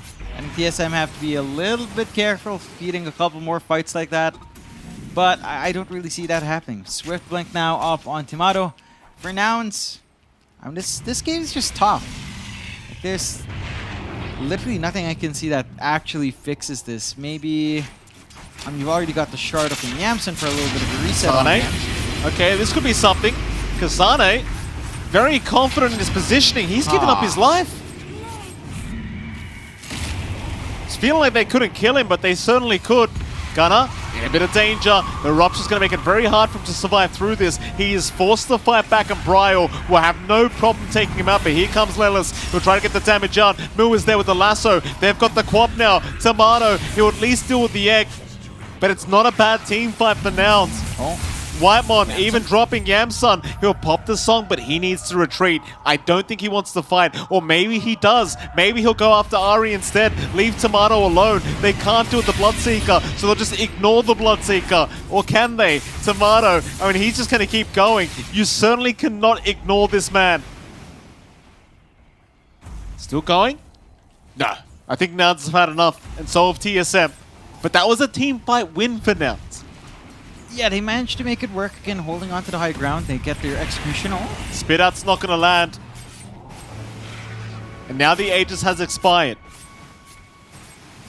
Yeah, gonna have to wait for the next Roche. That does give Nouns more time. As this game drags on, the output of Nouns does go up. Like, the Naga is pretty hard to kill off in a flash. You start to get threatened by the Bat Rider with the control. The egg can come true now. They did manage to really get some good build-up onto Husky with the Lotus Orb standing. So you've got some ways of playing tag back. TSM, for their part, I don't think they should bash their heads against the wall or anything like that here. It's certainly... I mean, they still have this really good net worth lead, 19k. A lot of that is still on Tomato. So you can actually just chill out a bit. If you really need a Roshan, just wait for that to be up. Just maintain the ward game. Do not allow Nouns to retake any part of the map. So just ensure your wards are constantly flowing. Ensure that you've got a good eye on Roshan. And Nouns are still... I mean, they're the guys that are still stuck. But if Nouns does go for a cheeky smoke play, with some of the forward vision they have, it could play a part in trying to drag this game even longer and longer and eventually back their way if it's successful. Wait, there's just so much riding on the line here, right, between these two teams. Because again, there's 3 teams in NA that are very likely to have a chance at the major. Both of these teams are very likely to have a chance at said major, at least the Lima major. But if you lose this matchup, you've basically got to force the win against Shopify Rebellion to try and force tiebreakers later on down the line. Now, I am predicting that we're not going to have some dark horse run, like Fiber at 4-star, for example. Who the hell knows? They are currently at the top of the standings. Yeah. Right? I can't just ignore those boys. But if I'm being realistic right now, it's now TSM Shopify. This series is just so important. Tomato's going to jump in. BKB force Gunners up. Yeah, just... You do not want to miss out on a major that's just right below you, right? So Oh, it's so close. right, it's the nearest major we've had since Arlington for the region. So definitely don't want a lot in the line. And again, I think we're just seeing how close the top 3 of NA truly is. Or at least, you know, the top 3 we listed on our lists of his talent. Maybe none of us know anything. Who knows? Maybe it's like you said, maybe 5 Rat 4 staff make it up. You know, I'd love to see that. Oh, that'd be amazing. I'd want my boy DNM up there. That'd be amazing. Surprised you didn't say it's our boy's speed, John. That was a missed opportunity for you. I mean, Speed's a lad, but DNM's DNM is a good kid. Speed, he's a knowledge merchant. Right. That's what he's selling tomes of knowledge at 50% off. All right. Lelis, mid lane. Gonna be okay to back himself out. I say that, Gleipnir was there, Tomato. That's very deep, Tomato. You're getting snared up. Can they punish? Not quite. He's alright with the 4 staffs. So important you don't throw a team fight away, Tomato. He's half HP! Aww. And he gets lassoed up by Moo. He's gone! What? Oh, he's down for 100! They have got to run. TSM, they cannot fight. They have got to get the hell out of there. A nice song from Yamsun. He'll lock down another core.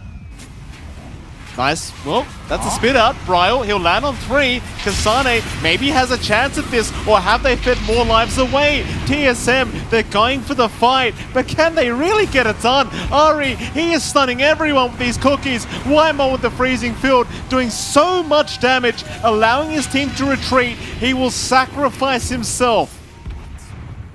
But that's 2 down for the price of nothing so far. And again, Nouns, they are holding on to this game 3. Yeah, they're just coordinating so well. Roshan's up. The moment they isolate, it's just massive. Really well timed to go into that Rosh. Rosh number 3 with a refresh shard and cheese. I mean, a refresh egg, massive. Refresh lasso gonna be massive as well. A TSM, maybe they just took too long to go into the high ground. Because again, you've got scaling with the Naga, you've got HP-based damage with Husky, and you do have AoE clear with the heroes you have on hand. At some point, the Spiderlings, even with the pipe, it's just not going to be tanky enough. Who gets a refresher shot? Like, they gave it to Gunner for now, but yeah, Moo, I think is the target you really want. Like, the lasso's what's really allowed you back into this game. And double lasso, you know, it's going to be quite painful because your options are going to be basically Brawl and Tomato. That's the targets you want. Moo so far has found those targets every single time they've won a team fight. It does feel like the game is really on this bat ride. It really is. Lots of pressure on Moo. But again, he's been playing fantastically. This game a bit slower from the laning phase, but matchups don't necessarily favor the bat all too much. I think the one thing to watch out for is that he does have a Arcane Rune bottled up, so Arcane, Lasso, Refresh, then your Lasso cooldown's still low. You're going to be feeling pretty good. Instant smoke out from Nouns now. Ping's coming out. Tomato would be such a big target if he's not careful. He's a fast boy, though. He's a very speedy boy. You'll get out of there, no problem. And TSM, they're still 16k ahead, but at this, I mean, you're 42 minutes in now. The net worth's starting to not really feel like it matters anymore. No. I mean, 16k still counts, but not by much. You're reaching diminishing returns. A lot of that is really on Tomato. There's only so many slots one hero can have. And you kind of want to bleed that gold over elsewhere. I think Bryle would really benefit from a lot of items. Heck, even Ari. You can just turn the Snap into a semi-core. But that's going to take gold and EXP because Ari did go for a little bit more supportiness on the talent tree. Not opting for the little shredder attack damage, of course. Not opting for little shredder attacks. Because, you know, you're a support.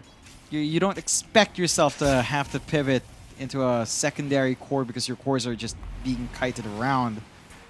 And now it's keeping everyone on edge. I mean, they're still empty outside their base. They don't have any objectives left for themselves. They haven't made any progress on tier 2s.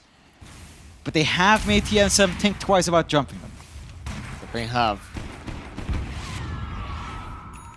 Oh, this game just feels so much closer than it should be right now. TSM very grouped up. Nouns also grouped. They're going to see Kasane very soon. Kasane trying to get the visual with the Spiderlings. There's a 4-man smoke. TSM, they want to try and go for a big team fight. Spit out is there. It's going to be off the mark. Now it's very defensive positioning, just waiting for TSM to come into their arms. Counter smoke now. Yamsun would love to set up a nice song. Give Mu the opportunity to get that big lasso off. TSM now on the back foot, just getting out of there. They'll jump back in. Tomato, he gets a rupture onto Lelis. That's a target, but Sunray is going to heal him up slowly but surely, and now the song is there. Yamsun, he got 4 targets with that, but can they follow up to this? They're going to try. Ryle, he's out with the Sonic Wave. Yamsun, he got bashed up. He needs a way to survive through this. He'll keep rushing forward. He's got the Aegis up anyway. Ryle's the target, but he will blink out. Nobody dies. Not yet. Whitemon, back in. We'll get the root onto the Ricky, but now the Hex is there onto the Broodmother. Spit out. Ari, he at least finds Lelis. Lelis will buy back. Now Gunner in the middle of nowhere will cheese up. Keep trying to survive. His team trying to back out his Mu. Mu is down. That's the problem. But can they keep going? Nouns, they're trying to retreat. TSM, they're the ones that want to capitalize right now in the freezing field. Gonna slow them all up. Whitemon will not let them escape. 4 down for the side of Nouns. And Yamsun, he'll revive, but he's going right back down. Jeez. Triple kill for Tomato. Mu is without buyback, and now they are in trouble. That is just so much damage coming out from TSM. And the moment the fight just doesn't execute the way you want, I mean, Nouns just runs out of tools. Buybacks are there, no song, no egg. You still have big openings for TSM if you want to force this issue. They're going to try again. They're going to find a way to defend this. Lelis, this rupture is haunting him every single time. He'll back out. Props to Ari, he's been very good with these spit outs and the cookies, John. Just so much stun from this Snapfire, and I believe there's a refresher orb coming out for Ari. Yep, has the gold. I believe that was the buyout we were seeing there as well. So it's going to be easier to just pump out that magical damage, maybe even get double gulp going. I don't think we've ever seen that, have we? Like, it sounds pretty silly, but hey, you know, double gulp. It's strong. It is. I mean, spitting in the CM and the Bloodseeker, blinking in with a Quap on top of that, the damage output's just ridiculous at that point. For Nouns, I mean, they've managed to stave off. It did cost them a lot of buybacks, though. And that's the concern. At this point now, you lose any of these heroes that died back, you're likely looking at this series being lost for either side. And again, it's such a massive series here, Mike, determining potentially who's going to be in Lima. Absolutely.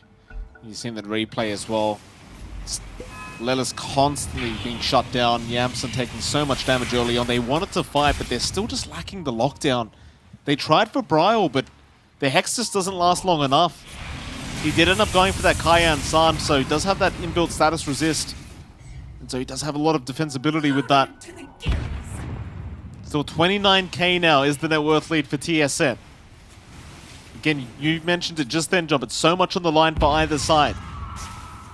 Yeah, they've got to go. You know, both sides really want to go. And, well, now it's going to be a test of patience for both sides. 22 to 13, 29k lead for TSM. For the side of Nouns, again, they're not completely out. The blink timing for Mu is probably the biggest thing you could ask for. Maybe just lasso on top down the line would be pretty good as well. If you can get that. Lincoln's broken on Tomato. He does not want to get lasso. That's the key. Mu was not around in that area. Had he been, it might have been a different story. Whitemon in dire straits at the moment. Will force staff down. Kasane, side device out. Bryle's going to move in. Mu, Aeon Disc already procced. Ruptured up as well. Looking for a way out, but Bryle's on the chase. The Sleeping Dart, the Quap. Lotus Orb is going to make it, so he's just fine. And Nouns, they don't like what they see. They'll back out of it. Now, lots of caution from both ends, not committing too hard. I think that's more understandable out from TSM. They've got this ahead position. They don't want to feed it away. 30k lead at 22 to 13. Like, just very efficient farming coming out here from TSM. Tomato's just been holding on to this refresh on the Bloodseeker for a while. Probably doesn't want to give up buyback. Yeah, I'm just holding on for that one. Double lasso would be pretty fun. You know, just refresh all the charges. Basically, almost everyone having a almost everyone having a rupture on would be pretty fun if you can land that. The blink for Mu, I think that this timing on the Batrider blink is just probably what's making it so hard. Like if they can't jump in, get that lasso, it almost feels like you don't have a fight. And Nouns have been doing a fine job of catching these overextensions, but still creating that overextension opportunity or creating that opportunity to chase the hero down, it's not really presenting itself too well. I mean, the game still feels so close. It's the weird part, right? Like, every team fight works for TSM. They've got a 31k advantage, but they still understand that Nouns could pull this back their way if they give up one team fight. It's just so rough. Yeah, and you just gotta tank it through. You just gotta keep trying, find that opening, wait for the Roshan, probably. Blink up on move. This is where things could get spicy. Maybe Nouns just start to find those pickoffs now, and that could cause trouble. This could be one of those 60-minute games with the way this game's been going. Starting to feel like it. We can get those tier 5 items, John. I get excited. Oh, yes. What would be good? I think everyone wants Giant's Ring, John. Of course. Oh. Jump in. Kasane gets caught. Ensnare him up, but they aren't in there to get the damage out. The Broodmother's going to be just fine. Just warning shots here by Nouns. Just letting them know, you know, we've got that single target control. You are not safe. Sleeping Dub, the Lotus Orb going to purge that off. Gunnar will move in. He'll happily frontline as the Viper. Rupture is there. Hex is out as well. Can they follow up? They've got the kisses, but Sunray is going to heal him up just enough to keep him alive, and Gunnar's just going to TP away.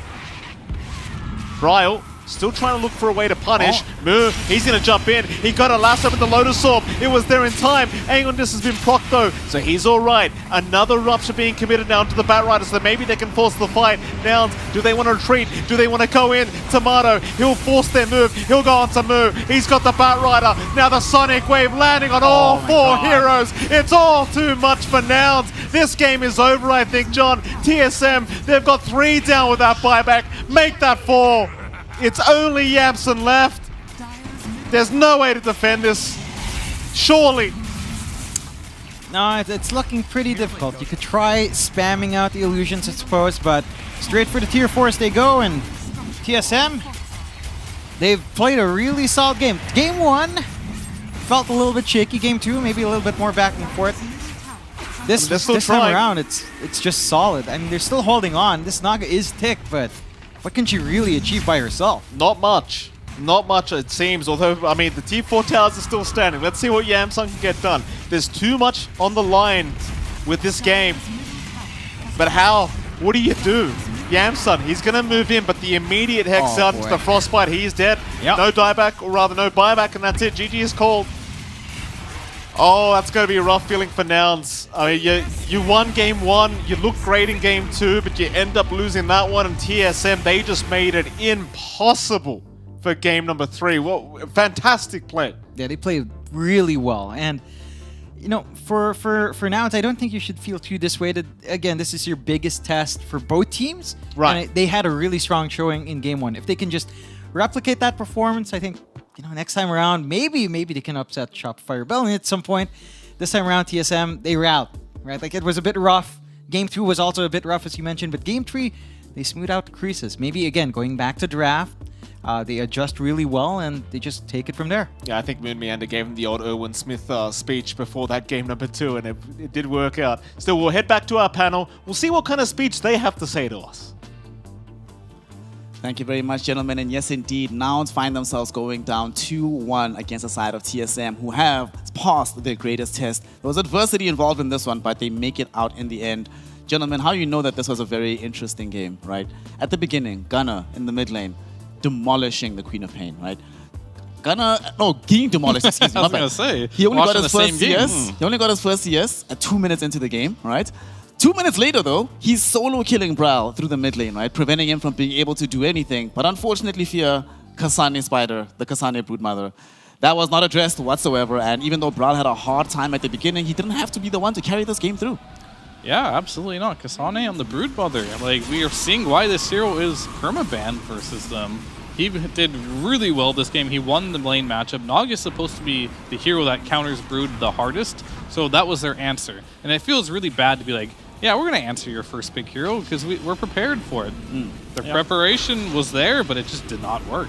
Yeah, and it helps a lot, like, when you're in a losing series, you win game 2 and you get yourself first pick for game number 3, where you're kind of forcing a threat pick come out, where you can actually get one of those broken heroes through for yourself, and that had to exactly happen. They got the Brood through.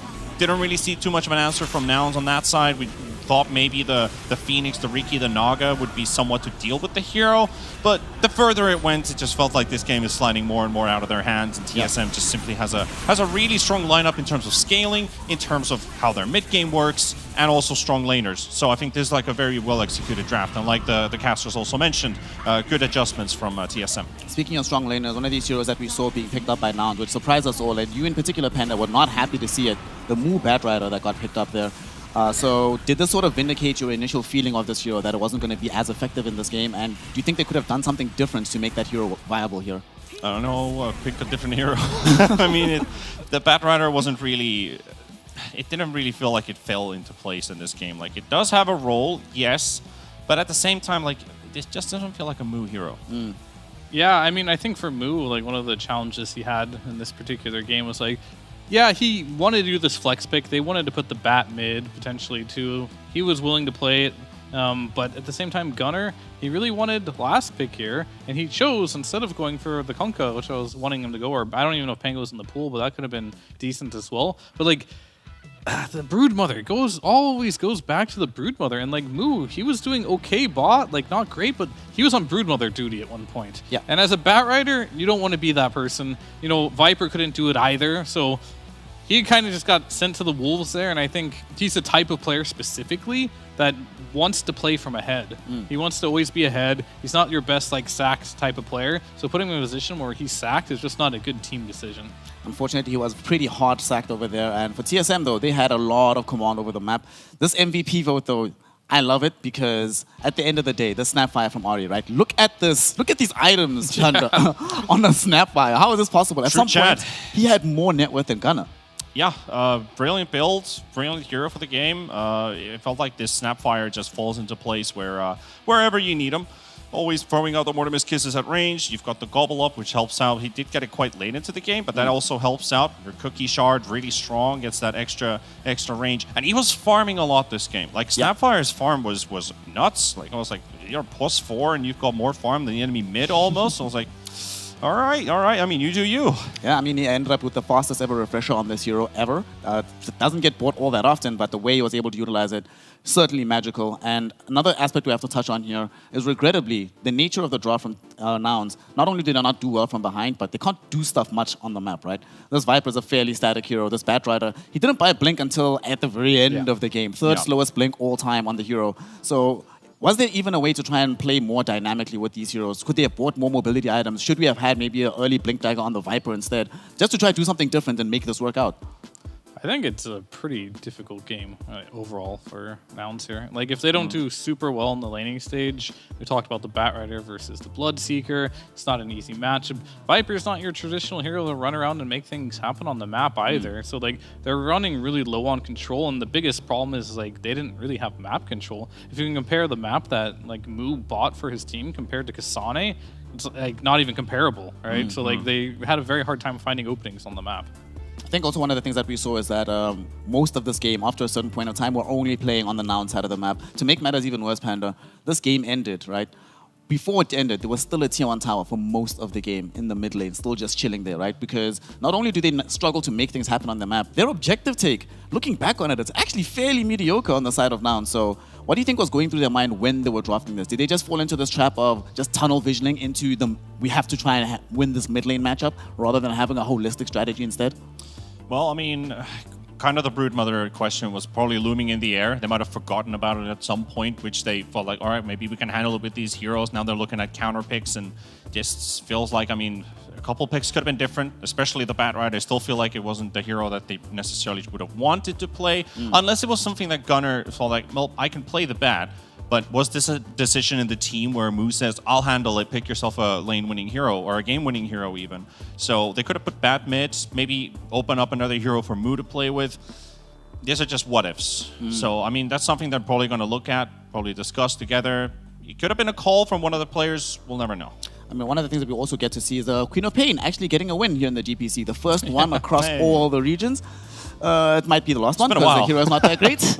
But what do you think about it, seeing it in that game, Fear? Did it impress you at all? Does it still feel like a fairly lackluster hero? I mean, it got carried pretty hard that game. I'm not going to sugarcoat it. It looked okay. It was fine. It did have a rough lane matchup, but there's a lot of bad matchups for the hero in general. But will we see it again? Probably. But is it really that strong? I don't know. But the one thing I did want to touch on for this series in specific is, like, I think TSM have kind of, like, solidified their spot as, like, the number 2 in a lot of ways as they were before. And unfortunately, it's, like, really heartbreaking. Noun still can't overcome that barrier into the top 2. Like they were so close. Right? They were so close, but still, yet again, falling to that. Like, for now, that 3rd spot, we'll see. They'll have some matches later, but, like, they really need to get a win off of, like, Shopify now, like, if they want to, like, get into that top 2, and it's gonna be even harder for them. Yeah, I mean, beating Shopify, the way that they're playing right now, the form that they're in seems a little bit complicated, a little bit difficult. But we speak a lot about psychology and the mentality of these players, Panda. How much does this set them back, this particular loss, right? Because not only is it a loss where you were potentially trying to beat TSM for the first time in who knows how long, this was a situation where you were winning game 2, right? You were so close to getting the victory there, and the things start to crumble, things start to fall apart. What do you think this is going to mean for the team atmosphere going forward? I mean, it's going to hurt for sure for a while, but you got to sleep over the night and start looking at your next series and basically take it on. Like, there's not much you can do about it.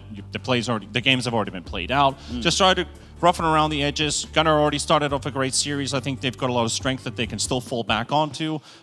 Maybe see if they can do something through the off lane. Maybe experiment a bit with those move picks, like what's the thought process in the draft and how do they want to execute. Those are some things that they can take in hand, but most importantly, just don't feel demoralized. Keep pushing. There's still chances, even though they did drop a lot here with this loss, but it's not over yet. It isn't over yet for them, and Nouns can certainly still get better. However, they are not the winners of today, so we'd like to talk to the winning team. So TSM will be joined, Ari from TSM rather, will be joining us to have a couple thoughts. Ari, congratulations on the win there. I'm very curious to find out, in that game number 2, obviously, you know, things can get a little bit rough around the edges. What do you think changed? What allowed you guys to come back in that victory? That one fight that you took, did it feel like there was a switch that just flipped and then suddenly everything starts to come together? I think we liked our draft in game 2 a bit more, and we were really determined not to lose. So I think everyone, like, kicked into, like, a higher gear of trying really hard after the first loss. And yeah, I think everyone just really wanted to win that game, so we put in the extra effort, and everyone, like, shot forward how we normally do, and we just believed in ourselves to win, following how we normally play.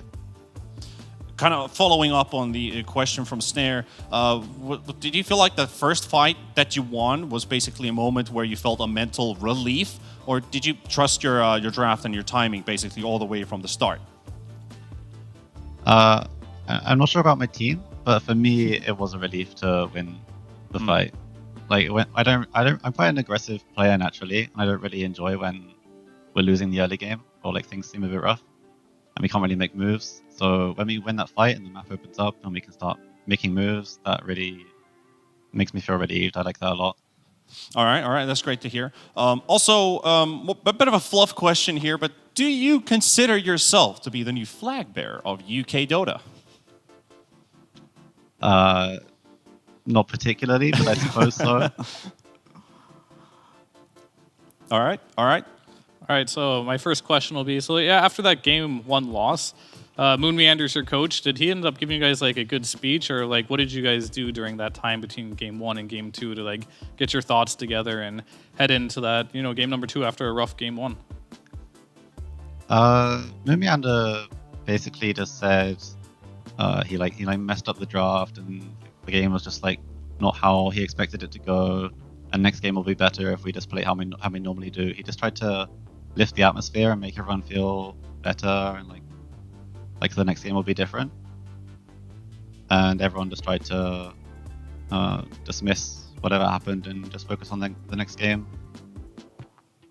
So I have another question for you. The game number 3 there, the Brile was going mid co-op versus the Viper there. Things were going a little rough for him. Like, what was the communication and the team to like stabilize like the mid lane problem there? What was your like recovery from that? Well, we actually knew they would pick Viper before they picked it when we took the co-op. We were expecting this, so we knew this matchup would happen. We knew that the lane would be hard for him, but we felt like with this Broodmother, we would destroy our lane top, and then we'd just collapse on mid, and then the game would look really good for us, even if co-op is low net worth at the start. So we just knew that the Brood would take over the game at minute 10, and Viper wouldn't have any purpose in the game, even if he wins in against co-op. Okay, that certainly makes sense. Before we let you go, Ari, I have a very interesting question for you. You mentioned Moon Meander earlier, and since you're pretty much replacing him on the team, have you learned anything? I mean, it's your first time playing Div 1 Dota, but also your first time being in the situation with the caliber of players that you are with now. Have you learned anything already that you feel has improved your game in the short time you've been there? I think I've learned a lot since joining. First of all, the style of gameplay that this team uses is very different to my last one. So there's like different styles I need to learn, and the way NA plays and South American teams play. I've not played against them before, and it's very different. So I'm learning a lot of like different ways to play the game. And also, Moon helped me quite a lot with like macro decisions and how to like combine all of my teammates to do things and like how to get the most out of each other. Whereas previously, I was mostly just focused on myself and my own gameplay. So I'm learning a lot more about the whole team aspect of the game. Oh, well, definitely we can see that these lessons have been bearing some fruit so far. Congratulations on your victory. Congratulations for being 3-0 so far. And we hope to see you doing well over the next couple of weeks. So thank you so much for giving us your time, Ari. Thank you very much. Of course, that is Ari, the support player right now for the side of TSM. And they are 3-0 at the moment. On the precipice, really, with a couple of more wins, but getting themselves an invite to the Lima Major. They still have a couple more series to be able to make that happen, though, so we shouldn't get ahead of ourselves. But for now, what we should do is look towards the future, because we still have one more series for the evening. Shopify Rebellion taking on the side of Alpha. Alpha in a very difficult place right now, and Shopify Rebellion trying to join TSM at the top of the leaderboard with a 3-0 sweep. We'll find out if they'll be able to do so very shortly, because that series is almost getting ready. So join us in a couple of minutes for that game. Don't go anywhere.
Welcome back, one and all, here to the North American DPC as we continue this Div 1 action. We've just seen TSM get to the top of the leaderboard by taking down Nouns, and now we need to find out whether or not Shopify Rebellion can join them, or if Alpha can have a little bit of an upset here. Obviously, nobody in the world really little bit of an upset? A little bit of one, a little bit of one. All right. I see the optimism. You were telling me some odds right now about the last series we just watched, right? After the Nouns victory, what was their percentage chance of coming back with the reverse sweep? It was fairly low, right? I mean, I think we're talking about like 5 to 15%, somewhere between that area. So it's not a lot. So pretty wild one for sure. Getting that reverse sweep in the end. I mean, happy for TSM that we're able to actually get it through. But heading into this one, I wouldn't give that much. I wouldn't give that much. I think we're looking at a pretty hefty. I mean, I'm not going to sugarcoat it at all either. I think we're got like a 95% chance the Rebellion might win this, but that 5%. That's for Alpha to decide. I mean, many things have happened today that have been somewhat surprising here, and we didn't anticipate necessarily the full 3 games to go the way that they did. We didn't anticipate some of the picks to come out in the way that they did. Will there any other surprises, Alpha? Okay, I don't expect them to win, right? But can they at least make it competitive up against the side of Shopify Rebellion? Well, based off the data we have of watching both teams play, it's a hard ask, I think. I think for Alpha to really... There's going to have to be a combination of, Shopify Rebellion not really waking up yet and Alpha playing their A game. And then maybe And if that can both of happen. those happen, we might be able to see a game. Yeah, when you look at things statistically, if they're theoretically, everything is possible, right? So, like Fear just said, there's a chance for it.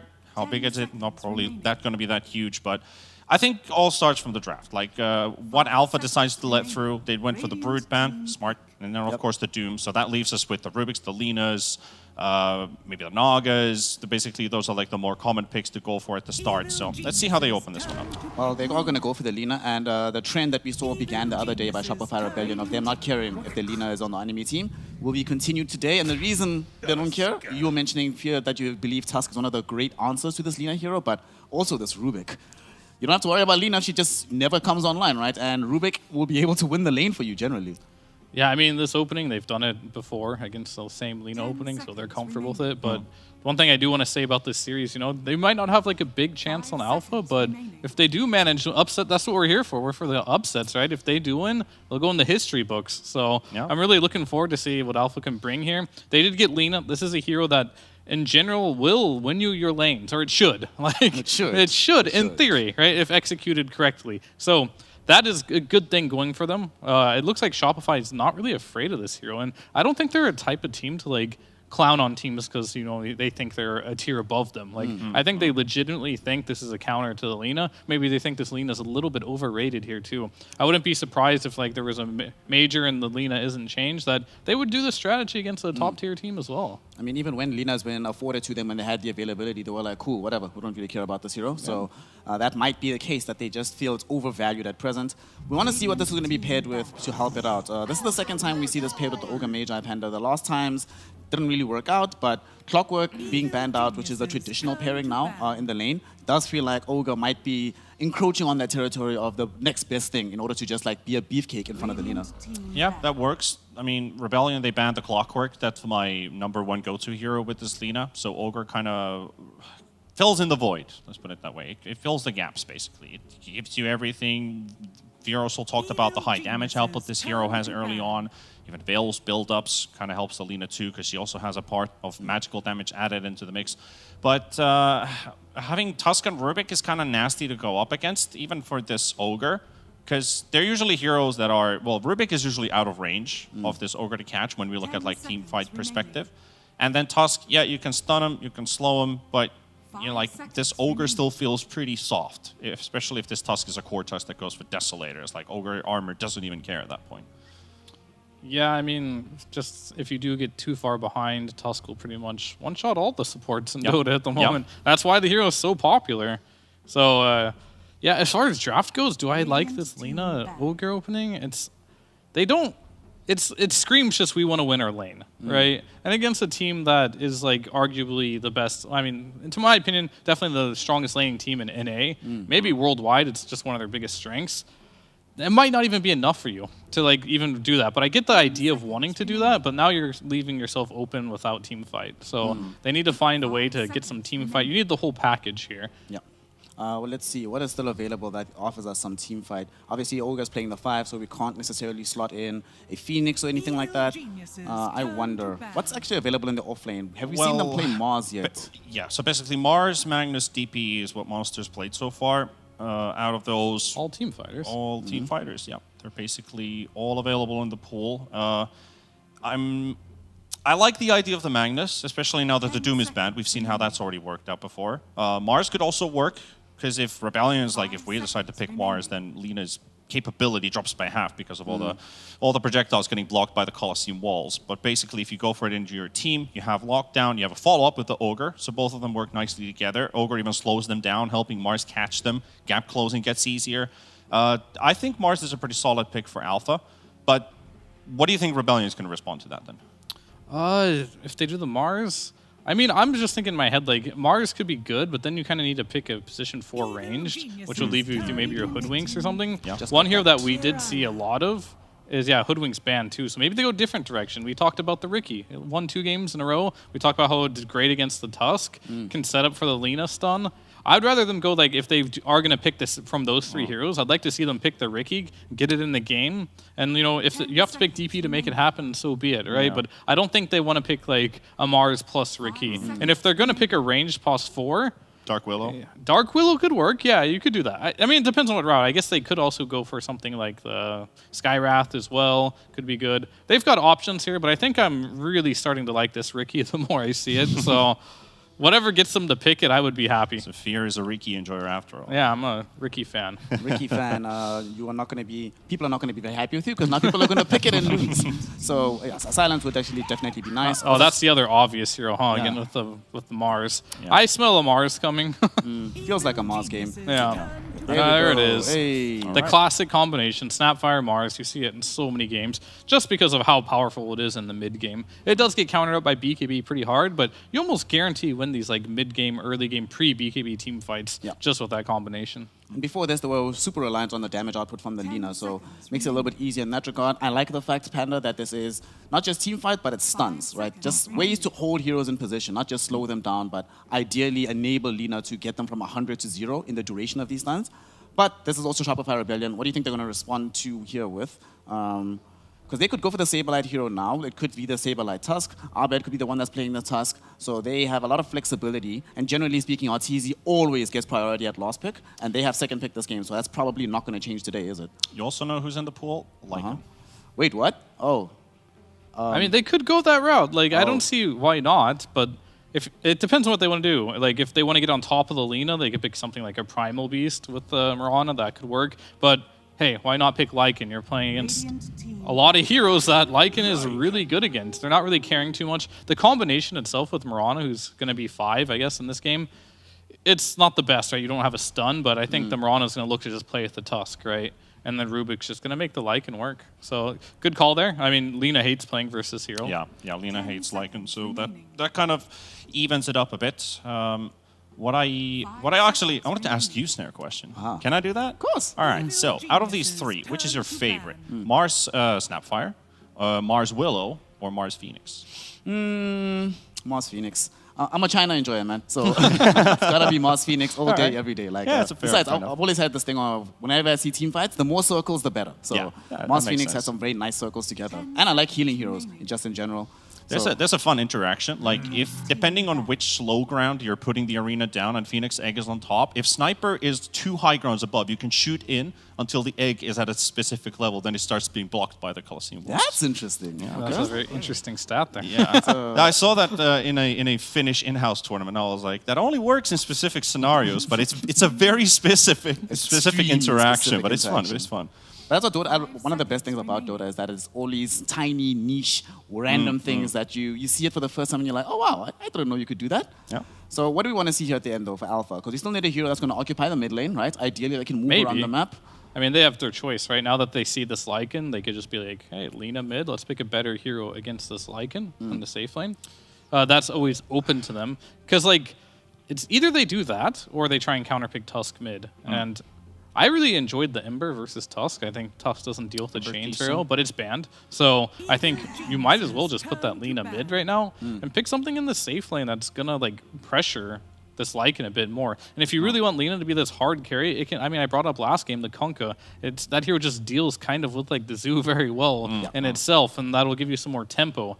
Will they do this? I'm not entirely sure. You could go the other route of like some Sven or something. But the problem with like picking a Sven over a Kunkka, Sven doesn't really want to participate very early on. And if you have 2 carries just farming against a team like Shopify Rebellion, I don't favor your chances. Yeah, I like the idea of like putting the Lina into the mid lane. Otherwise, I feel like they could go for something like a Puck that allows you that early fight. Basically, if you don't trust yourself to go late game versus Rebellion, then try to play the first 20-25 minutes of the game. See how that works out for you. You've got some great combos. Lycan's shapeshift kind of gets countered by the coil. Mirana doesn't get away. Tusk is also kind of stable, and then you can use Mortimer's Kisses. That's a pretty basic plan. Like, you already have Snap and Mars, but then you get a third hero who connects on that. So if they go safe lane Lina, I'd like the puck.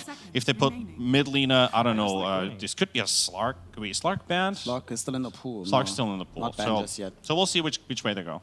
All right, so they are waiting right now for this final pick that they're going to be putting into the safe lane and or the middle. So I think right now, Risers and Black Soul are just talking about it. Like, what do they think? This is a blind pick, right? You don't know exactly what the matchup is going to be. So ideally, you want something that won't lose with just one hard counter pick. I think they see their matchups. RTZ hasn't picked yet, so they think Tusk is mid and Lycan's off lane, right? Guaranteed. So, like, the only one...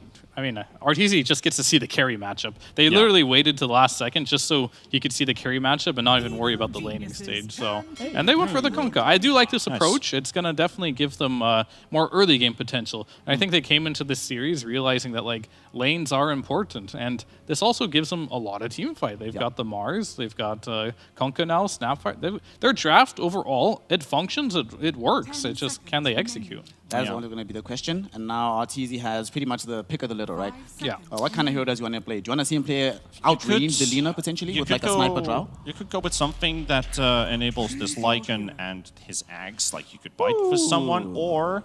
I mean, okay, TB you could actually use for it, but you don't want to use this Metamorph together with it. No, he probably won't go the Ags. But yeah, he won't go Ags anymore. Like, if they went for something like the Morphling or the Faceless Void, I would have seen it. Or the Ursa that was banned in the previous phase, or in the third phase by Alpha. Could have been a great combo. But, you know, RTZ TB, I don't think anything can go wrong with this pick. Yeah, it's a classic for a reason. So I want to hear about how on earth does Alpha make this draft work. Yes, it looks quite functional. The pieces fit together well. The ideas are very well expressed.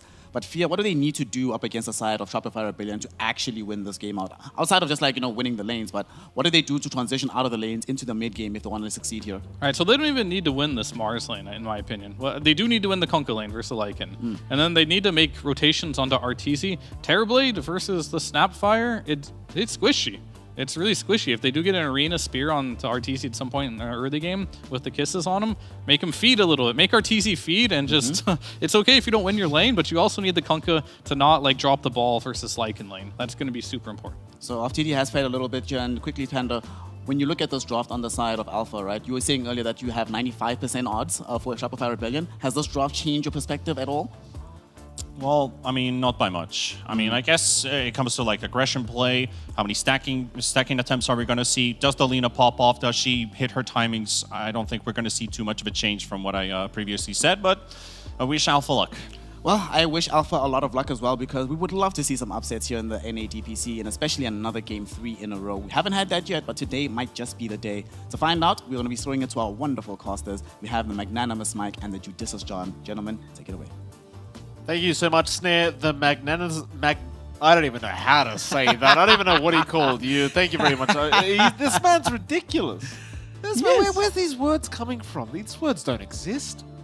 You're Australian. You should be speaking English, right? No. We're casting NA. This should be an English Magnanimous? region, right? Magnanimous. How do you know how to pronounce it? Because I read books, Mike. You read books. I read books. But you can't say MLP Dota and I. You have to say... No.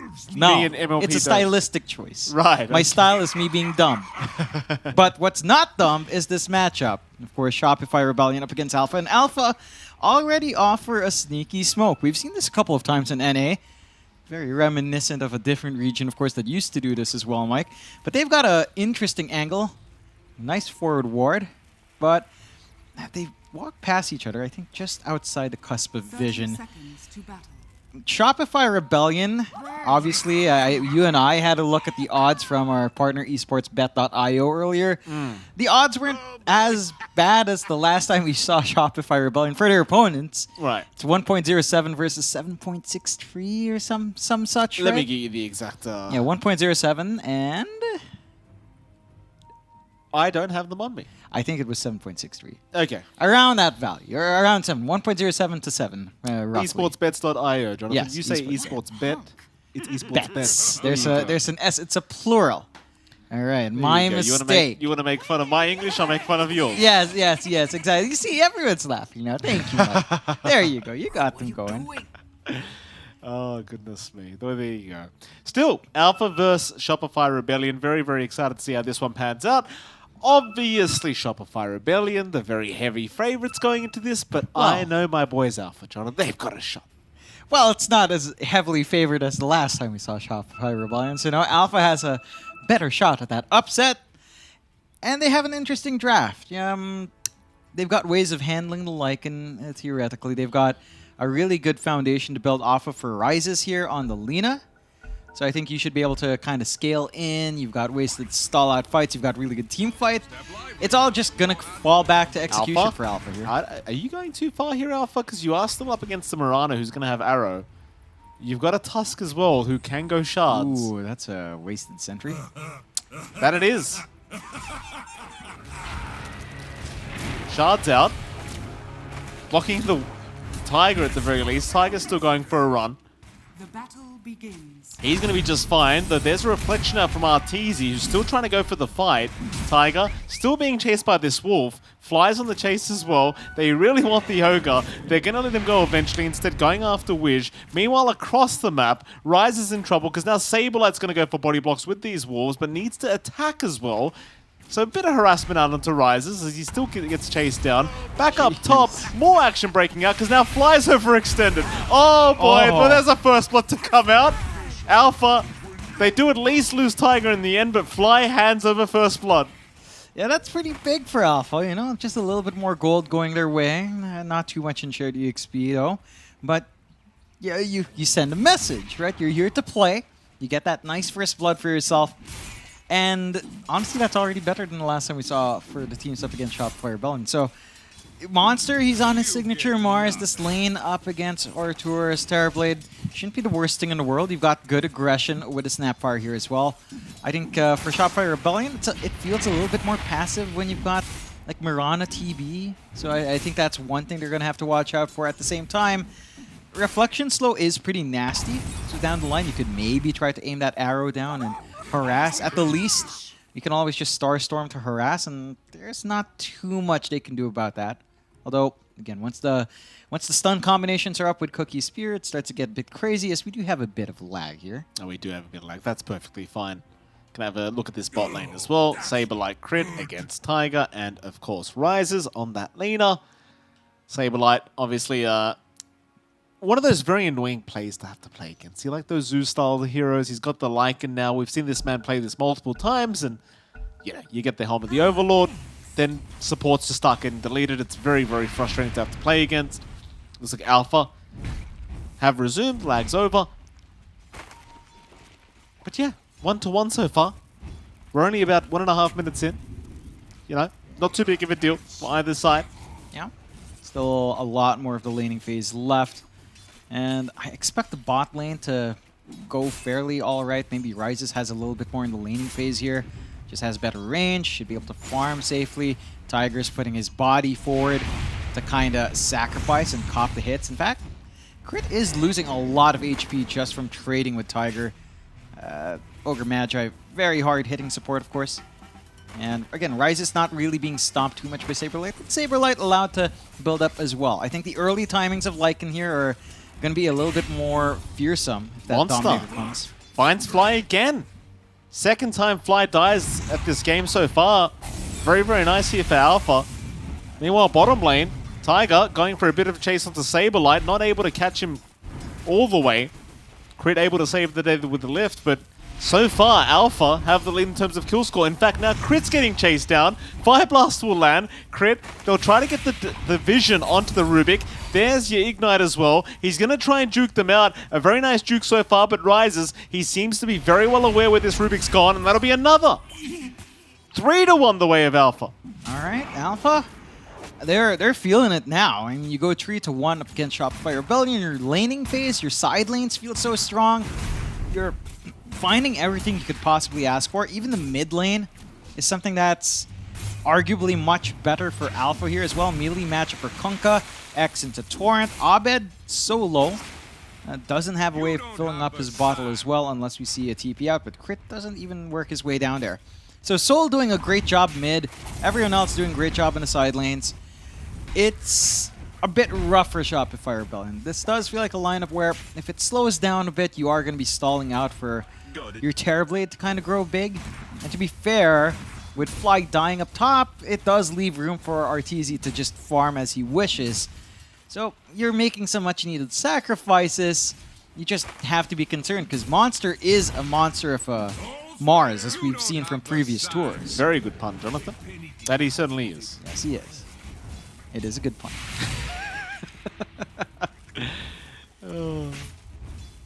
Arbet, mid lane, taking a lot of damage here from Sol. Kunkka, one of those heroes, just so annoying to have to play against. A Tidebringer hit never feels nice after that level 2 mark. But now, he'll be okay, he'll survive, but as levels get up on Sol, things get a lot harder here for the Tusk. Arbet, a bit of a veteran, he knows what he's doing. Just remain in the lane, keep that farm going, just try to play as safely as possible. He's forced to send a salve out to himself.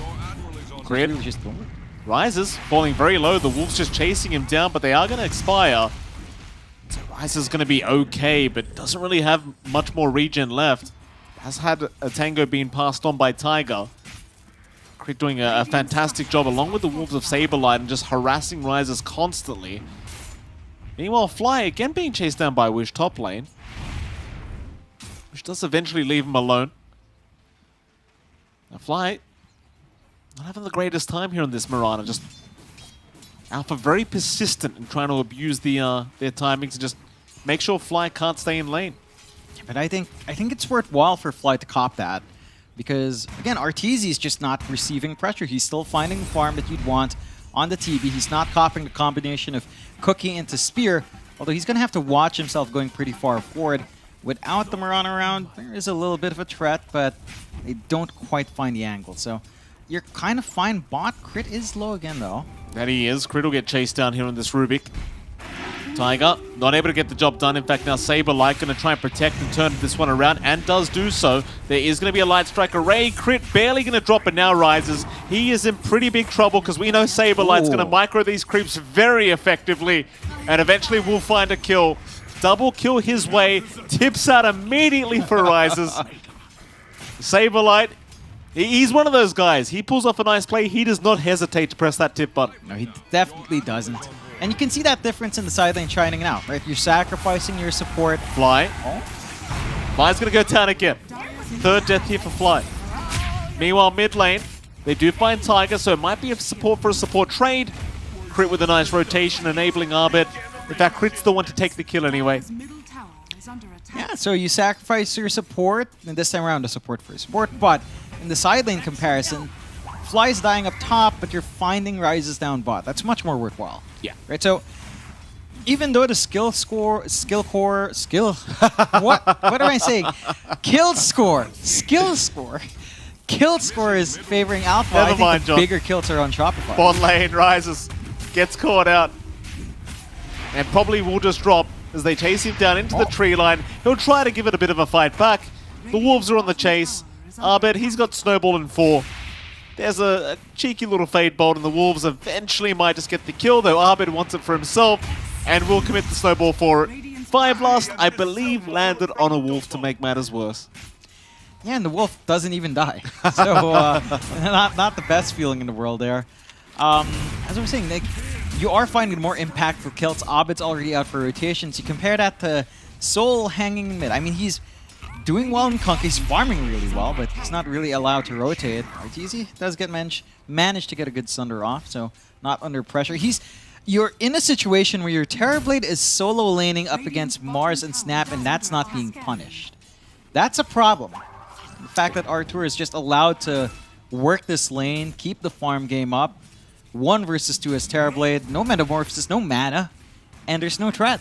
Like, you need to apply pressure in the right ways. Like, killing Fly is nice, but he's not the guy you need to pressure. It's these cores, it's Abed, it's Arteezy, it's Saberlight. Yeah. They're doing just fine. Timing is going to be met very, very nicely here from Shopify Rebellion. Like you mentioned it already. I mean, Saberlight's having a great time. Arteezy having a great time. The one I worry about most for Alpha's end, in fact, hold that thought, because top lane, they finally find Arteezy. I suppose we've kind of cursed him here as they do Fire Blast him up, but Arbet is going to move in. That'll be Monster gone. Arteezy, he will run out just fine. Wish, he'll be the second to go down. Tiger now in danger. Arbit with this double damage just showing nothing. Giving absolutely nothing to the side of Alpha. And that's easy. Well, he'll go reset. Yeah, he manages to bail out. Good timely rotations out from Shopify Rebellion. I know what you were saying as well. Abed maybe off to a little bit of a slower start. The Kunkka lane matchup is much more favorable for Soul, but his movement across the map is just much more felt. For Alpha right now, Soul is basically acting as a farming core. He's playing in the triangle. He's trying to get that build up. And yes, that build up will come out. You know, you're also getting space out for Rises, but you've got two farming cores. Only Monster's really putting his body forward. And that's a little bit scary because it can get a little bit choked up, and you're still not really impacting RTZ. Reset, come back in. Dragonlance almost done. And Rises? Yeah. Tried for the TP up, but won't make it. Saberlight's got way too much damage with the Helm of the Dominator. And this is where Saberlight really starts to have a great day for himself. Wish will get chased down.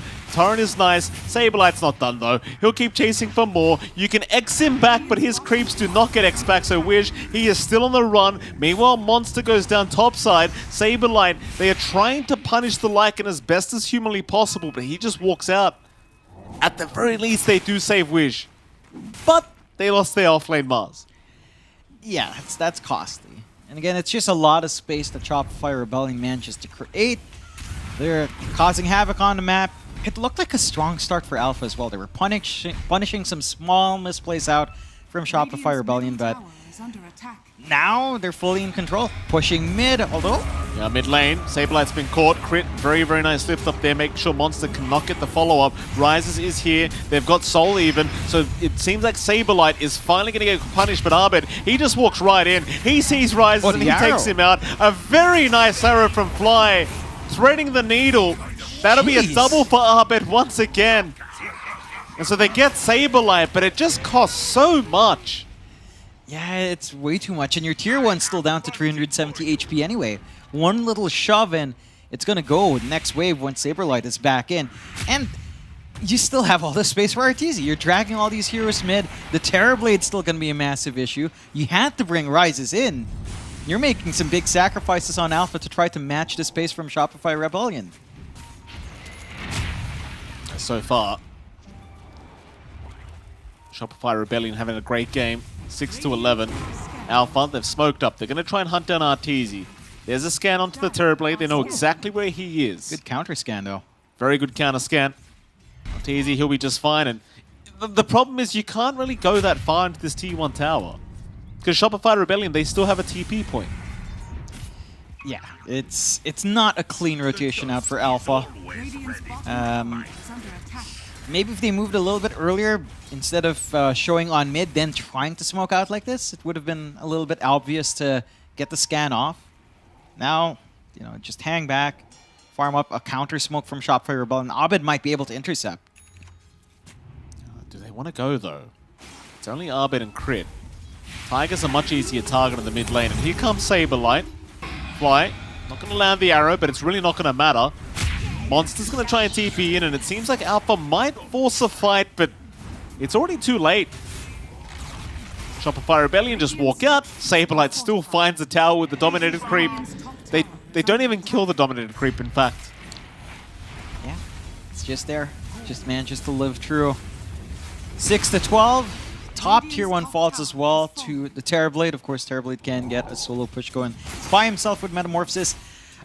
Shopify Rebellion are making Alpha dance across the map, right? Like they show mid, everyone responds. Artur has a free lane, and you try to rotate, and everyone responds, and you just free up all parts of map. Abed's literally in the mid lane just taunting Monster.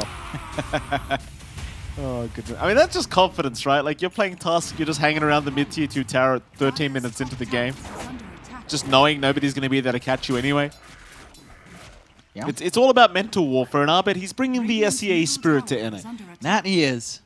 That he is. I mean, to be fair, Abed's had a fantastic game. The lane matchup, again, went a lot better for Soul. He was finding a lot more CS, but just the movement coming out from Abed's a lot more effective. He's finding a lot of the big kills. You might find more. No. Ooh. Arrow missed. Jeez. Very close. Does give the vision anyway, and it seems like they've had enough. I say that though, they smoke up. TP's immediately up to the top lane. The dynamic duo of Arbed and Crit never leaving each other, just always holding hands, these two. And it seems like they might run into Rises. Let's see. Oh, Rises, don't walk that way, please. Oh, well, what are you going to do? What can you do? Yeah, not too much. Nice use of your own voice line right now, Mike. Live recording of it. Nobody bought it, son, so I got to get it done somehow. And now it's too late to buy it. There you go. I don't think anyone cares, John, let me tell you. Still, Shopify Rebellion, they care about finding these kills. Rises from what looked like a reasonable lane, now it's starting to lag a bit behind. All the cores on Alpha starting to get a little bit starved. And this map will shrink really fast if you're not careful on Alpha. You're up against a Lycan, you're up against a Terrorblade. They're lining up for Roshan. No Metamorphosis, but honestly, probably no need with the double damage running on Saberlight here. And Alpha do not have tools to counterfight. It's not like we're at the point where you're expecting a blink up on your Morris after that kind of lane. They could try to run in. We haven't seen the combos with, say, Arena Kisses, Boat Kisses.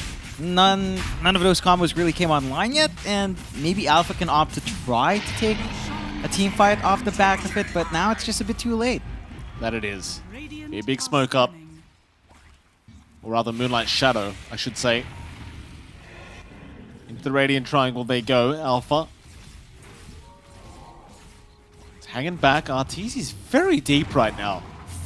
He gets X'd up. His team is not around him at the moment. Arteezy, well, there goes the Aegis.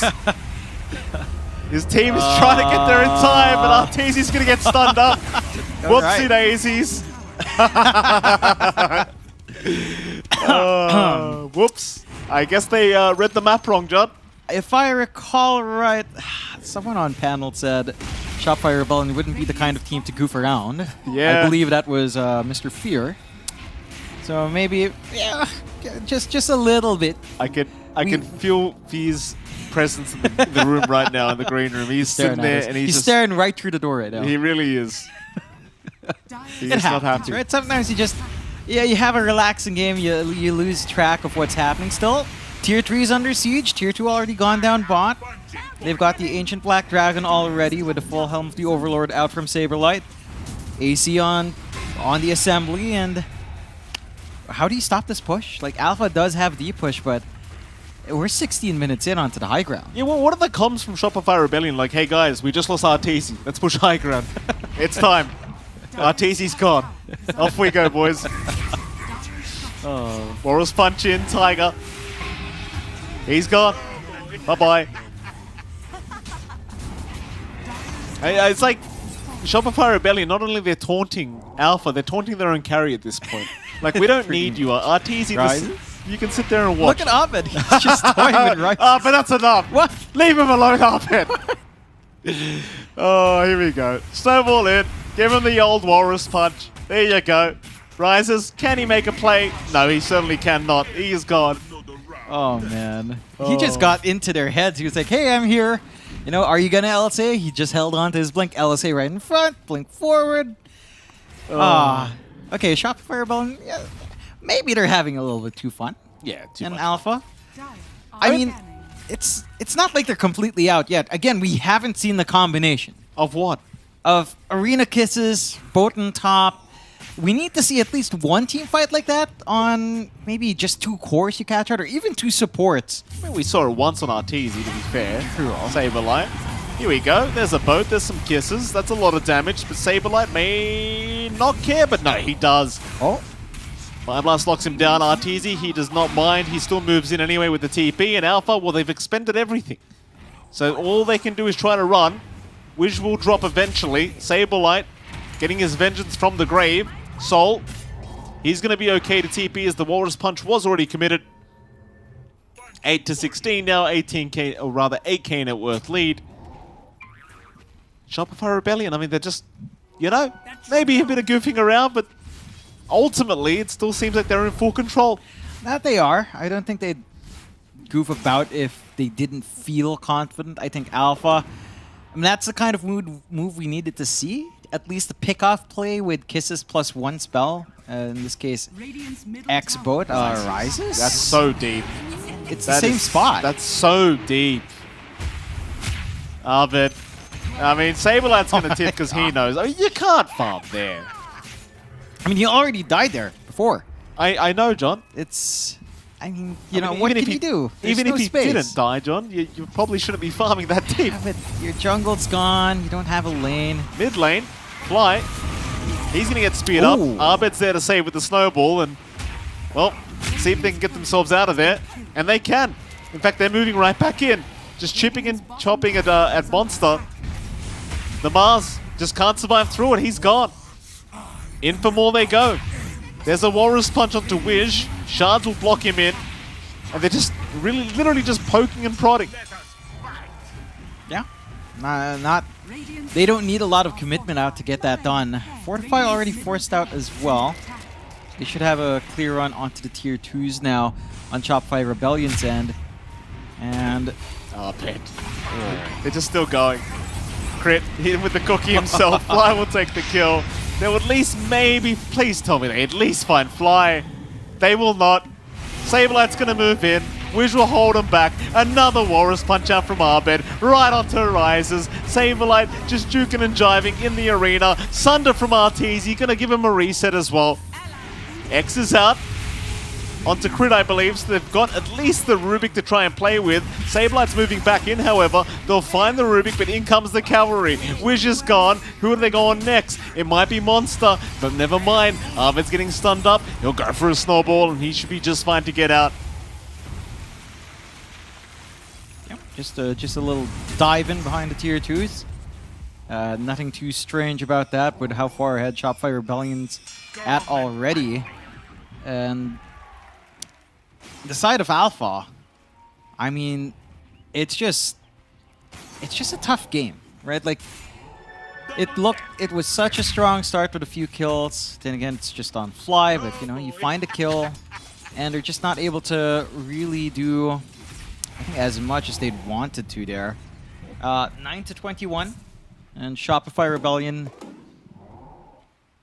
I mean, the AC is going to be up on Saberlight. We've got the Silver Edge coming out for Arteezy, at least Shadowblade first. They still hold on to 2 tier 2s, so it's not like the game's completely gone. They still have this team fight. They've got the blink up on Monster. That should be the launching point below Abed. Yeah, Abed's in. Walrus Punch takes out like 3/4 of Kunka's HP. With a double damage rune, of course, mind you. And I suppose they can just start slowly working on toward the tier 2 mid tower. In comes Saberlight. He'll bring the army. They even found the Ogre in those shards.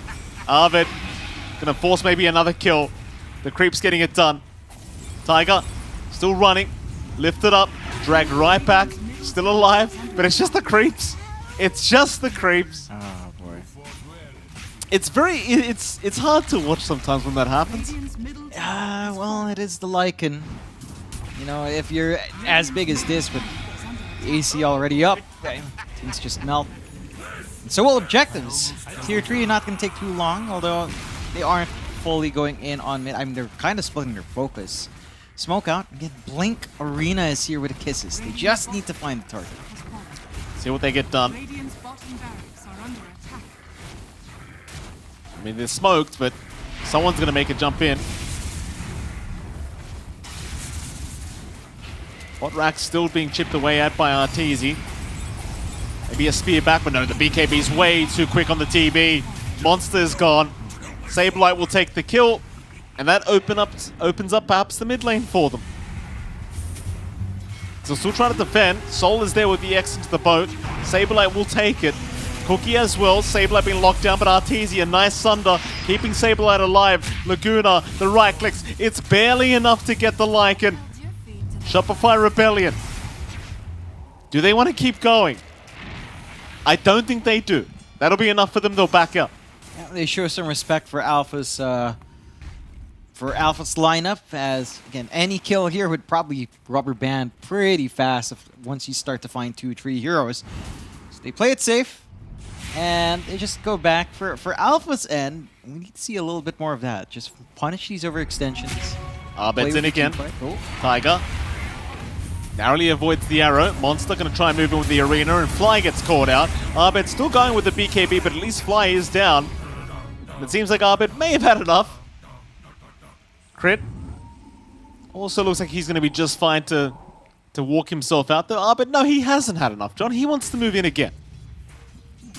I mean, it's basically 1v5 here for Abed at the moment. That it is. He is currently 12:07 at 24 minutes. That's a pretty good score, Mike. Yeah. I think earlier today or yesterday technically, there was a C match where Raven was like 17-0, but that was like a 50-minute game. Right. This is 24 minutes so far. Rather impressive. It is impressive. Moderately impressive. Moderately. Somewhat impressive. Wish lifts it up, not going to be able to get the cookie off yet, and eventually just dies to crit. In goes Saberlight. He's got the wolf form. Shards is going to block in Soul. He's got nowhere to go. Butt down, and he's gone. Soul is dead. Shopify looks like they want to go into that mid lane once again. They still haven't out a tower. Like, the tier 2 top tower is still standing. They just don't really seem to mind because they found rises. But the spear, it's going to land anyway. It lands on the statue. Saberlight diving tier 4 towers. Abed comes in to clean up. Snowball back towards the south. Monster trapped in the trees. Also just dead. Double kill for Abed. I believe that's now 14-0 for Abed on this Tusk. And then onto the tier 4 towers. Not going to take too long to melt. We've still got Metamorphosis. Had a good time here for Arteezy. And that should be just, yeah. A nice set of Raxus. 11-13, 19k lead for Shopify Rebellion. Alpha, they're just not able to connect in the way they want to. And again, at the point where we saw monsters start to go, the BKBs were up. So you couldn't really pin anyone down at that point. Ancient is exposed. No mega creeps yet, with the top tier 2 still standing. And Shopify Rebellion, they're more than satisfied with that. They just back off. Lanes are going to be under constant pressure. Someone needs to respond because there are no more tier 4s. Yeah. So they can just keep playing around. 21k lead at 26 minutes. Lovely line. Who's convinced them to back off anyway? Like, this feels like one of my pubs where the enemy team's just torturing us. You know? Like, they take all the tier 4s, they're all up, but they're going to back off and farm a bit more. Like, oh, maybe we'll go Roshan, farm up, you know, some bigger items. I'm not done yet. Here we go again. Saberlight. Wolf form is out. He's got a double damage available. In goes Crit with a nice spear, landing on 2 as well. Crit is just showing off now.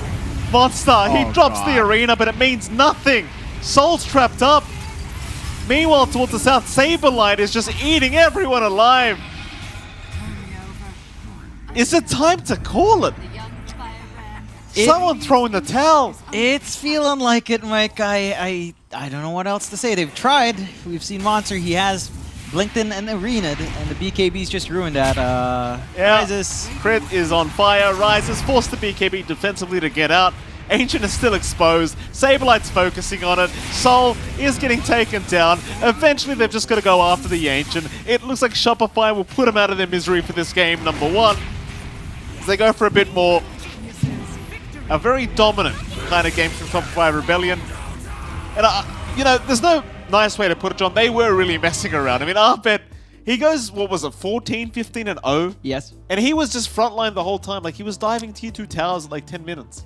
Yeah, he just went around. He was just playing this kill game for a long time. He got the blink, got active. And again, if you look at the high points for Alpha, they killed Fly like 3 times. Yeah. They killed Crit once in laning phase. But they let the chorus farm. And then the mid lane matchup was pretty good as well for Soul, but again, he didn't rotate out in comparison to Abed.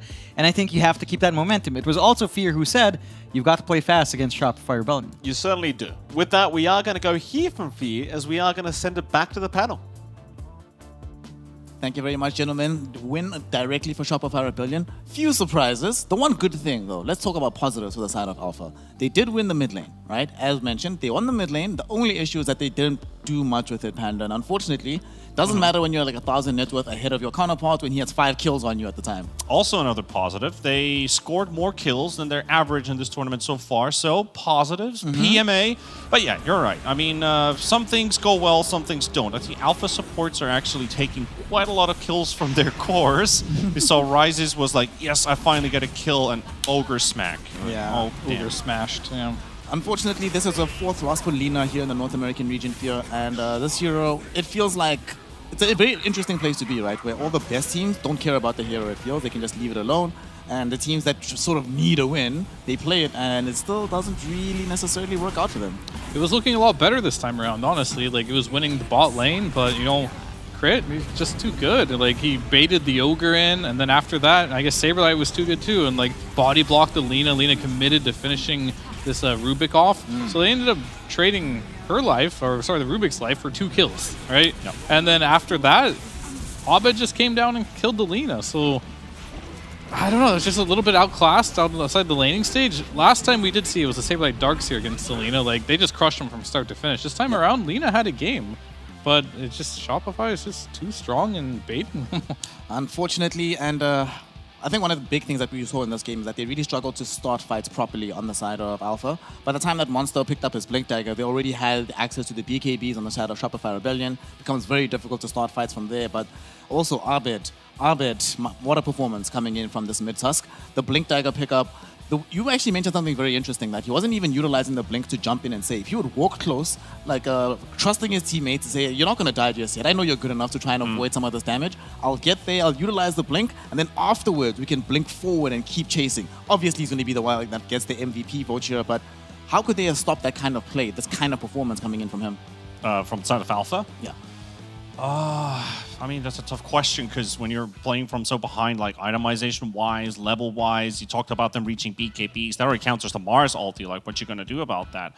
I mean, one thing, if you look at this draft, where are your BKB piercing abilities, basically? You don't have anything to stop them. No roots, no stuns. You're fully reliant on actually getting your early mid-game, the post-laning stage, to work out for you, which could have been the case, but it wasn't this time with this execution. And Rebellion just outclassing them. And, you know, when you see a guy like, I'm pretty sure MVP this game is going to be Abed, right, guys? I mean, he's having a field day on this Tusk, man. Like, this hero seems super scary when he snowballs from the start, like when the lane goes well and how you exit from it. It's just, this guy just keeps getting more and more kills. Like, this isn't the first time we see a plus 10 kills Tusk in such a short game. In a very short game, 14, 0, and 10. Doesn't necessarily have to have a lot of net worth. And I love how he's been performing on this Tusk as well, Fear, because not only does he have these incredibly high numbers posted up, he's doing something different than the other mid-tusks that we've seen. A lot of them are buying Midas, first item, right? And then using that to farm for their Blink BKB Desolator later. He says, who needs that? I'm just going to go and kill everybody. I don't need to have high net worth because that's not my role in this team. Do you think this is the way the Tusk should be played? Would you prefer to see more of it in the region? Well, I think this is like the more standard way to do it. I think if you look at like the top level players, like he's trying to condition himself to play against, you know, like the best of the best in the world, where maybe going Midas might be a bit too greedy, especially when your offlaner is going to be like some Saberlight Lycan, your safe laner is Arteezy Terrorblade. How much room do you have there to actually be greedy and farm if there is actual pressure put on your team? I don't think he wants to get into like bad habits, and I think he's really just focusing on like trying to be the best space maker that it can possibly be. Speaking of the Saberlight Lycan Panda, you called it in the draft because you saw the opening. You're like, well, this is probably going to get picked up by Shopify. They go for it. Answers-wise, what do you want to see? Do they need to ban it out next game, or do we need to do things like put the Kunkka in the lane and ensure that he can at least try and deal with the Lycan earlier on? I think drafting-wise, Alpha did everything correct in a sense. They did focus on most of the offlaners that could have caused them issues, especially just keep that Broom other banned. Like, it would have been probably even worse if that hero went through. Beastmaster is an option. Do you want to swap between the Beast and the Lycan? Like, ban the Lycan, then let the Beast through? Do you feel like that feels a much more comfortable matchup? But Rebellion is not going to let through that clockwork. I think that's one of the core heroes that could really help Alpha, because it's a BKB piercing stun, it's an AoE stun, and it would allow them to actually connect on something. And I don't think there's going to be too many changes, Rebellion holds on to that, then you're just picking your poison. You got to choose your battles somewhere. I mean, do you target Saberlight, or do you look at the other cores? Do you ban the Tusk? I mean, right now there's just too much, and I think Alpha just has to simplify and just, pick their battles. Pick their battles, and I hope that once we get into game number 2, they have given it enough thought that we have a somewhat more competitive series. Although not the shortest game in the world, from early on, it did really feel like it was inevitable that Rebellion would come away with the W. But there is still another game, and there's another draft, another bite at the cherry for the side of Alpha. So let us hope that they'll be confident enough to try and come back with a better performance. We'll find out shortly, though, in game number 2, so stick around, and we'll be right back.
Welcome back, one and all, here to the North American DPC. We continue the day of Div 1 action, starting off our second week of the DPC on the way to the Lima Major, and of course, building the road towards TI.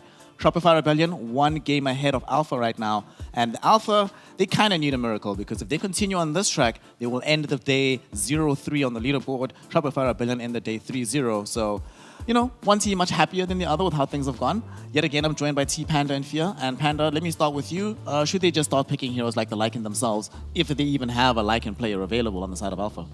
I mean, Monster, if you look at his hero pool, he doesn't really play these micro heroes right now, at least what he's played so far. So, I mean, if he does have something in his pocket, I guess you could look for something like that. The Beast, the Brood, and the Lycan are the most contested ones right now. So, it's an option. If Monster has that in his pool, I'll have to double check that, because he's only played 3 heroes so far. But the other ones, yeah, he's generally not going to be. I mean, I've played with him before. He's probably practiced at the most he can when his free time, but he always likes being that blink dagger guy, making the initiation, not really taking a lot of farm. But I do know he can play Beastmaster, because that one's just like a staple for most offense. Yeah. He has played 5 games of Brood, actually, so that's 4-1, and he's won both of his Beast games that he's played lately. So, yeah, definitely, they could go for those zoo heroes. I mean, right now we already see that he's been playing the initiation heroes primarily, right? We had this Magnus that he played earlier on in the tour. Didn't necessarily work out for them, because they did end up losing that game, but it did give them BKB piercing teamfight, as well as a hero that always has an option to do something.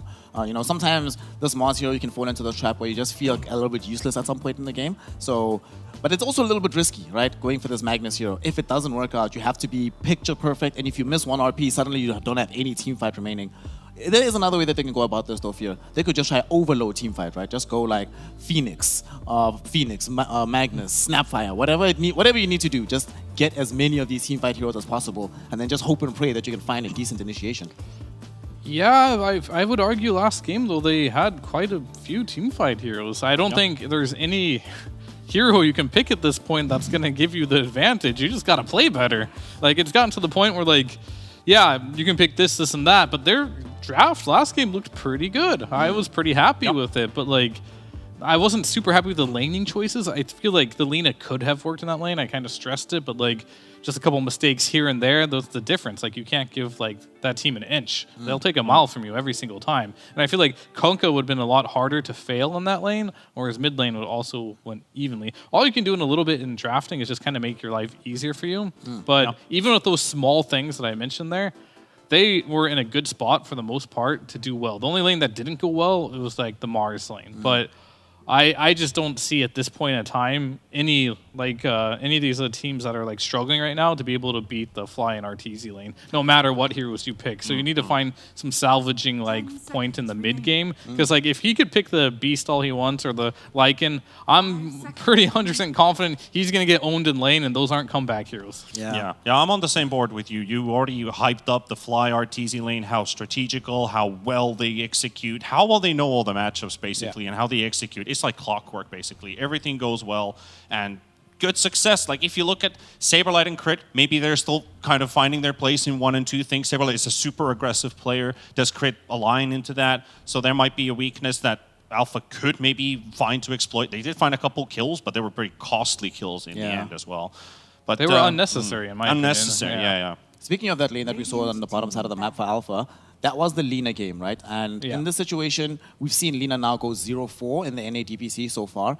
Is it the time, Panda, to just stop picking this hero, or rather stop prioritizing it as much? Or are you in a trap where if you don't pick or ban Lina, Shopify Rebellion might grab it themselves, and then you might not have the answer, since they did ban the Tusk, which has been the big response. They banned the Rubik. That's a smart ban, but they also now left the Lina open into the pool. Does Rebellion want to play it? They definitely could. I mean, I think the stage is set for it. Like, what did they answer Lina with? Tusk, Rubik. Tusk, Rubik are banned. Hey. So it's very clear that Shopify said, I don't think they were messing around with Alpha, being like, here's a free Lina. They legitimately think, we will give you Lina if you leave at least Tusk in the pool. I think that's a bare minimum. Maybe it has to be both Tusk and Rubik. I'm not entirely sure, but like, they feel very confident those are the counters to Lina. If they're not in the pool, we'll take the Lina. If those are in the pool, we'll give you the Lina. Yeah, and now the draft also changes for Alpha. You can no longer pick Phoenix comfortably into this game. So now, if Tiger wants to pick a hero, Dream Protector, he could go for it.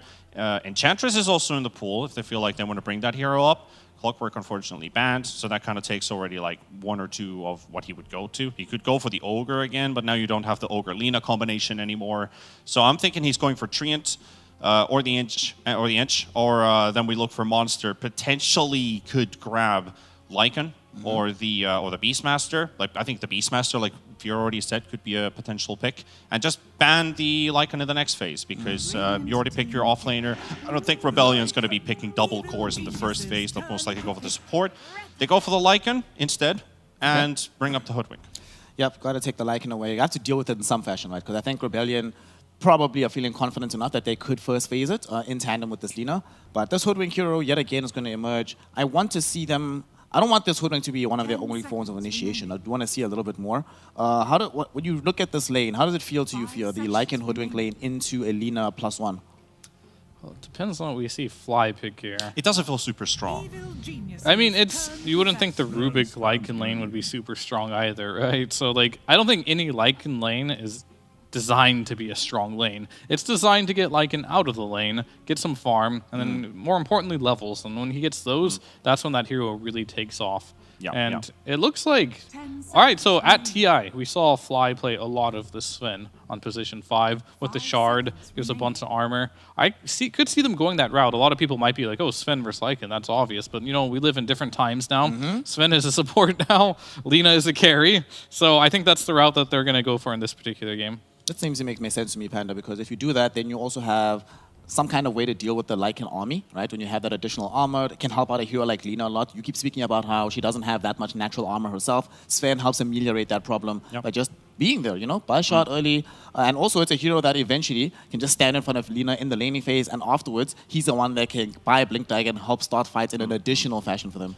Yeah, and Sven's support was kind of introduced when Tusk was still being played through the offlane and through the support role when they would max the tank team, because your armor just nullifies the damage basically that is being added on top. So you have the flex now. You can put this RTC could play Sven, like you said. You could be Fly playing at support, but now that you have the Lina, you're most likely seeing a carry Lina in this game.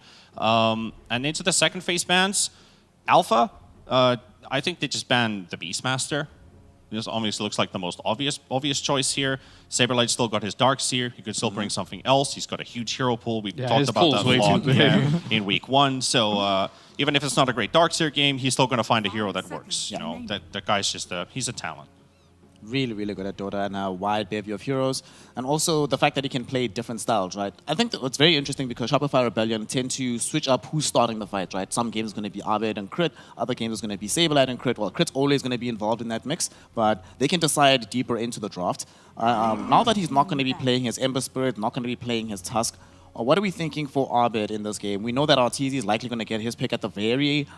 he's definitely playing the Lina most likely, right? I don't think Abed should do this, or is it more of a flex pick, do you think, this Lina, this early on?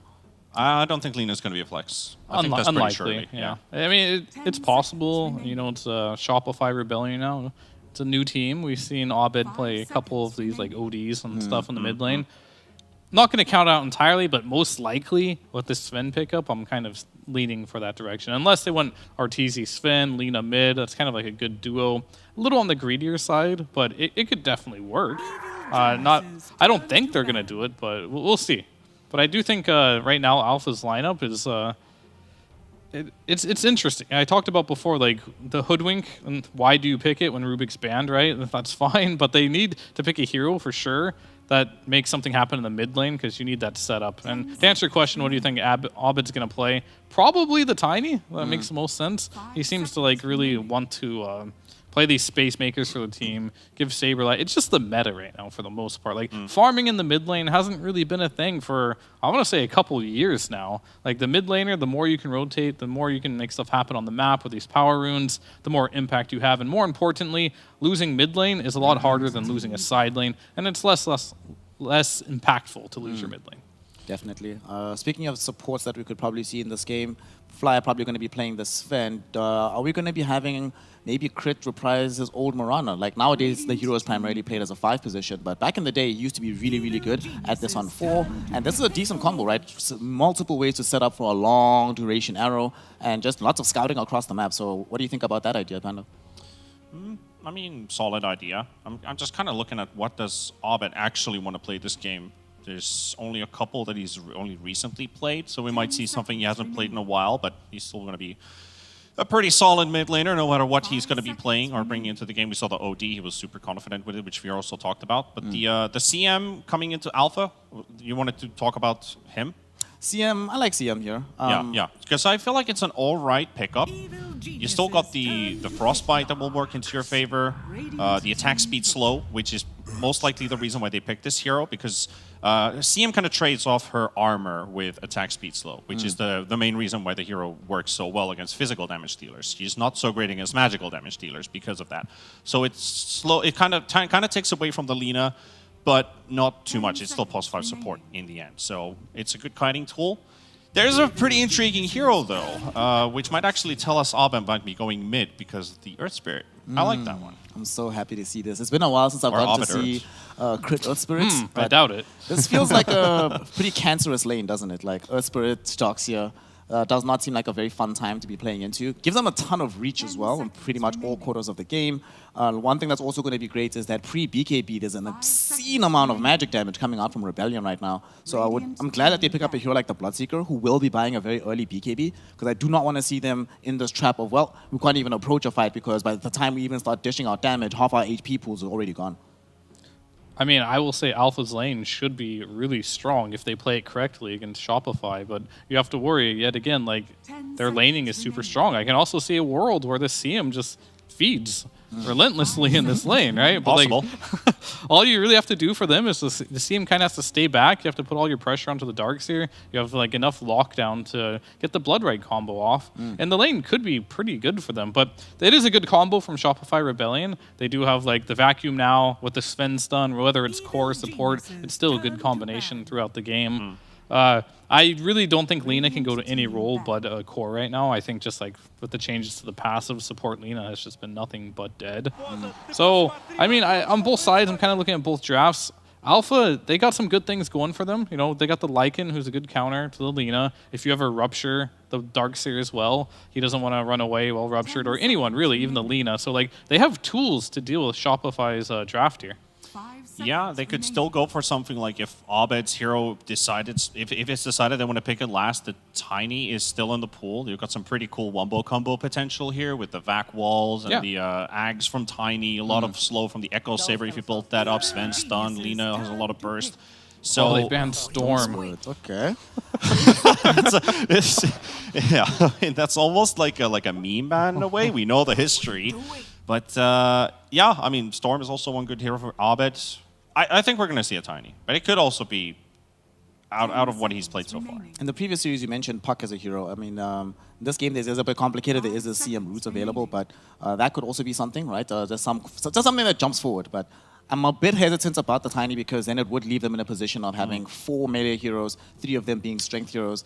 So I'd like to see something a bit different, maybe something a bit more range, a bit more Unless you flashy. got Darkseer, why not? Let's just do it. Just Ion Shell, everyone get in there. Like, just the meat wall. That's what Lina wants to play with anyway, and they're going to do it anyway. Just get in there. Lina will do the damage from the back. The name of the game when playing with Lina is just keep her alive. She'll do the damage. So what do we want to see in order to close down the distance to the Lina right now? We don't actually have that much initiation when we look at the Alpha lineup. So who is left in the mid lane, especially if Tiny has been taken? We don't have access to the Primal Beast. That's been banned out. Tusk has already been banned out. Ember's been banned out. Storm Spirit's been banned out. Who else can start fights for them on the side of Alpha? You want to have frontline presence? I hate to say it, but I think Windranger would at least help delete the Lina out of this game. But Are we doing some memes? Okay, how about Timbersaw mid versus all the melee heroes? There we go. Punish it. There we go. I don't think that's something anyone really does anymore, but it could be cool. Otherwise, they're going to try and fight fire with fire and pick another initiator against the Tiny. And I don't know, like, my mid matchup like knowledge isn't like, all right, so they're DP, they're gonna try and punish a Tiny. I was thinking more lines they might try and find a hero that can do what Tiny does basically and run around the map. But this lineup, Lycan, DP, like sure, if you're in front of a building taking a fight, they're really strong. But what if you don't show up there? What if you split push? You know. Or once this Darkseer comes online, you're in front of that tower, easy vacuum play. It's very limited on what they can do, and they're fighting into a Darkseer until these like 5v5 fights in front of the towers. A little worried about that. How do you feel about this last pick on the DP? It does leave them a little bit, it's a bit one-dimensional in the sense of overwhelming push, right? If things are going well, the game can end fairly quickly, but if things aren't, it can get a little bit iffy in that direction. So talk to me about this, Panda. How do you think Alpha will play this, and what do they need to do in order to win this one out? Well, Alpha like 50-60% plays around their cooldowns, and the other team will basically just doesn't have to. They have very, very capable lineup of just fighting and brawling the whole time, and they hit their item timings. They got a window of 16 to 18 minutes, and it's a go then. So basically, Alpha has to make it work inside 15. With inside 15 minutes, which usually is going to mean winning your lanes in pretty dominating fashion. A tall ask against the side of Shopify Rebellion, no matter the draft. But in this game, they have to do it, otherwise the draft is simply not going to work out. We will find out together if we're going to get that much wanted Game 3 or if this is going to be a 2-0 sweep in favor of Shopify Rebellion. And to bring us that action, we have the masterful Mike and the jestful John. Gentlemen, take it away. Thank you very much for using words that I can actually pronounce. Snare, it's an absolute pleasure. Going into Game 2, Alpha versus Shopify Rebellion. Jonathan, what are the odds we could see a Game 3? 1.03 to 7.63 according to esportsbets.io. That is the likelihood. That's not very nice of you, John. I mean, I do not know any other way to phrase it. Well, I don't need you to phrase anything, Jonathan, because we have a video, and I believe we spoke to Fly. Question being, how can you tell when you're winning a game? Let's ask Fly. So how can you tell if a game is going your way? Usually it's simple as the laning phase. If your lane is going well, you might not see the immediate effect in the first 5 minutes, but 10 minutes, 15 minutes later, you're gonna see that winning this lane actually had a way bigger impact than it showed. And you can tell when you win your lane. The only thing that's hard to say is like how the other lanes are going, you know, because you're focused on your lane. But if your other lanes are like, yeah, I'm winning my lane, and you're like, oh, we're winning our lane, you know it's going good. That's not my experience, Fly. A lot of people tell me they win their lanes, and it doesn't feel that way when we get to the mid game, let me tell you. Well, I can at least say last game, I'm sure I did it! Shopify How Rebellion. dare I've you. been avoiding that mistake, and suddenly it just comes out. Shopify. I apologize to Shopify Rebellion. I'm so sorry. I was thinking of music for some reason. Yeah. They were winning their lanes, right? And, well, I'm sure they were feeling it too. You know, Fly tactically feeding a couple of times. All good. he knows what is a winning lane, and obviously that's a sacrifice that we're willing to make, Mike. Yeah, absolutely. Shopify Rebellion. Look at this. A concerted effort to group as 4 to cut the tree line, remove the hoodwink from the game. Widge, your trees are gone. Yes, they are. There's one more, Fly. Get rid of it. There you go.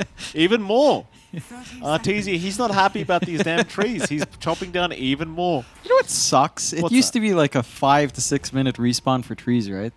Now it's just like 2 minutes. I think it's 3 minutes. 2 trees somewhere there. Yeah. No, it used to be longer, is what I'm saying, and now it'll just come back midway through laning. But you know, the first 2 levels for Wish, not gonna feel fun. Nah. TZ's got literally no regen, by the way, on the leader. Just gone into he's just going straight Falcon Blade. Yeah. Shopify Rebellion. Gonna find a bounty rune for themselves. Very, very good. Should be a 2-for-2 trade. And I believe I'm the only talent so far, Jonathan, who hasn't messed up their name. I'd like my credit. Yes, I think so. Before I messed up, it would have been 2 of us. Now, ironic that you were making fun of my English earlier. Well, you know, I can't read. I pretend. I just get by, Mike. All right, Jonathan. That's why I got the eye surgery. I'll leave you. Why you gotta be so mean? Bottom lane, a lot of harassment already coming out. Now, mind you, this is a very dangerous lane for the side of Alpha, right? Because you've got an Earth Spirit with a Dark Sea. Now, this is every Dark Spirit, Earth Spirit player's dream. There's that English we talked about. Earth Spirit players every dream. You have Iron Shore, John. Very fun when you're playing a hero like Earth Spirit. Absolutely, and you've got really good targets to go on. Of course, the CM can stop you with a Frostbite once that's up, but it's a very easy target to punish for existing down the line. Rises is doing a decent enough job of actually farming while Crit does get the pull off. Fly is chasing down Monster here, John. Look at that. Oh, outstanding, yes. That's what we like to see. Being really aggressive on that Sven. Never mind that, because Arteezy's died. You know what happened there? Arteezy's died. You know what happened there? He went into a place with trees. They spent all that time to cut the tree line. Oh. It's behind the tier 1. There are some trees. So what Oh, can you do look with at that. Arteezy's bought some regen. Well, there you go. Good on you, Arteezy. He's learned his lesson. Meanwhile, bottom lane, Crit is literally torturing Tiger. Literally torturing him with this Iron Shell. Oh. Tiger, gonna try for the deny, not gonna be able to find it. A 1-for-1 trade. I dare say Alpha's a little bit happier with their target. I'd say they're more than happy, you know, taking out Arthur. Wish, not having a tree line, suddenly finding one because of that pull. It works out massively in their favor. I would argue that Arthur did buy the Tango just to cut more trees rather than reach. Possibly, Mike. We'll never know, but possibly. No. Light Strike Array is out. Looks like they've caught the hoodwink, but we're just going to be just fine. Just a hell of a lot of harassment being dealt out. Always fun to have a double stun line up here with the Lena. In fact, it used to be the other way around. You used to play POS 1 Sven and POS 5 Lena. Yeah. Not so much anymore. That is exactly what Fear said, of course, him being a prolific I Sven player. don't listen to Fear, John. I tune out. I didn't know you had hearing problems as well, Mike. I choose to tune out, Jonathan. It's not hearing problem. Let me tell you. Fear, me and Fear, we have our problems, me and him. I know he's listening right now. Fear has not smiled at me once ever since I've been here. I don't think he smiles on anyone in principle here, Mike. No, he certainly doesn't. We'll get him one day. Fly, gonna move in with the Stormhammer. Light Striker ready to land. Wish, gonna Fairy Fire up. It probably won't matter though. And it will not. Arteezy able to get some revenge. Fly doesn't really have anything to throw out any longer, just trying to harass out the Lycan. Find some nice tasty walls for themselves. Very, very nice. Yeah, good recovery coming out for Arteezy up top. Still a bit behind in the CS, so gonna have to play some catch-up down the line. Down bot is a bit of a massacre right now. Yeah, Tiger, he's getting completely surrounded. He will drop. Rises will be okay. It's just very hard. Like, Earth Spirit with Iron Shell, it's just not very fun when you're a CM. Top lane, Monster's literally dying to fly at the moment and will go down. Arteezy, though. Arteezy's going to drop another time. Wish is able to find the kill.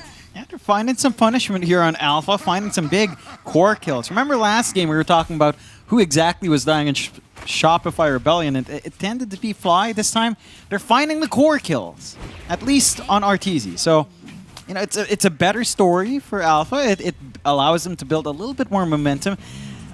Unfortunately, you're at the point where Wish is level 4 and Monster is level 2, so not quite the EXP and gold distribution you'd want here. No. What I think, in fact, hold that thought, because top, or rather bot lane, Rise has got rolled on. He'll be okay. I think it's about time for Fly to assert his dominance. I think it's time for Fly to transition to Pos 1. Arteezy's died twice. He doesn't get the roll anymore. Fly's going to do it. Monster barely gets away. Fly, after some wolves, they won't find them. Meanwhile, bottom lane, Rises getting chased down, though it seems like Saberlight's going to drop now. Crit's gone too far. Crit will probably go down to Boo. So Rises finds 2 kills plus Crit's courier, and it's currently 4-4. 1k advantage to the way of Alpha. Yeah, that's pretty big for Alpha. Remember what Fly said in his interview. How do you know you're winning your lane? Well, this isn't quite winning, but at the same time with their CS, it's not quite losing still. I wouldn't call this winning lanes right now. So I'm curious how Shopify Rebellion kind of corrects that. I think the one lane you can say is outright winning is Abed's lane up against Soul.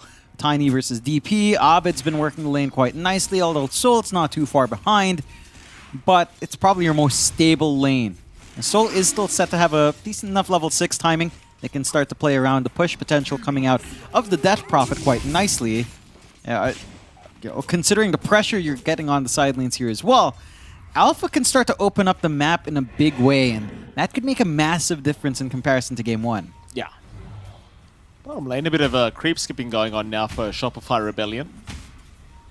I guess that's what you do when you have a tough lane. You just creep skip, don't play the lane. And well, they'll find 2 boundary runes for themselves down bot as well. And farming the jungle together. Look at this, John. Look at the teamwork between Saberlight and Crit. Yeah, you know, stay together, die together, farm together. It's a unit. Is that a Seb line? Probably. Will be at some point, I'm sure. Right. He must have said it at some point as well. Yeah. Roll away. Saberlight will cop the blood right. Rises. Gets kicked away. Ooh, not onto the cliff, now. though. Crit, a little bit short there. Still the chase is on. Rises really wants to punish them for their shenanigans here in the jungle. As Crit is dropping extremely low now and might just be gone. He'll try to roll the other way, but the Blood Right is going to land. Saberlight, vacuum, body blocks out, but the Frostbite is going to land. Crit will die. Still Arbet going to try and punish at least Tiger. Can't find him for the toss. Tiger still on the run. And in fact, Saberlight's in trouble. Saberlight's going to go down. A double kill for the CM. Arbet's still chasing. Tiger eventually will drop. But my goodness, 6-5 now.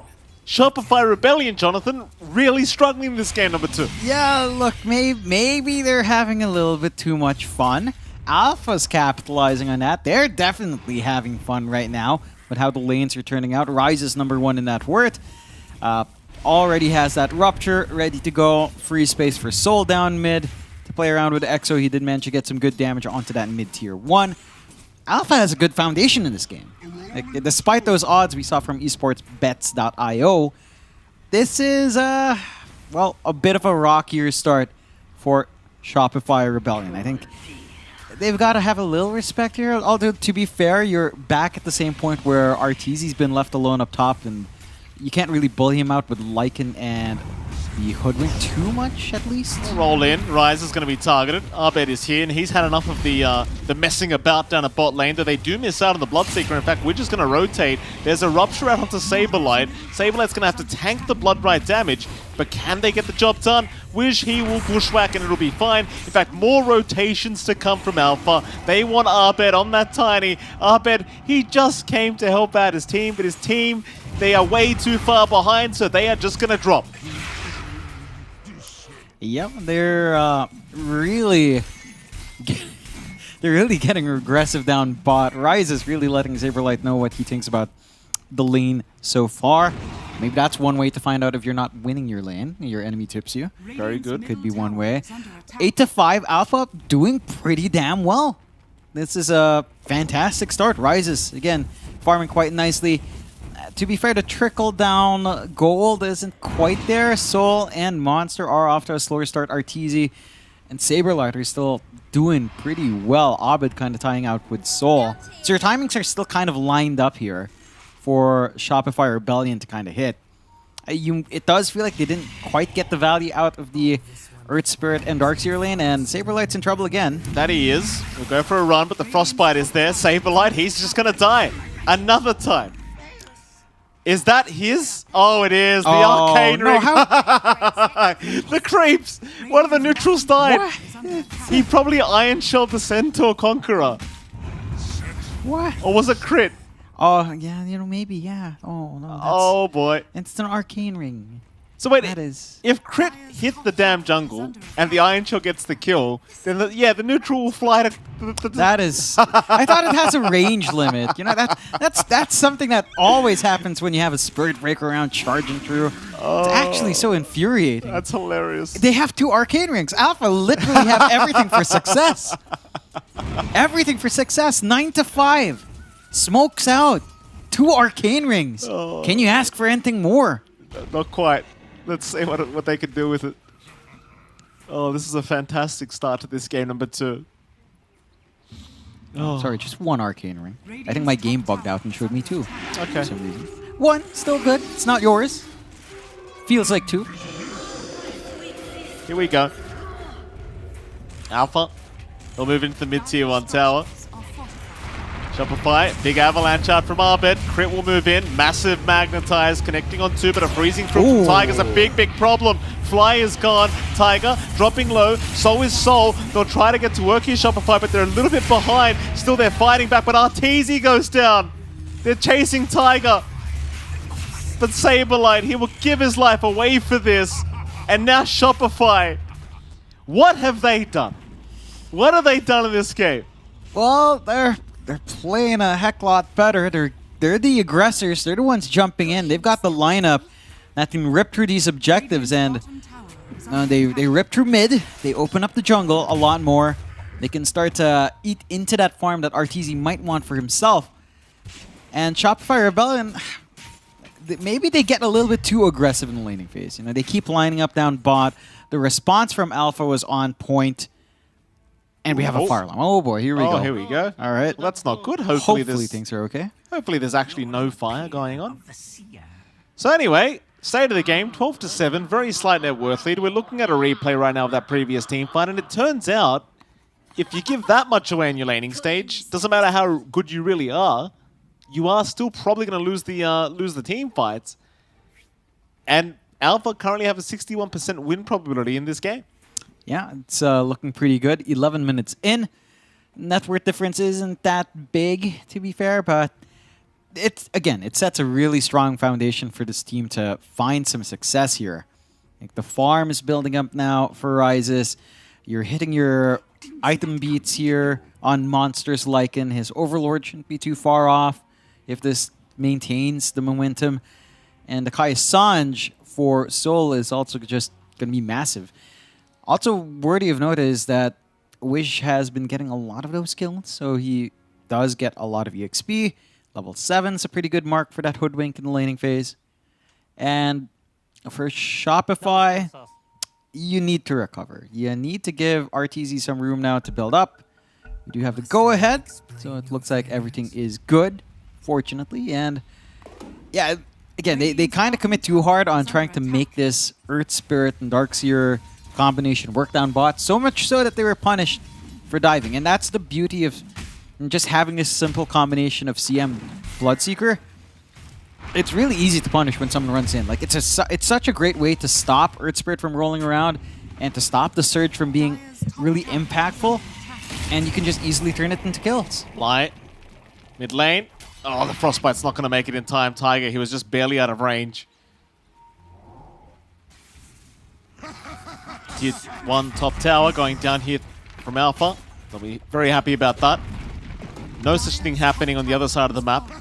Seems like Shopify Rebellion just accepting their fate and going for the farm game at the moment. Way too far behind. Even though it's less than a 1k net worth lead, the way of Alpha, it seems like at the very least in terms of XP, they're just so far behind. The Saberlight, top lane, just taking so much damage from Wish. He is probably just going to die. Surge away, one more hit will do it, but no, they don't have enough. Just poking and prodding, looking for openings here on Alpha's end towards Shopify Rebellion. That is starting to give space for Arteezy to again just farm bot, and he will switch places now. But the ideas are very different here for Alpha. They're playing aggressively, they're playing like they're ahead, which they are by a very small margin, but they're still looking good. They need to keep that pressure up. I think when you're playing against Shopify Rebellion, you never let your foot off the gas. You've just got to keep running. You've just got to keep fighting. You have to prevent them from farming up. Because, quite frankly, they need quite a fair bit of farm. We're looking for the Blink on Abed. 100 gold away, though. Not too far off now. We're looking for that BKB on Arteezy. Still a ways to go. A bit of a slower game for Saberlight here as well, considering the activity on his lane. So it's like this is your moment to shine. No defensive items up. No damage mitigating items. They have taken it a little bit easy for now. The Soul does have the exorcism ready if they want to shove in a different lane. But giving these moments to equalize, I think it favors Shopify Rebellion. Again, once you hit this blink timing on Abed, he could probably just go playing around again like we saw in Game 1. Yeah. There's that blink up. Let's see how it goes. I mean, he still almost has the max avalanche toss combination. Abed probably has the ability to blow pretty much anyone up off the map. Dire's middle tower is under attack. Just bring the blink up. Meanwhile, I mean, Alpha, they're smoked up. They are still ahead. So you want to keep that aggression going if you can. Especially if you can find Arteezy on that laner, who is now top of the net worth board. Rotation in. Oh. Mid lane perhaps is where they go. Fly is perfectly fine. Top side, they do see Arteezy, but there's now a counter smoke from Shopify Rebellion. Rush in, Abed, he'll be on the front lines, and he's going to find Rises on that Bloodseeker. Toss him back to crit, and that'll be Rises gone. Top side, Arteezy's being chased, but Tiger's gone past the tier 2 tower.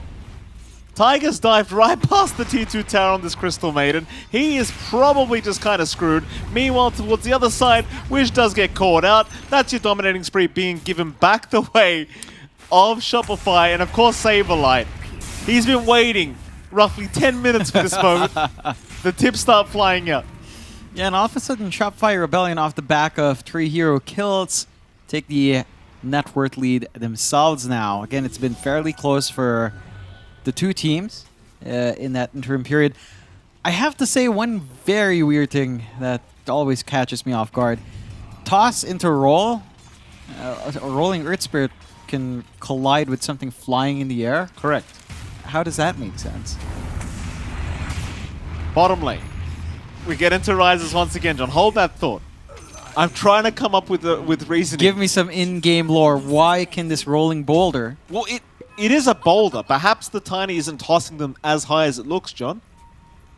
Right? That's fair. You know what? I don't think trees are this small in comparison to a lot of stuff. Yeah, look at them. Look at them, John. True. I mean, the heroes are basically the same size as the trees. That is true. That is. You know what? I will accept this. You are a wise man, Michael Phoenix. Thank you, Jonathan. Just as wise as Shopify Rebellion is for playing as a unit there. Taking that lead back. 3K up all of a sudden off the back of those kills. And Alpha, They're not out of it, honestly. They're still in the game, but I feel like they need to progress in the map now.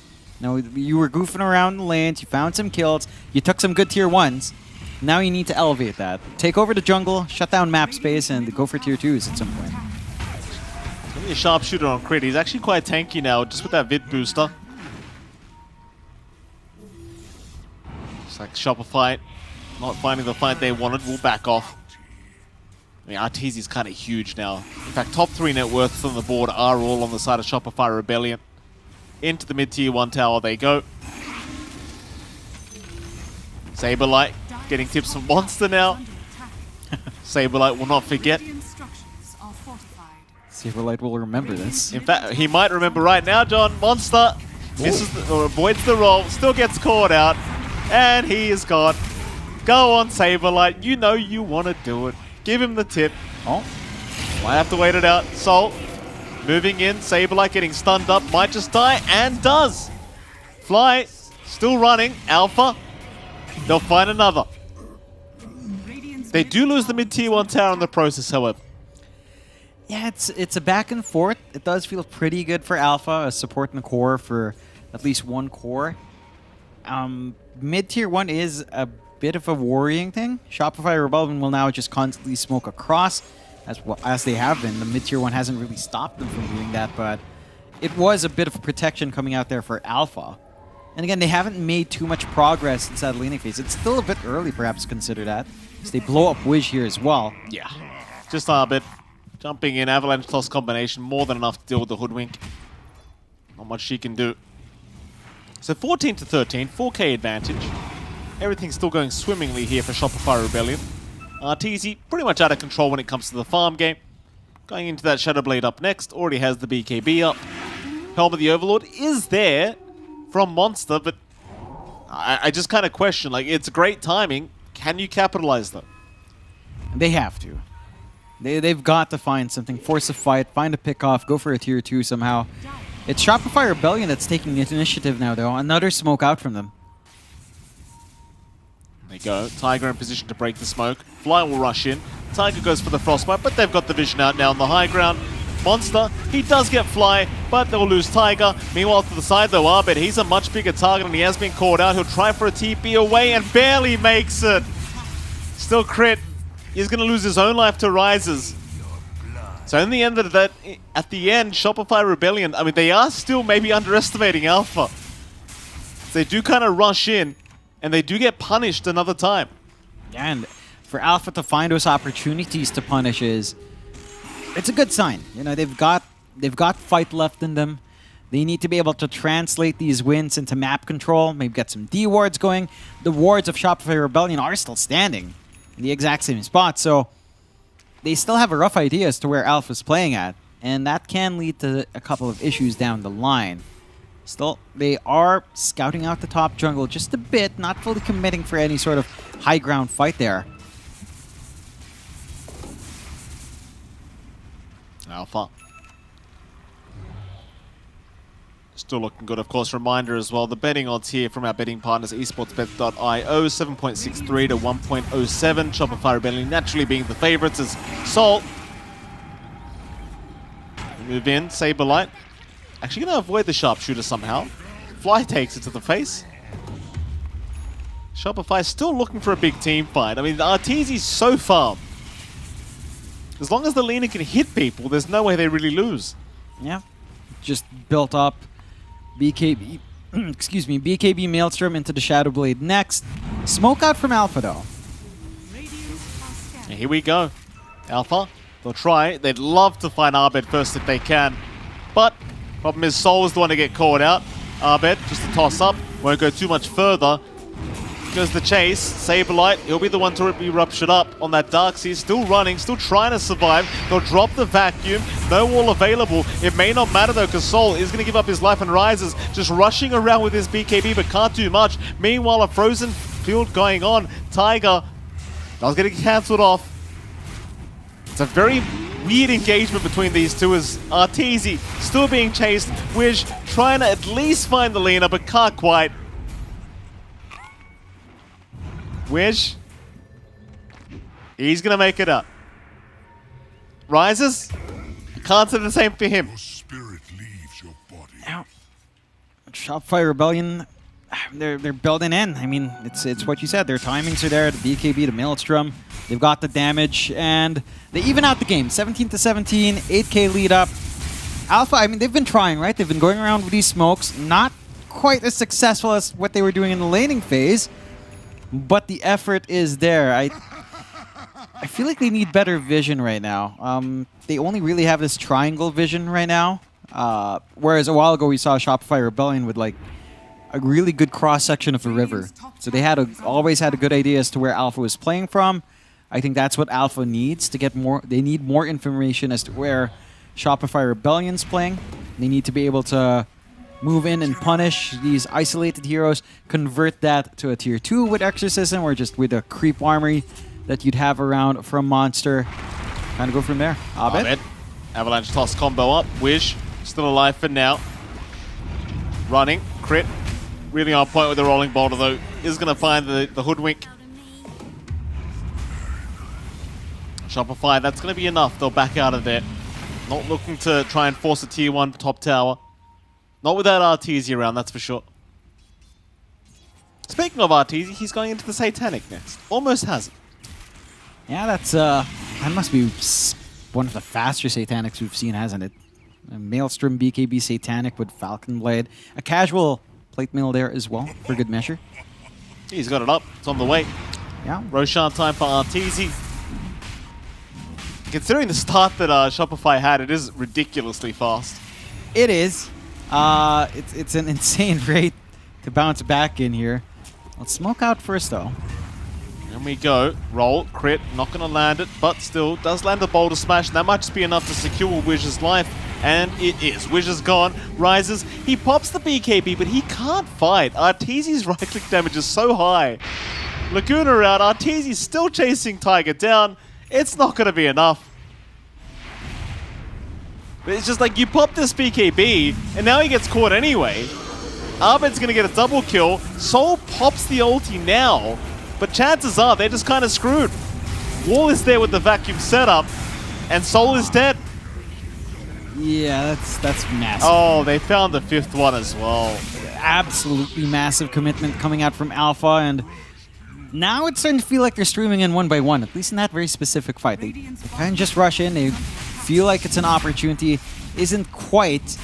And now Shopify Rebellion has this open invitation to just take Roshan, which does not take them too long to clear out here. So Alpha, I mean, again, they've got power. We've seen it before. They can play up against Shopify Rebellion, but now the decision making just feels a little bit flat. As the Aegis is up, you've got your full blink up now. On Saberlight can be easier to initiate. You've got so many tools on Shopify Rebellion, and for Alpha, I mean, your Bloodseeker needs more. Like, this Basher coming through is going to help, but it needs time. Bottom, Wish, again caught out. Nice little stun there from Arteezy. Trusting Abed tosses it right to him. Towards the west side, Tiger. Go for a bit of a run. Crits on the chase, however. Still juking and jiving here in this tree line. We'll go for the freezing field, and poor old Fly runs into it. Still they'll find him with the vacuum. Eventually Tiger's just dead. No issues there. The Shopify Rebellion. So let Abed have the kill. Abed 9-1-9 now. Had he not died earlier, he would have currently been completely undefeated between both games. Yeah, it would have been, unfortunately, not quite.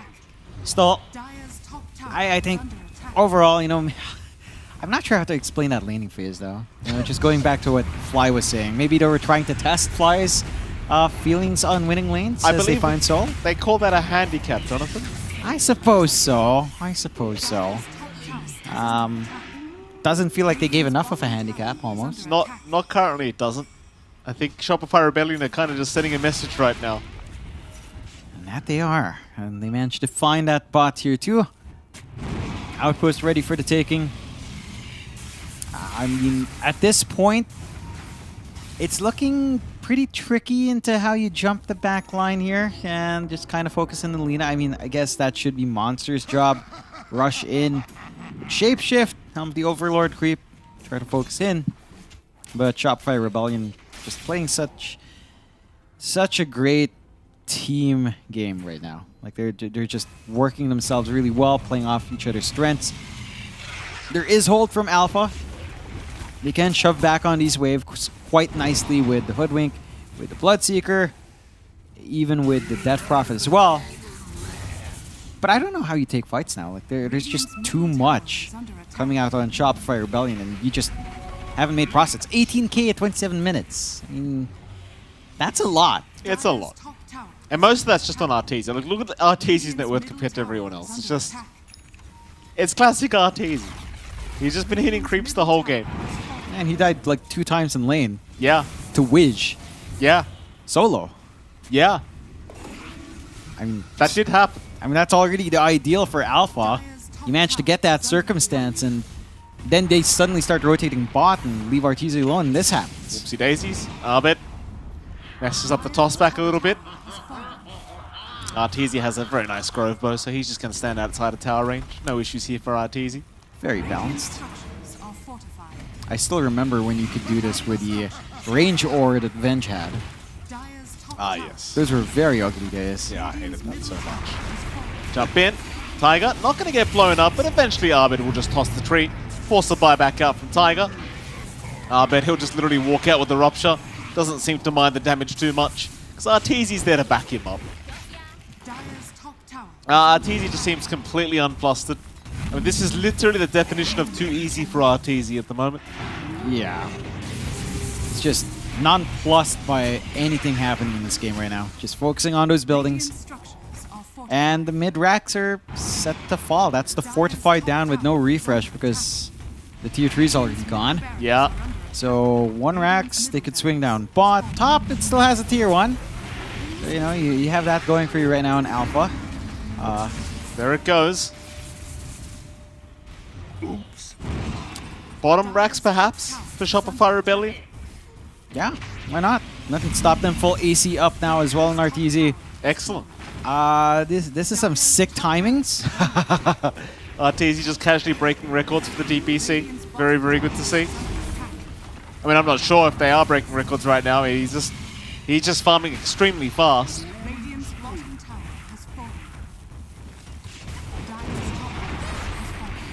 Arbit, that'll be Tiger gone. Oh. Saberlight, oh, that's a great vacuum wall. Monster's been dragged back. He is gone. And what else do you say? Shopify Rebellion. They give him a good start.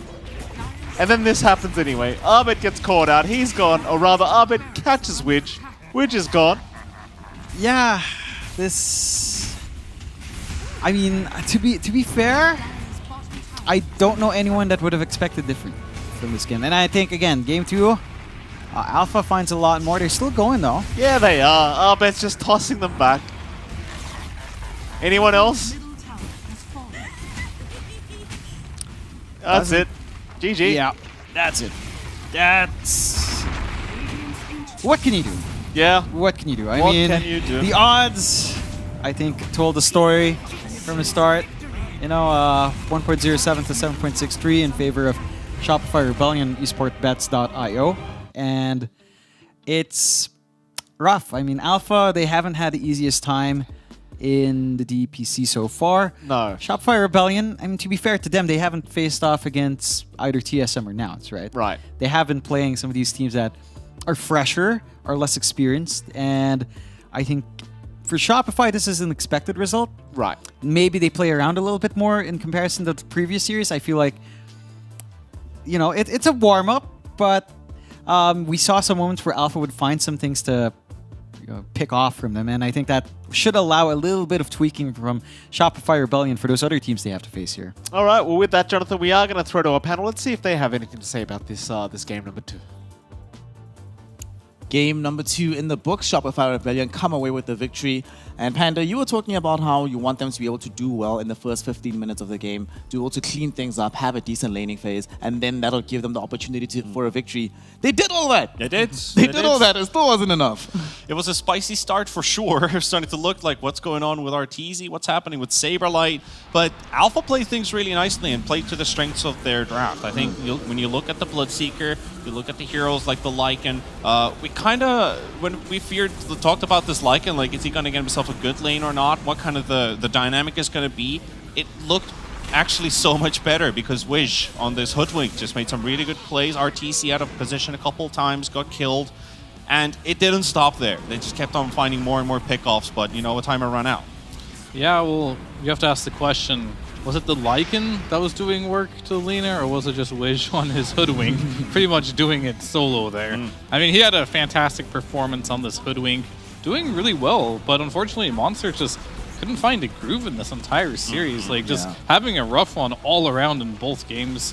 Would like to see him, like, kind of like, they need to go back and, like, figure out, like, what they want to do about this offlane situation. It's a good, valuable lesson for them here. But the good things about Alpha here, though, is their safe lane, it did really well. Like, it won. Rises got off to a really good head start here. So I have a lot of hope for this team. Like, we saw previous series, even when they played Wildcard, like, they had 15-minute GGs. Alpha held their own the best so far in this game against Shopify. Which is kind of an interesting dynamic, right? Because up until this point, Alpha was at the bottom of the barrel in the leaderboards. They were looking like one of these squads that was just going to keep getting rolled over time and time again. But it turns out that they have some punch, they have some fight in them as well. So at the end of the game here, Alpha, though they do go down, there were some glimmers of hope. And I think things would have also been very different, not just if the monster situation was ameliorated, but if they actually had some degree of initiation from the mid lane.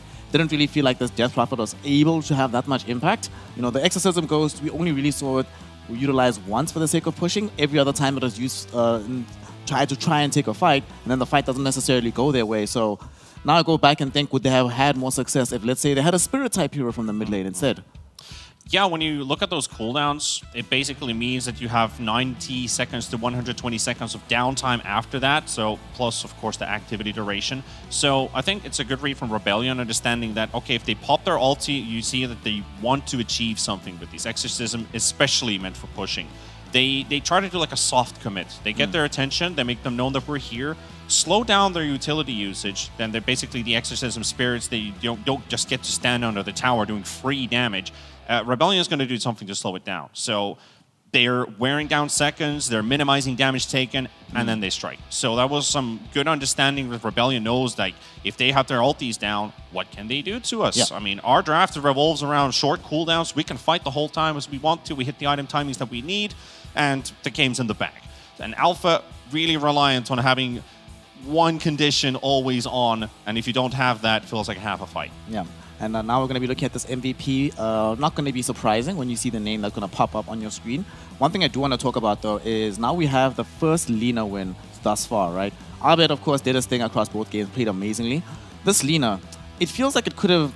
You know, in other regions, we see this Lina look like crazy broken, right? Here, it kind of felt like there could have really been any long-range hero, right? There were a couple of instances where I'm just like, well, Lina's dishing out this damage, yes, but it didn't feel as nuts broken as we've seen in some of the other regions. What do you attribute that to, Fia? Is it just because Shopify Rebellion were already that far ahead? Or is the hero itself, maybe they're right and it's a little bit overrated in some capacity? Really hard to say, but I think Arteezy just had quite a few deaths this game that if he didn't have those deaths, maybe it would have looked even more OP. I will say, though, like, given how many times he did die in the laning stage, he still kept up on farm. Like, even though he had like 3-4 deaths in a couple of fights, you'd normally think, and as we saw other laners who had that problem, they couldn't catch up to the net worth. It seems like those deaths didn't really slow him down at all. So it kind of still speaks to the strengths of how fast that hero can farm. Yeah, that hero farms incredibly fast. Arteezy came in with the 4th fastest Satanic of all time. All time. With like 4 deaths in the early game too. Yeah. Like a lot happened in that game that you would imagine not going to really allow him to be successful. But nonetheless, he was able to pull it off. And, you know, we know for a fact that they are at the top of the leaderboard, joining up with TSM.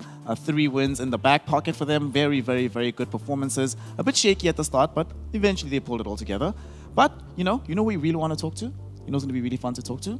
We get to talk to one of the Shopify Rebellion players because we want to hear from Crit and exactly how things have been going that side. Crit, congratulations on the victory, if you can hear me. I'm not sure if can you hear me? Yes, we can hear you, good sir. Okay, great. Firstly, congratulations on the win. I have an interesting question, right? So this game, the laning phase was difficult to say the least. What are the team communications like at the time when things are feeling like they're going catastrophically wrong on several parts of the map at a time? I think it's just you have to look at like the bigger picture. They have second pick this game, so we knew they're gonna get counter picks on lanes. So we have a good lineup, and they have heroes that are very strong on lanes. So it's not, you have to just keep your head cool and not worry too much about it. Something else I also want to ask is, now that you're playing with Saberlight in the off lane, he was talking to us about the nature of playing a bit more aggressively, how the laning has improved. What has it done for the type of heroes that you're able to play? Does your hero pool feel exactly the same? Is Balba now saying, well, since Saberlight's hero pool is pretty much infinite, you also have more options of heroes that you can bring into the pool? Well, I think Saber, he definitely has like a proclivity towards being a clown in terms of like the way he lanes sometimes, and I think that fits me pretty well because the most similar player I laned with before was probably Ice, and it's very different honestly because last year I played with Igor, which is like a way more stable player, so it's fun to have Saber back, or not Saber back, but Saber on the team now. It's like having Ice back a little bit, and then we get more options for a hero pool in offlane, but it's also, in some games, it turns a little bit into a feed fest. I think it's a learning progress for us, so it's good. Nice to have an offlaner back into the team. Congrats on your win here, Crit. I wanted to talk to you about like outside curriculum from your Dota games, and I want to touch upon a topic of being a professional team and having an organization behind your back. What kind of schedule do you guys have like over the week? You don't have to reveal everything, but we're just interested about like the activities that you have like outside of the game. Do you have like a specifically molded week throughout? You know, usually they have one free day off, usually Sunday, but 6 days of a mix of physical and playing scrims and playing own games. Talk to me about your week a bit. So I think it's been changing a little bit since we got here. We have a very nice office here. I think the environments are very good for us. Most of us are going to the gym now, which is obviously helping mental state a little bit as well. It's not a requirement, but I think it definitely feels better for everyone to be physically active. So it's more like an individual thing, but as a team, we usually just play 2 or 3 sets in a day. We'll do that 6 or 7 days out of a week, depends on the official games as well.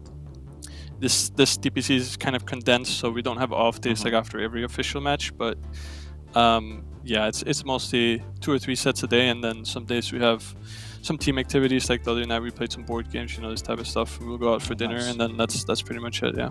All right, great. And also now talking about like team practice, do you feel like you get plenty of practice from scrims in NA considering the amount of active teams in the region?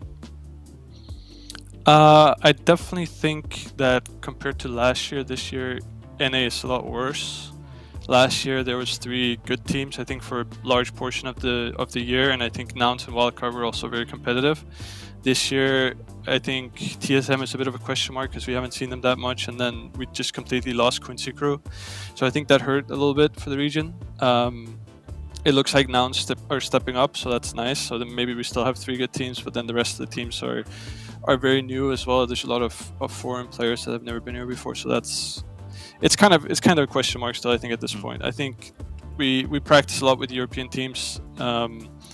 We still play a lot with the South American teams, so it's not like we only play against North American teams, and we also don't really want to play against teams that we know we haven't faced yet in DPC. So yeah, I think I think the region is a little bit worse now than it was, but I still think that it's not that hard to get good practice. Right. So you kind of partially answered my follow-up question, my last one, which would have been, do you miss playing international teams, since it's going to be a while until the next possible opportunity? But I'm going to change that a little bit. Is there some team that you really like to play when it comes to official games? It could be in scrims or outside of it, like playing a tournament game. What's your favorite team that you like to play against?